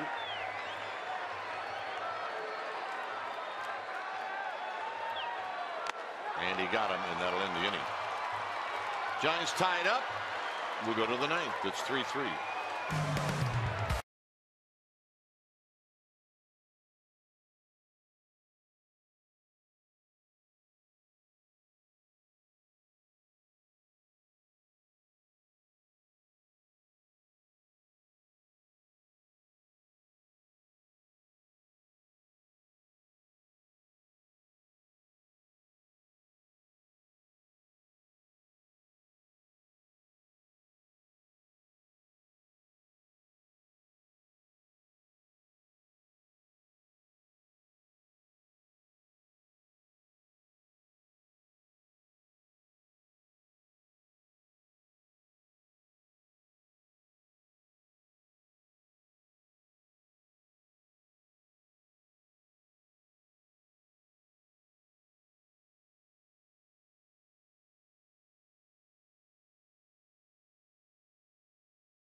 Giants baseball right after the ball game for Esurance Giants post game live.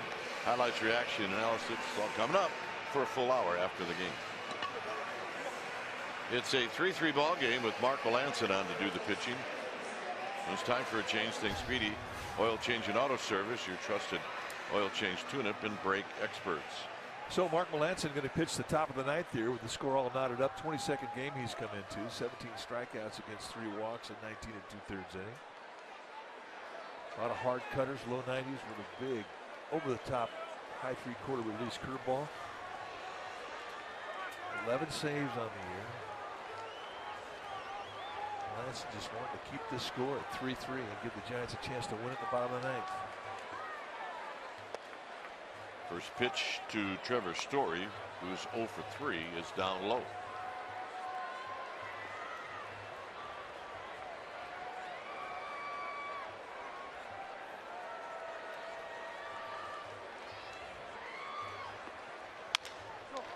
On the ground to Tomlinson, just into the game, and a quick throw, and they got him. Nice play. How tough is that? You come into the game, and right away you get a ball that's tough to field and throw. Well, I mean, it's kind of the way the game is, isn't it? You get in and that ball's going to find you. Nice play, good exchange. And that goes back to what we showed earlier about these infielders working with Ron Wotus before games. That's what they do. Well, you can't make that any more perfectly. Great exchange and an absolute P-rod over to first base and hit the bullseye. Infield instructor, which is like a hitting instructor. Wotus thinking, you know what? It's all worth it. Here's Walters.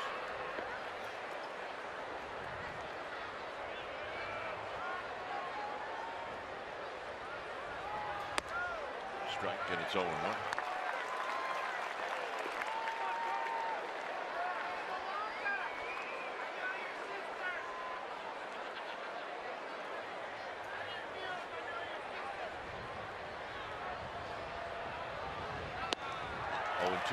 That was nasty. I mean, that's the over-the-top curveball we're talking about from Melanson. You can see the break from a high three-quarter release. That's a straight downer in an absolute perfect location. Good luck with that one. Buster says, throw that again. He does. 1-2. For the Giants in the bottom of the ninth. Need the top of the order.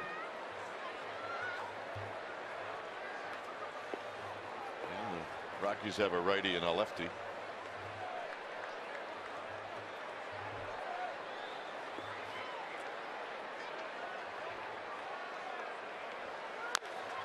And this is tapped foul. We'll do it again.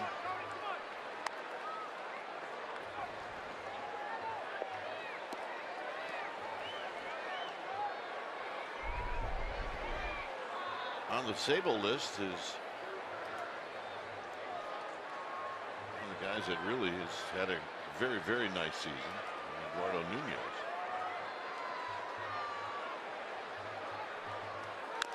That foul again. We'll do it again.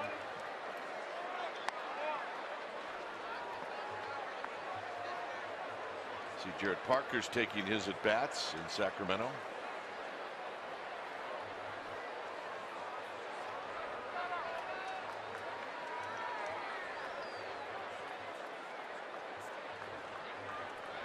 Melanson going after Tony Walters.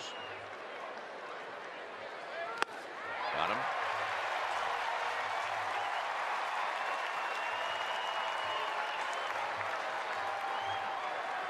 And here's Valaika. Let's take a look at another curveball. I'm sorry, that's a cutter with straight down action. Look at the spin with the slider. And when he gets that thing going, the break on it is so acute. It's just straight down, which is what makes him unique. You only get that from a high three-quarter release. This type of breaking ball is good against righties or lefties. This is why he's the closer.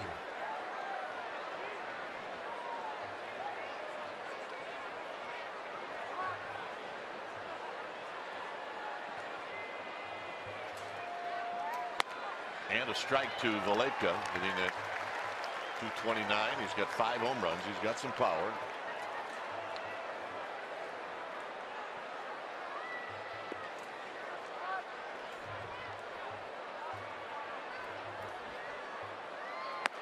And the next pitch is down low.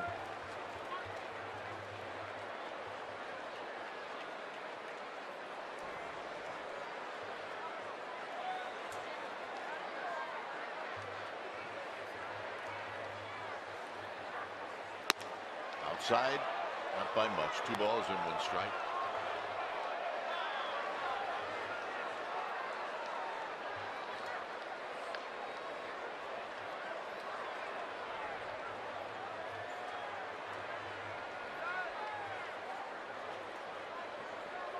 Melanson throwing pitch number 12. Foul back, 2-2. And at him away. Of course, those right-handed hitters, they try to hit one out to right field. And this part, it's not so easy to do. Well, it doesn't happen very often. Less than 50 times in this ballpark's history has a right-handed hitter hit the ball out to right field. Goes back to 2000. Stays alive.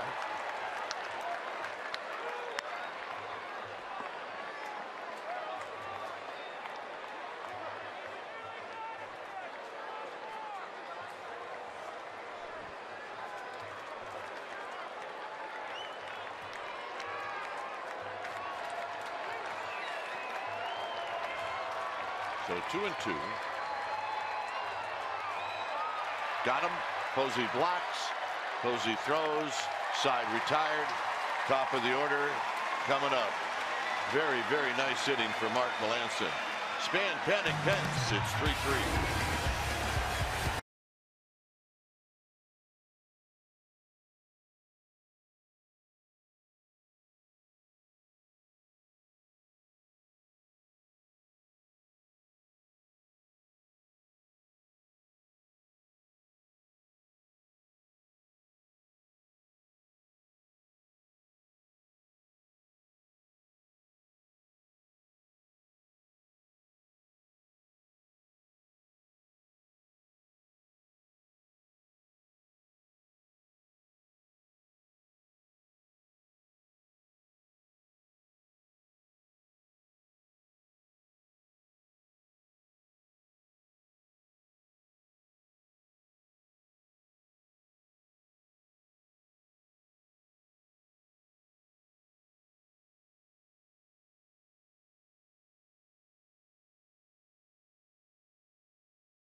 We go to the home half of the ninth. Giants would like to send everybody home.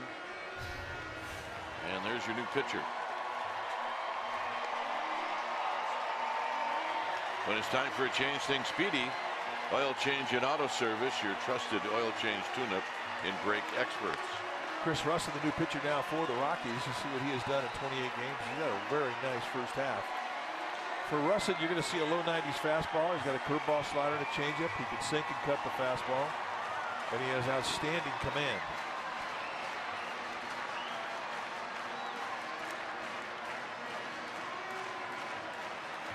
Russell in 41 innings has given up 3 home runs. And remember where he plays.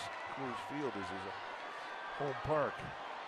Span's got some ownage, 6 for 13 with a couple of doubles, a triple, a home run. Right now, a home run. Right now, asking him to be a base runner. Inside, 1 ball and no strikes. He's been on base 2 times. He's got a couple of hits. And he's got that average now up to 286.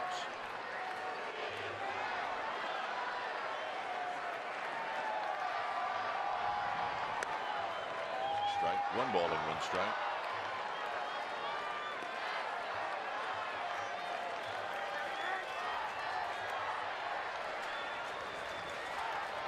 Russell does not have to give into a fastball count with a fastball. He's got outstanding command with all of his pitches.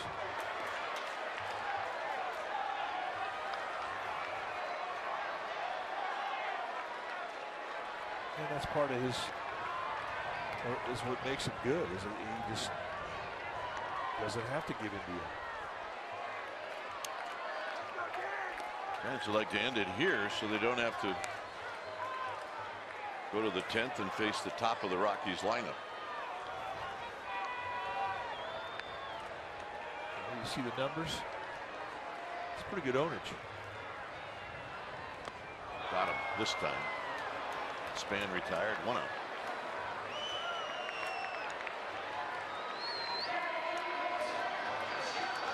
Here's Panik, 0 for 3.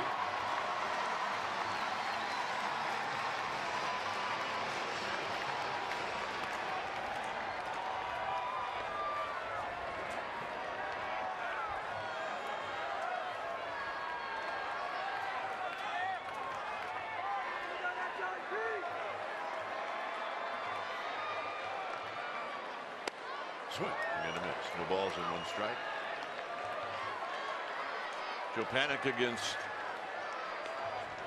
Russin is 1 for 7. The one hit a double.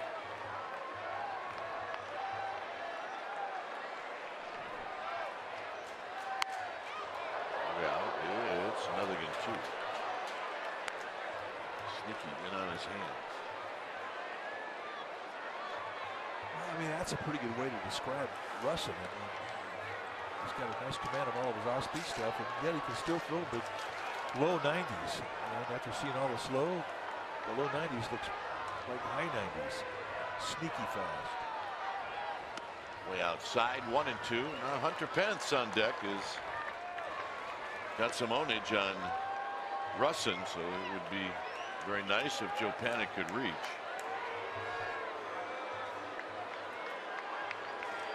Walters is going to go out and have a word.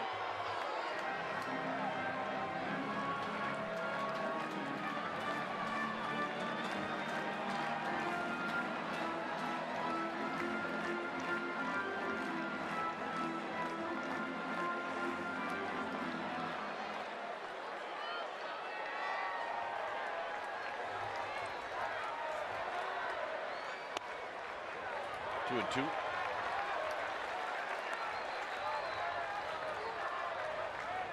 I think the word that Walters went out there and told Russin is maybe get that low outside pitch all night long. Let's see if we can pick a clean here. And that was the first attempt. They're going to try it again.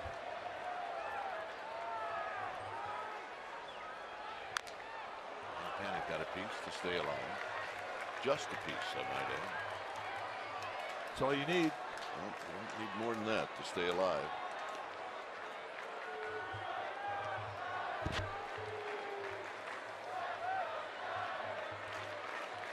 Two balls, 2 strikes here in the 9th in a tie ball game.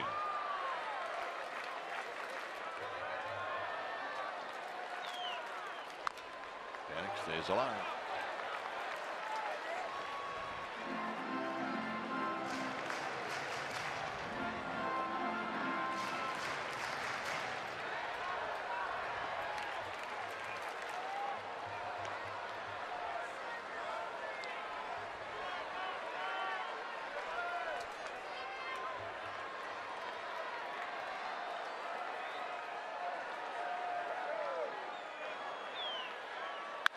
Line drive, right at Story. 2 down. Yeah, he's got a good swing going. That was a good at bat.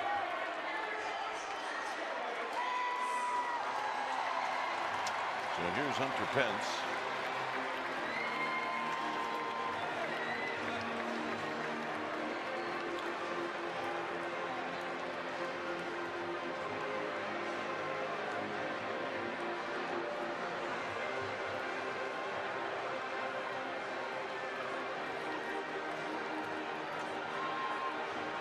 There's another meeting.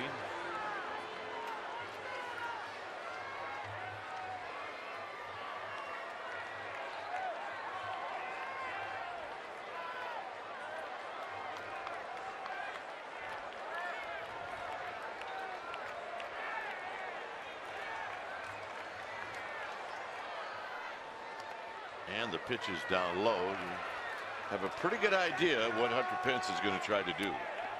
Well, he's going to try and leave Earth, but his best bet to do that is a stake up.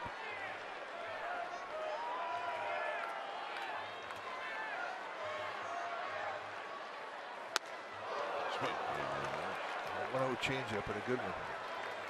Pence was way out front.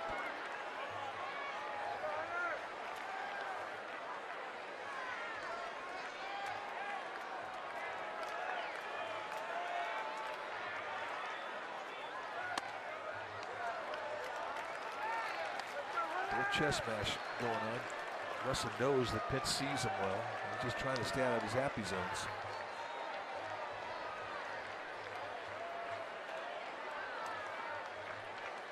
Two 2-1 pitch. Right back to where it came from. And that's going to end the inning. So we're going to go extra innings. It's going to be Osich coming out. Top of the order coming up.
go to the 10th.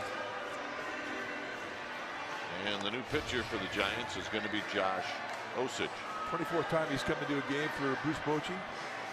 24 strikeouts in 21 2/3. It's really been a tale of two parts of the first half for Osich. In the second half of this first half, he has been very good, and he's utilizing 4 pitches. Mid to high 90s fastball with big time movement. He can sink and cut it. Curveball, slider, and a changeup, which he's really gaining confidence in every time he goes out there. So he gets to face the top of the order, and that would be Charlie Blackmon, and then Raimel Tapia, and then Nolan Arenado. With Dyson getting loose.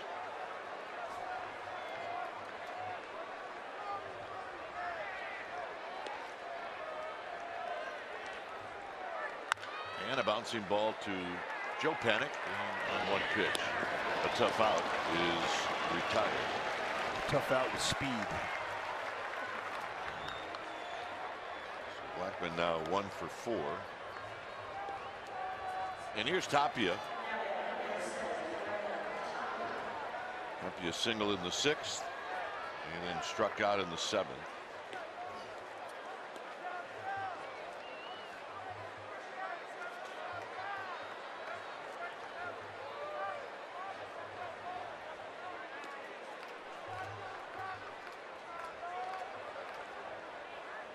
And a breaking ball and a beauty, and it's 0-1.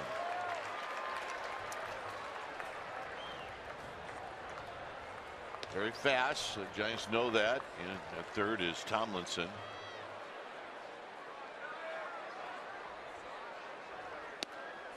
You get something hit softly on the infield, you got to move. And he also could bunt. Still, I mean, you'd rather face Tapia in this situation than DJ LeMahieu, who had to leave this game earlier with a groin injury.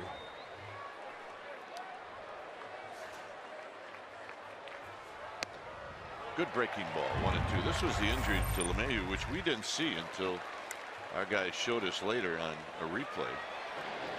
And they said it was a groin. Just judging by the way he walked out the field, I would doubt that he would be playing tomorrow. Away, it's 2 and 2. Not that Tapia is not capable. He's played well against the Giants. Yes, he has. He's been called up.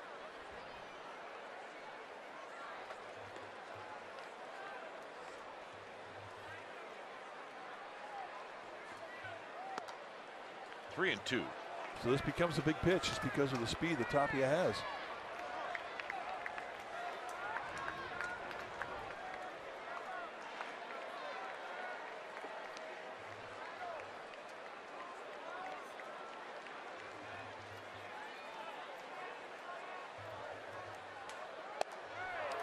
Not even close. Easy take.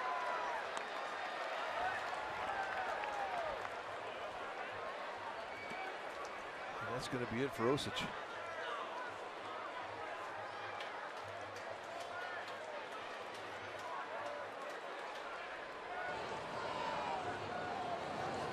Dyson's going to come in. We'll be facing Nolan Arenado with speed at first. It's a 3-3 ball game with speed at first. We'll be back.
second pitching change in this inning, and it's going to be Sam Dyson.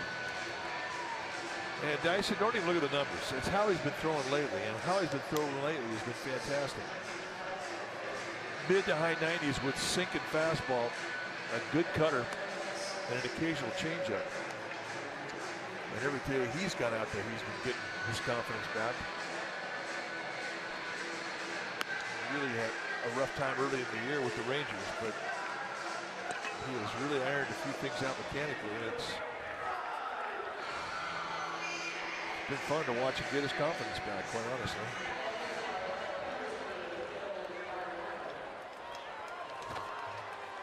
So here's Arenado. Arenado singled in the first inning. Since then he's flied out, walked, and then Canto struck him out in the 8th. Good speed at first with Tapia. Let's see if he chooses to go. And it's high, 1 ball and no strikes. I wouldn't be surprised by movement either from Tapia, just because of the reputation Dyson has of putting the ball on the ground, and I'm sure Bud Black would like to open up a side of the infield. And he could do that by moving the runner.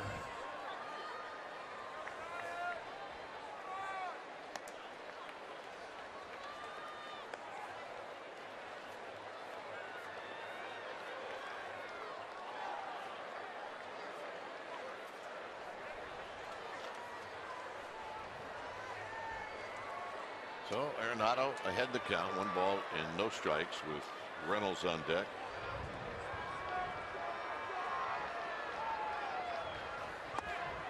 And Arenado goes around, 1 ball and 1 strike. Yes, he did. And that right in on his hands. I mean, he wants to hit so bad. That thing just ate him up.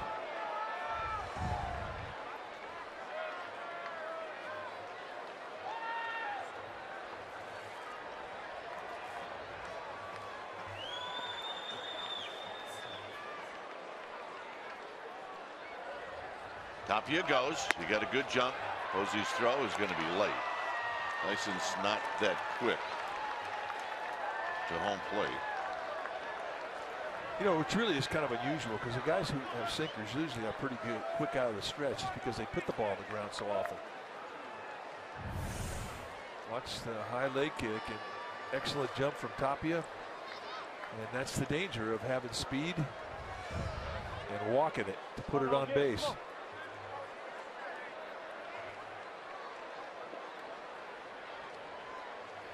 Dyson does have a base to play with, but he's also out in front of Arenado 1 and 2.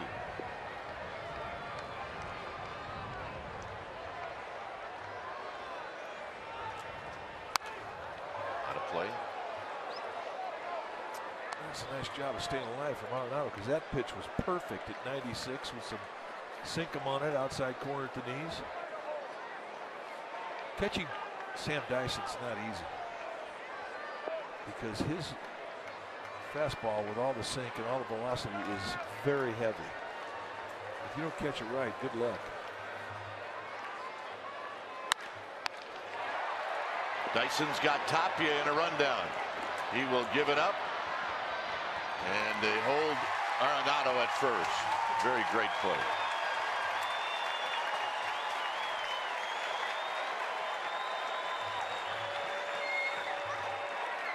You don't want to give it up too soon, and you also want to try to keep that runner at first. Now, in a pretty good position to field his position. Now you run right at the runner. You run him back to the smaller bag. Little flip. You can't run any better than that. And the quickness of that rundown did not allow Arenado to move up another 90 feet. So that's a big play. What it really does is it wipes out the stolen base, and here's Reynolds. Reynolds has been the tough out for the Giants here in this game. He's got a 3-run home run.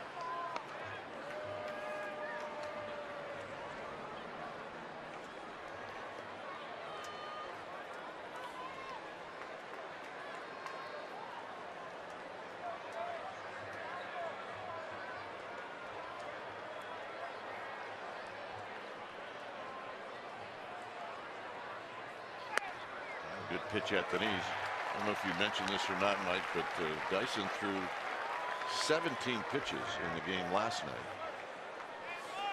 You know, it's an issue if your mechanics aren't good. If your mechanics are pretty good, I mean, you can abuse your arm a little more. And I think he's enjoying pitching right now because he has command of the baseball, which he didn't have a lot of early in the year. Pitch, 0-2. Because he's painting right now.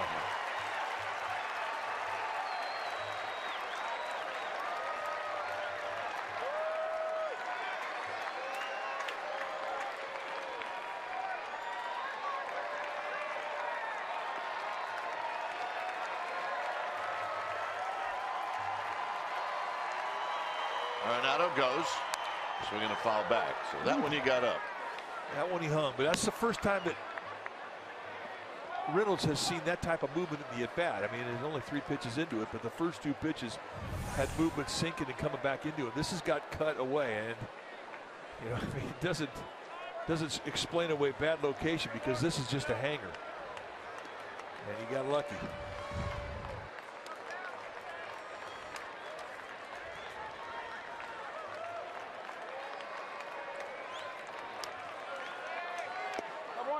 Down low. So the first changeup that he's throwing tonight, and he threw that with the idea that he was going to throw it below the strike zone. And I think what Dyson's thinking is you just can't give a hot hitter a lot of one speed, so he's mixing it up. But the best pitches he's throwing him have been the sinkers, not the slider, not the changeup.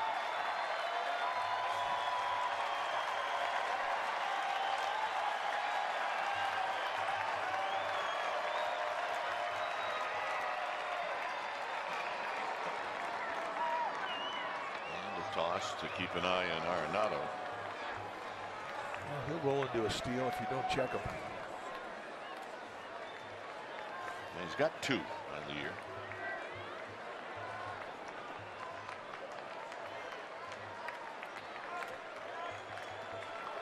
Outfield straightaway and deep. Now runner goes, swing and a miss, hitting over.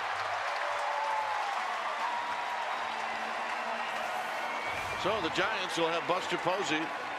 He will lead things off. Then it'll be Belt. Then it'll be Crawford and a host of others. It's a 3-3 ball game.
Here in the bottom of the 10th, Brunson stays in the game, and he'll be facing that man, Buster Posey.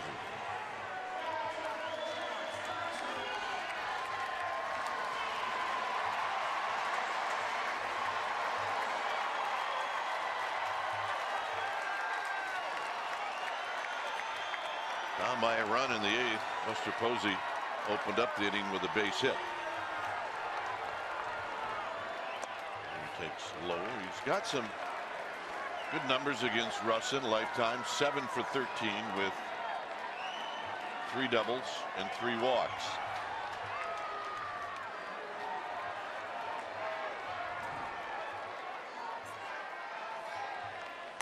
Not close. Russin nibbling.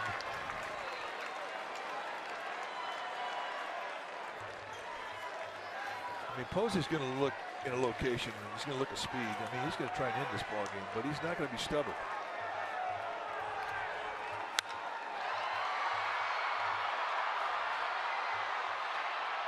And Blackman behind Tapia, 1 out.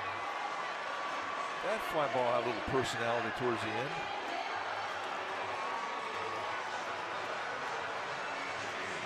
These are the games where, at this point in the game, where the outfielders play extremely deep. And they protect that gap in right center. When you look at how much room they're giving the left-handed hitter Belt.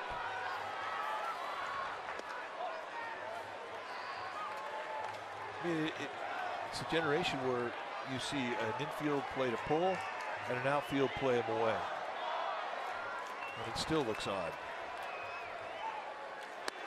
And we see it all the time. All the time. For sabermetrics, when you play the guy to pull, everybody pulled.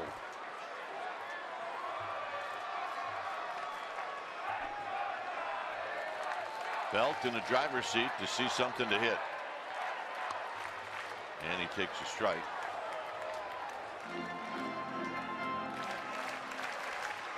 He's got the power to take it out of here the opposite way.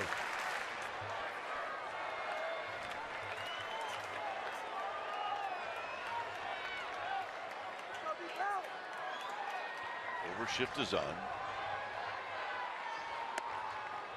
3-1.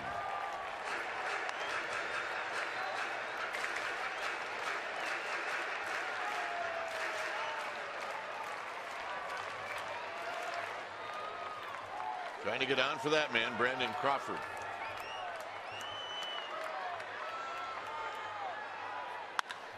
Drive to right, and it's going to fall. You play no doubles defense, you're going to have hits fall in front of you. Well, you're right. And you play straight up, that's a can of corn.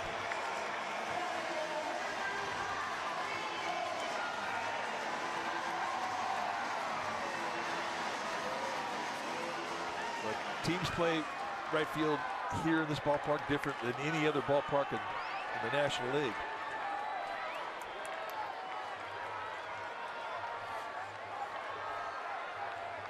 Crawford 5 for 16 with a double and a home run in his career against Russin.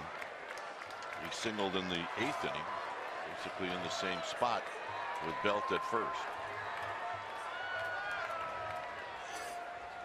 And he shoots this one on the ground, and Story with a terrific play, and that's going to end the inning. Not much you can do, but just keep swinging it. We'll go to the 11th. It remains 3-3.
or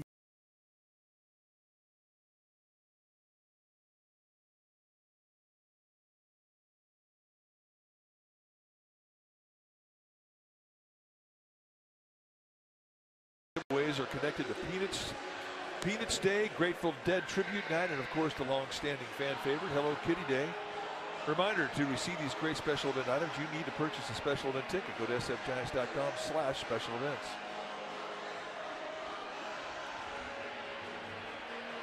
So it is the 11th, and it's a 3-3 game.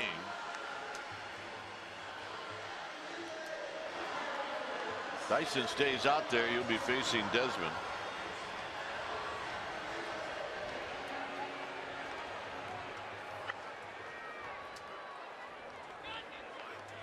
So Desmond has been on base 3 times.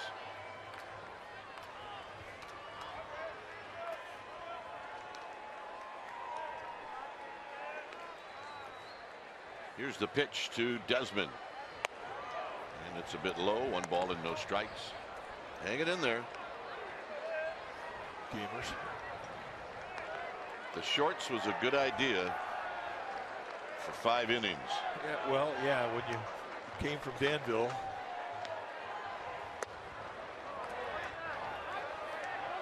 No swing, 2-0.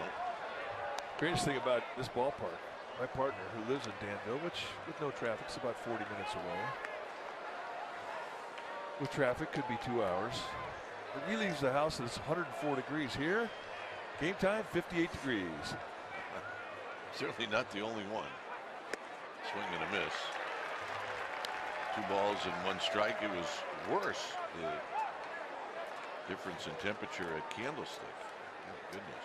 Oh yeah, you leave East Bay at the 104 degrees, you get to Candlestick and it was 37.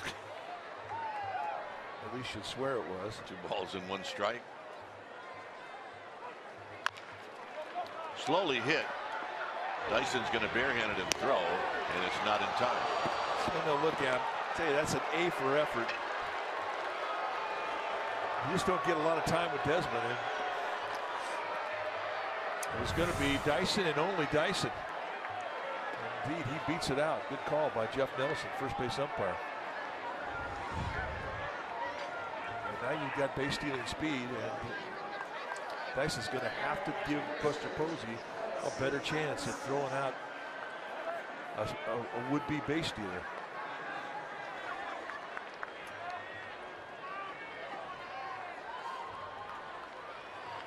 Bud Black will definitely give up an out by way of a bunt. But he may take a pitch to see if Desmond can steal.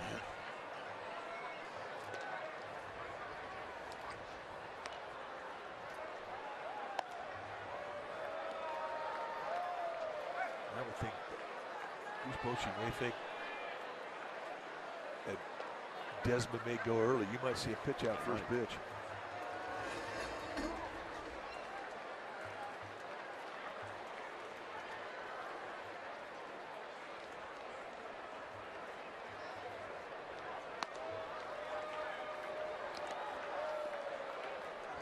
Desmond's got 8 steals. He's been thrown out 3 times.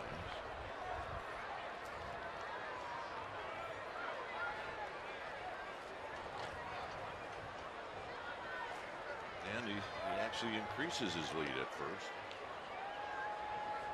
He goes. Posey's throw. He's got a shot.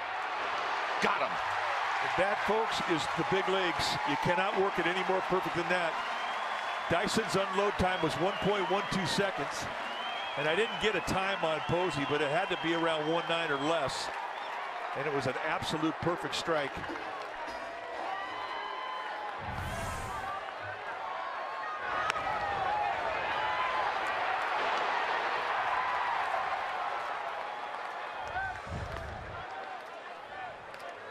Amarista takes wide, 2-0. The guys in the truck have a 1.84. And with an absolute cannon shot for a throw. And it had to be that way. I mean, Desmond's jump is pretty good.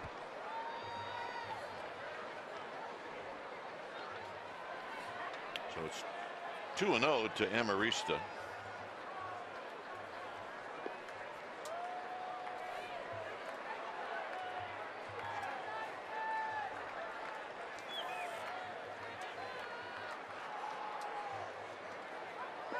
3-0. So you're back to having speed at first if you lose Amarista.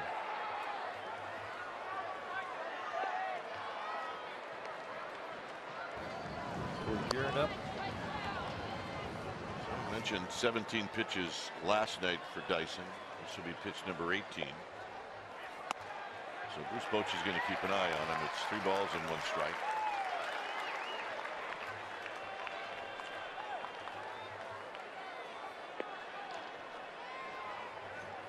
Meanwhile, in the Rockies pen, Eric Hall, the closer on the left, Chad Qualls on the right.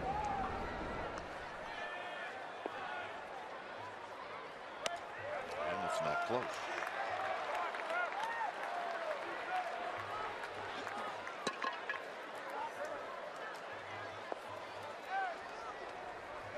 So here's Story.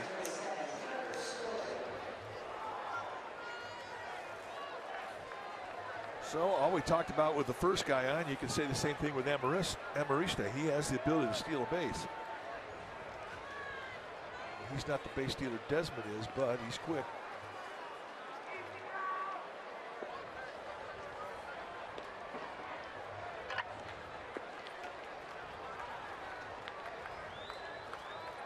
Story is 0 for 4.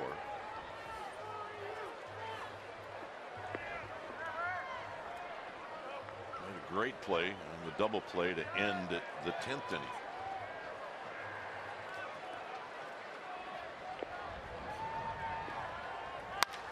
Look out. Let that hit a seat.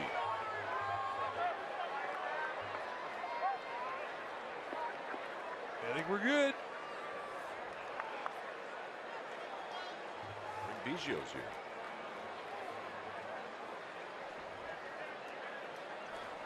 Kind of reminds you of him. No balls and 1 strike. Hall of Fame. Timeout is called. Now here's the play that ended it. Just a top spin, 1-hop seed. And Story spirit it. Once he did, he had all the time in the world to get the double play.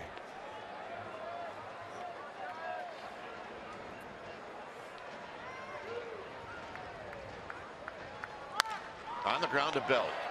Belt to the other Brandon. Back to Belt. And a double play! The Brandons. They can do it here in the 11th. Tomlinson to lead things off.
Go home here in the 11th.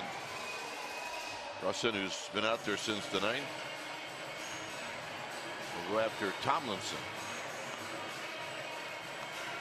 Then Hernandez. And then we'll see. Or Samardzija. Or Samardzija. He's chalking up. Got his helmet on. Gloves on.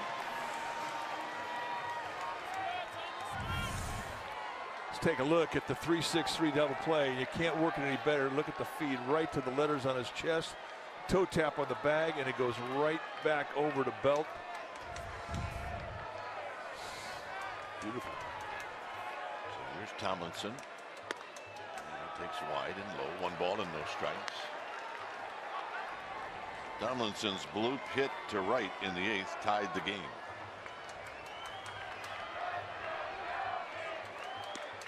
Two and 0.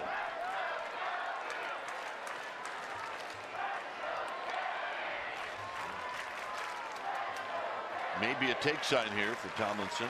Maybe not.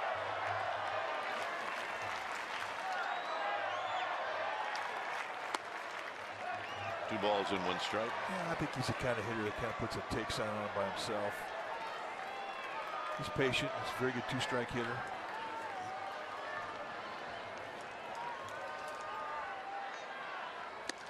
Three and 1. Well, Russin 1 pitch away from putting speed on the base pass. Tomlinson, the fastest guy on the Giants team.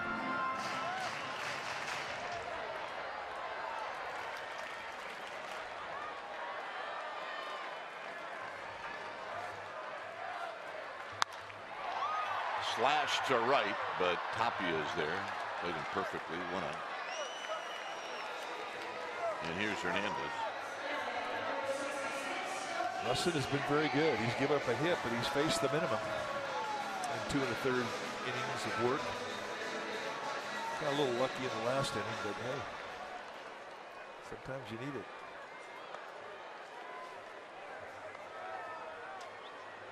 Marquis Hernandez.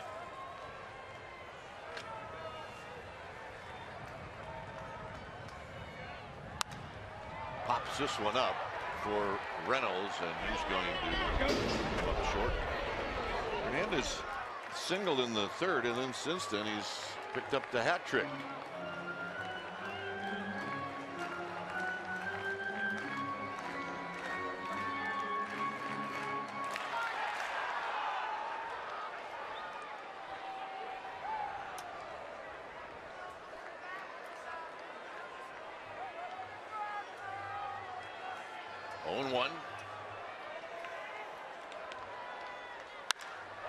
Well into right center field.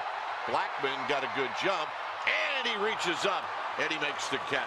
That's a sensational play. And with Gorkys Hernandez speed, that's going to be at least a triple. And look at the concentration, high overhead, and he uses every bit of that glove to get the out. Boy, did he have a great jump. And it had to be perfect.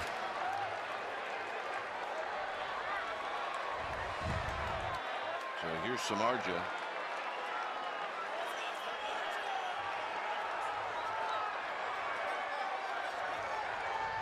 Swing and a miss, and it's 0-1.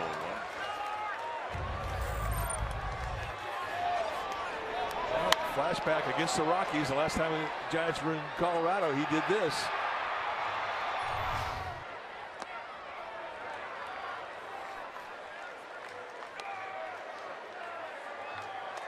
It was his first home run as a Giant, his 3rd career home run.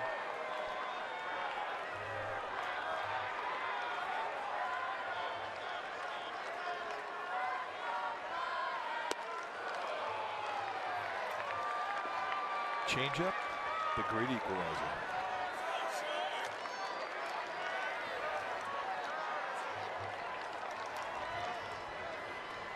So it's 1-2. He's not thinking single, not 1 and 2 either. Ooh. Quick pitch, double changeup. So Russin getting a little creative out there. I mean, if you're a pitcher and you get a chance to hit the bottom of the 10th inning, I mean, you're thinking about a walk-off homer is what you're thinking about.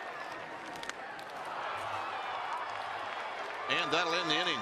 So we'll head to the 12th. It remains 3-3.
Bay Area Giants broadcast on your desktop or mobile device.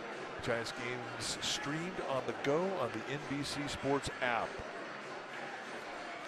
Here it is 3-3. We're all tied up. We're going to the 12th inning. Giants have a new pitcher. It's going to be Corey Guerin coming in for the 31st time. Take a look at his numbers. A good first half. 2.16 ERA. 28 hits allowed and 33 in the third. Guerin, a high side armor. Low 90s velocity. Slurby breaking ball and an occasional changeup.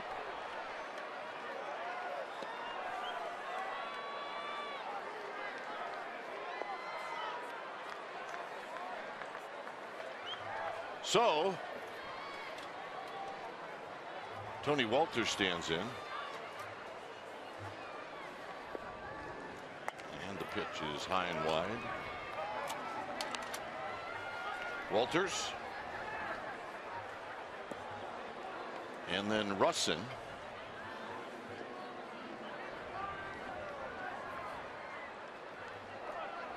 And then Blackman. So here's the 1-0 from Guerin. Look out. 2 balls and no strikes. Yeah, right now he needs to find that strike zone. I used to say it a lot about Santiago Casilla. I mean, coming out of the pen and the first strike really relaxed. I mean, you can say the same thing for Corey Guerin. Sometimes the first one is the hardest one to find.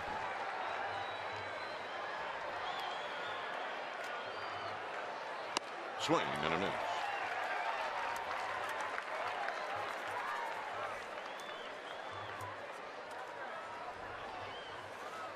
Yep, the Seagulls are out.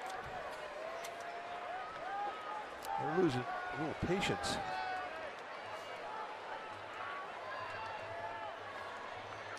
Two and one to Tony Walters. Hit on the ground. It'll be Panic to his right, and he'll make the play. 1 out.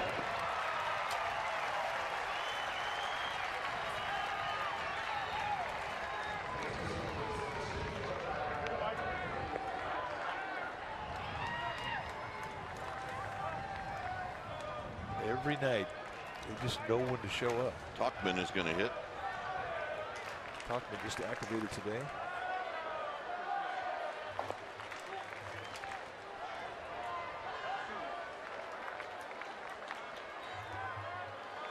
See his numbers in Albuquerque.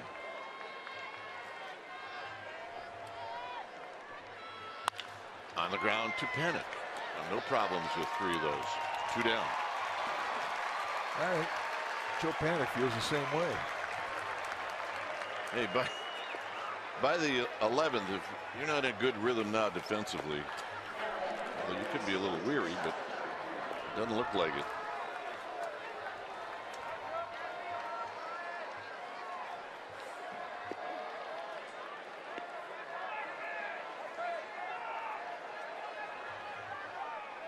Waiting for Blackman to get in. Well, it was Firefighters Day here at the ballpark today. They don't leave early.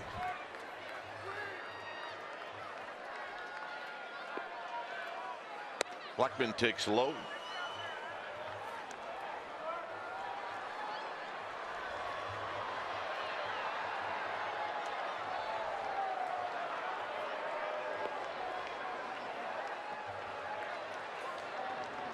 Yeah, a fly ball right now could get hit by a bird real easily. Absolutely could.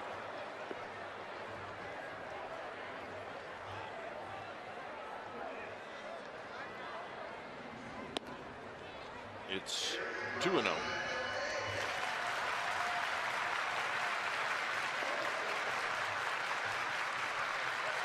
Yep, they brought all the relatives in tonight. Birds are here in force.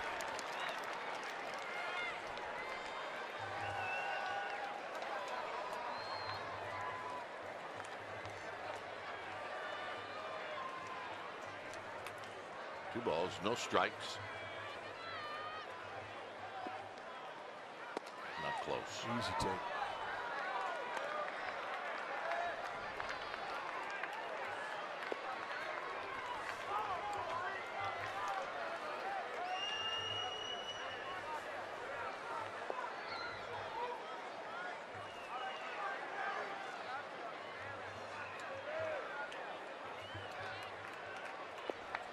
Make a pitch, keep him in the park, and it's 3-1. Blackman taking all the way, as most leadoff hitters would do.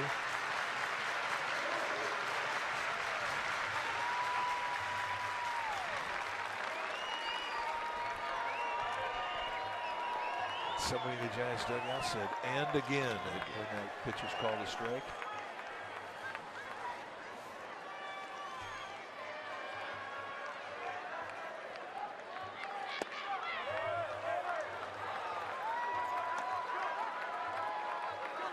So now you got to keep an eye on Blackman.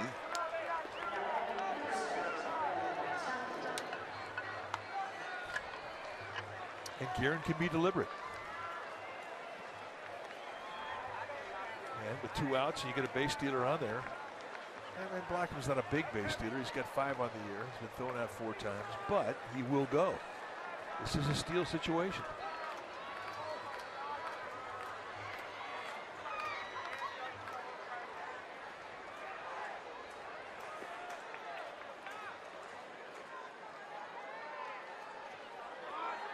Blackman started to go and then stopped, and the pitch is low. 1 ball and no strikes.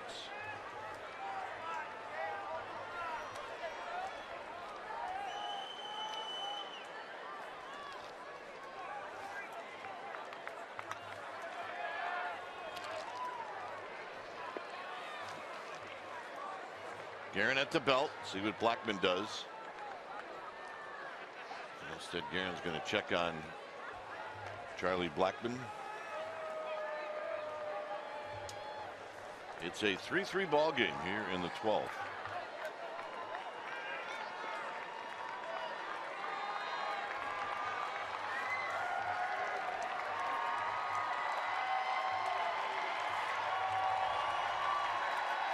Blackman goes. He had a huge jump. Posey's throw is in time. Unbelievable. Unbelievable indeed. Unbelievable. He had a huge jump. Bud Black is going to have his people in the dugout take a look at it. It is not going to matter. And that ends the inning. Wow. So Buster Posey does it again. Now the Giants need a run to go home. That's a go-well play right there. Wow.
Mike Dunn is the new pitcher.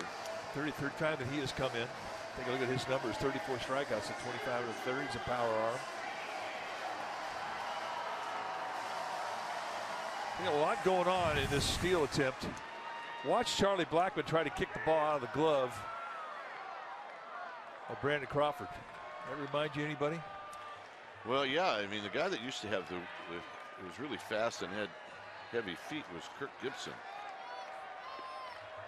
And we used to have to deal with that all the time. Not just with him, but with a lot of players. Here's Span, and Span lines it into center field, and Blackman's going to catch it. Wow.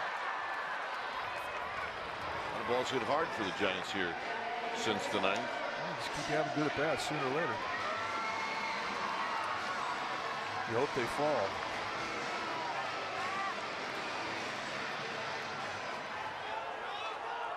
Dunn, he's got a little bit 90s fastball, a curveball, and a slider.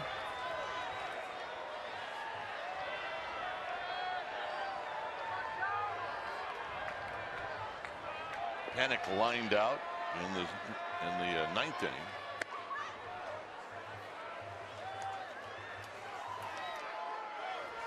Dunn threw 16 pitches in the game last night.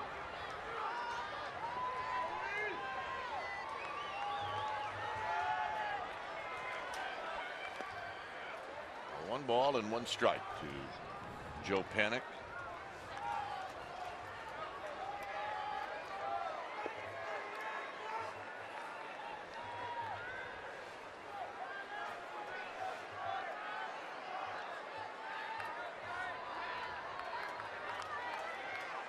Hunter Pence waiting on deck. And it's wide. It's 2-1.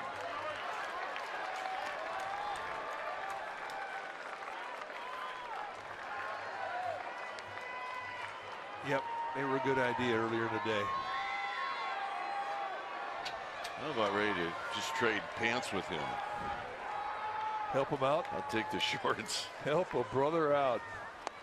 Swing ain't gonna miss. 2-2.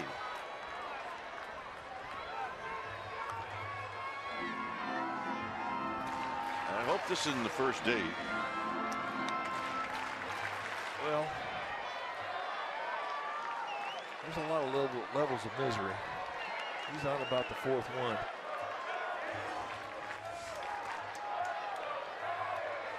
Two and two. Panic. Got him.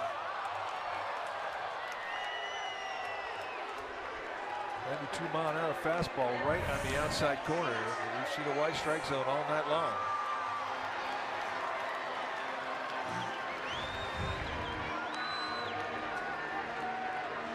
So that's it for Mike Dunn.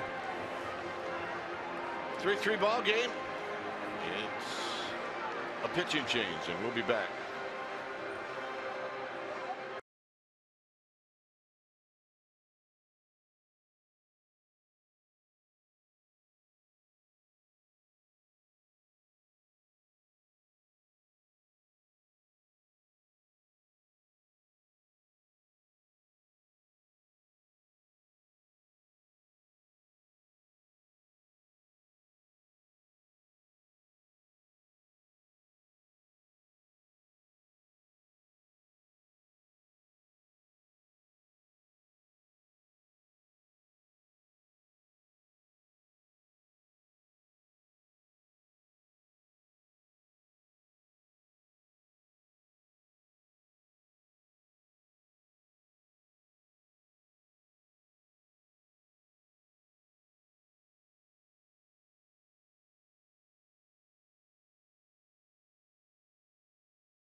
This is the Rockies' closer. Take a look at what Greg Holland has done for Bud Black this year. 31st time he's come in. He's got 25 saves on the year. He's had an outstanding first half, an all-star first half. 37 strikeouts in 28 innings. Look at just 15 hits. How's he do it? Well, you're going to see a low to high 90s fastball, big curveball, slider, and a split, all of which he can strike you out with. Other than that, he's pretty average. as the Royals closer when the Giants beat Kansas City in the 2014 World Series.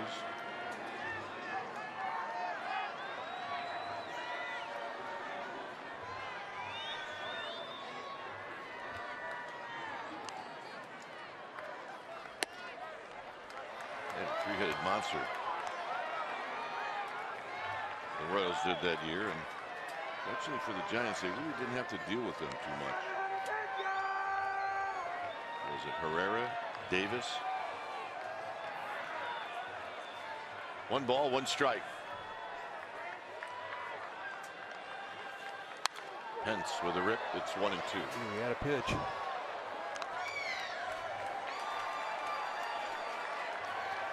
A 1-1 count. You're looking for a mistake. They set the outside target. This comes right back across the middle at 93. And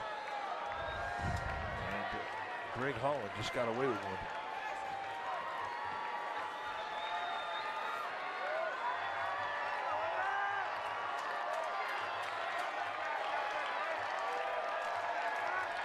One ball, 2 strikes.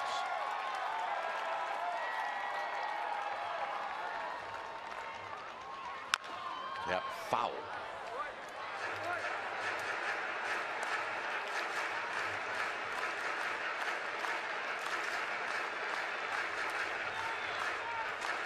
So Pence in a battle.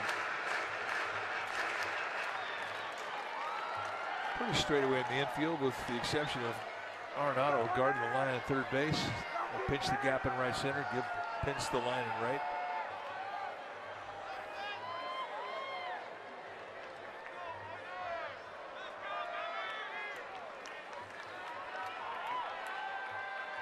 One and 2.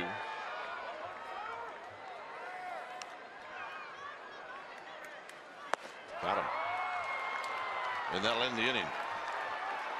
So we'll head to the 13th. It remains 3-3.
Presented by See's Candy. It's a brunch package out in Triples Alley. You get a ticket. You get to watch pregame warm-ups on the warning track and a box of See's Candy assorted Little Pops. SFGiants.com/brunch. So 13th inning. The Phillies about ready to leave. It'll be Tapia, Raimel Tapia, facing Corey Guerin. In at third is Tomlinson, and there's the bunt, and Buster Posey's going to have to hurry and speed aboard on the bunt.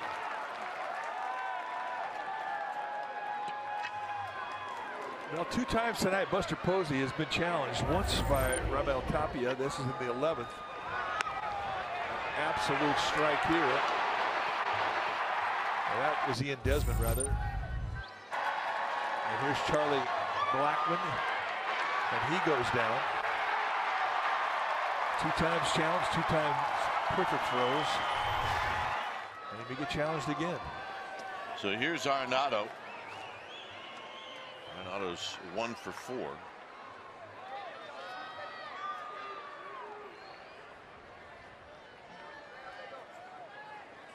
And a bunt. And this is a good bunt. And Tomlinson's going to have to hurry, and they get him. And in a lot of ways, that's a thank you very much.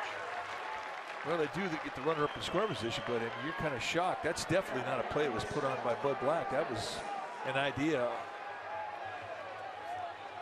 by Arenado. I mean, if you're playing third base, Kipe, that's got to surprise you. It does, and that's why it's such a nice play by Tomlinson. And this is a pretty good bunt. And the sneak attack gets one part of the job done, and here's Reynolds with Tapia at second.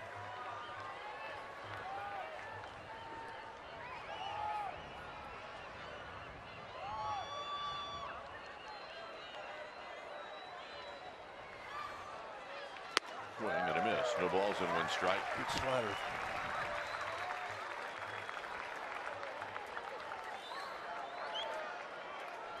Guerin still has to pay attention to Tapia. The guys get quick with a runner at first base, but at times they'll start to slow down a little bit out of the stretch with the runner at second. Runs that one inside, no swing, 1 ball and 1 strike. Panik is the middle infielder that has to keep Tapia close. You do not want to give that runner a good jump at second base. It would change the entire inning.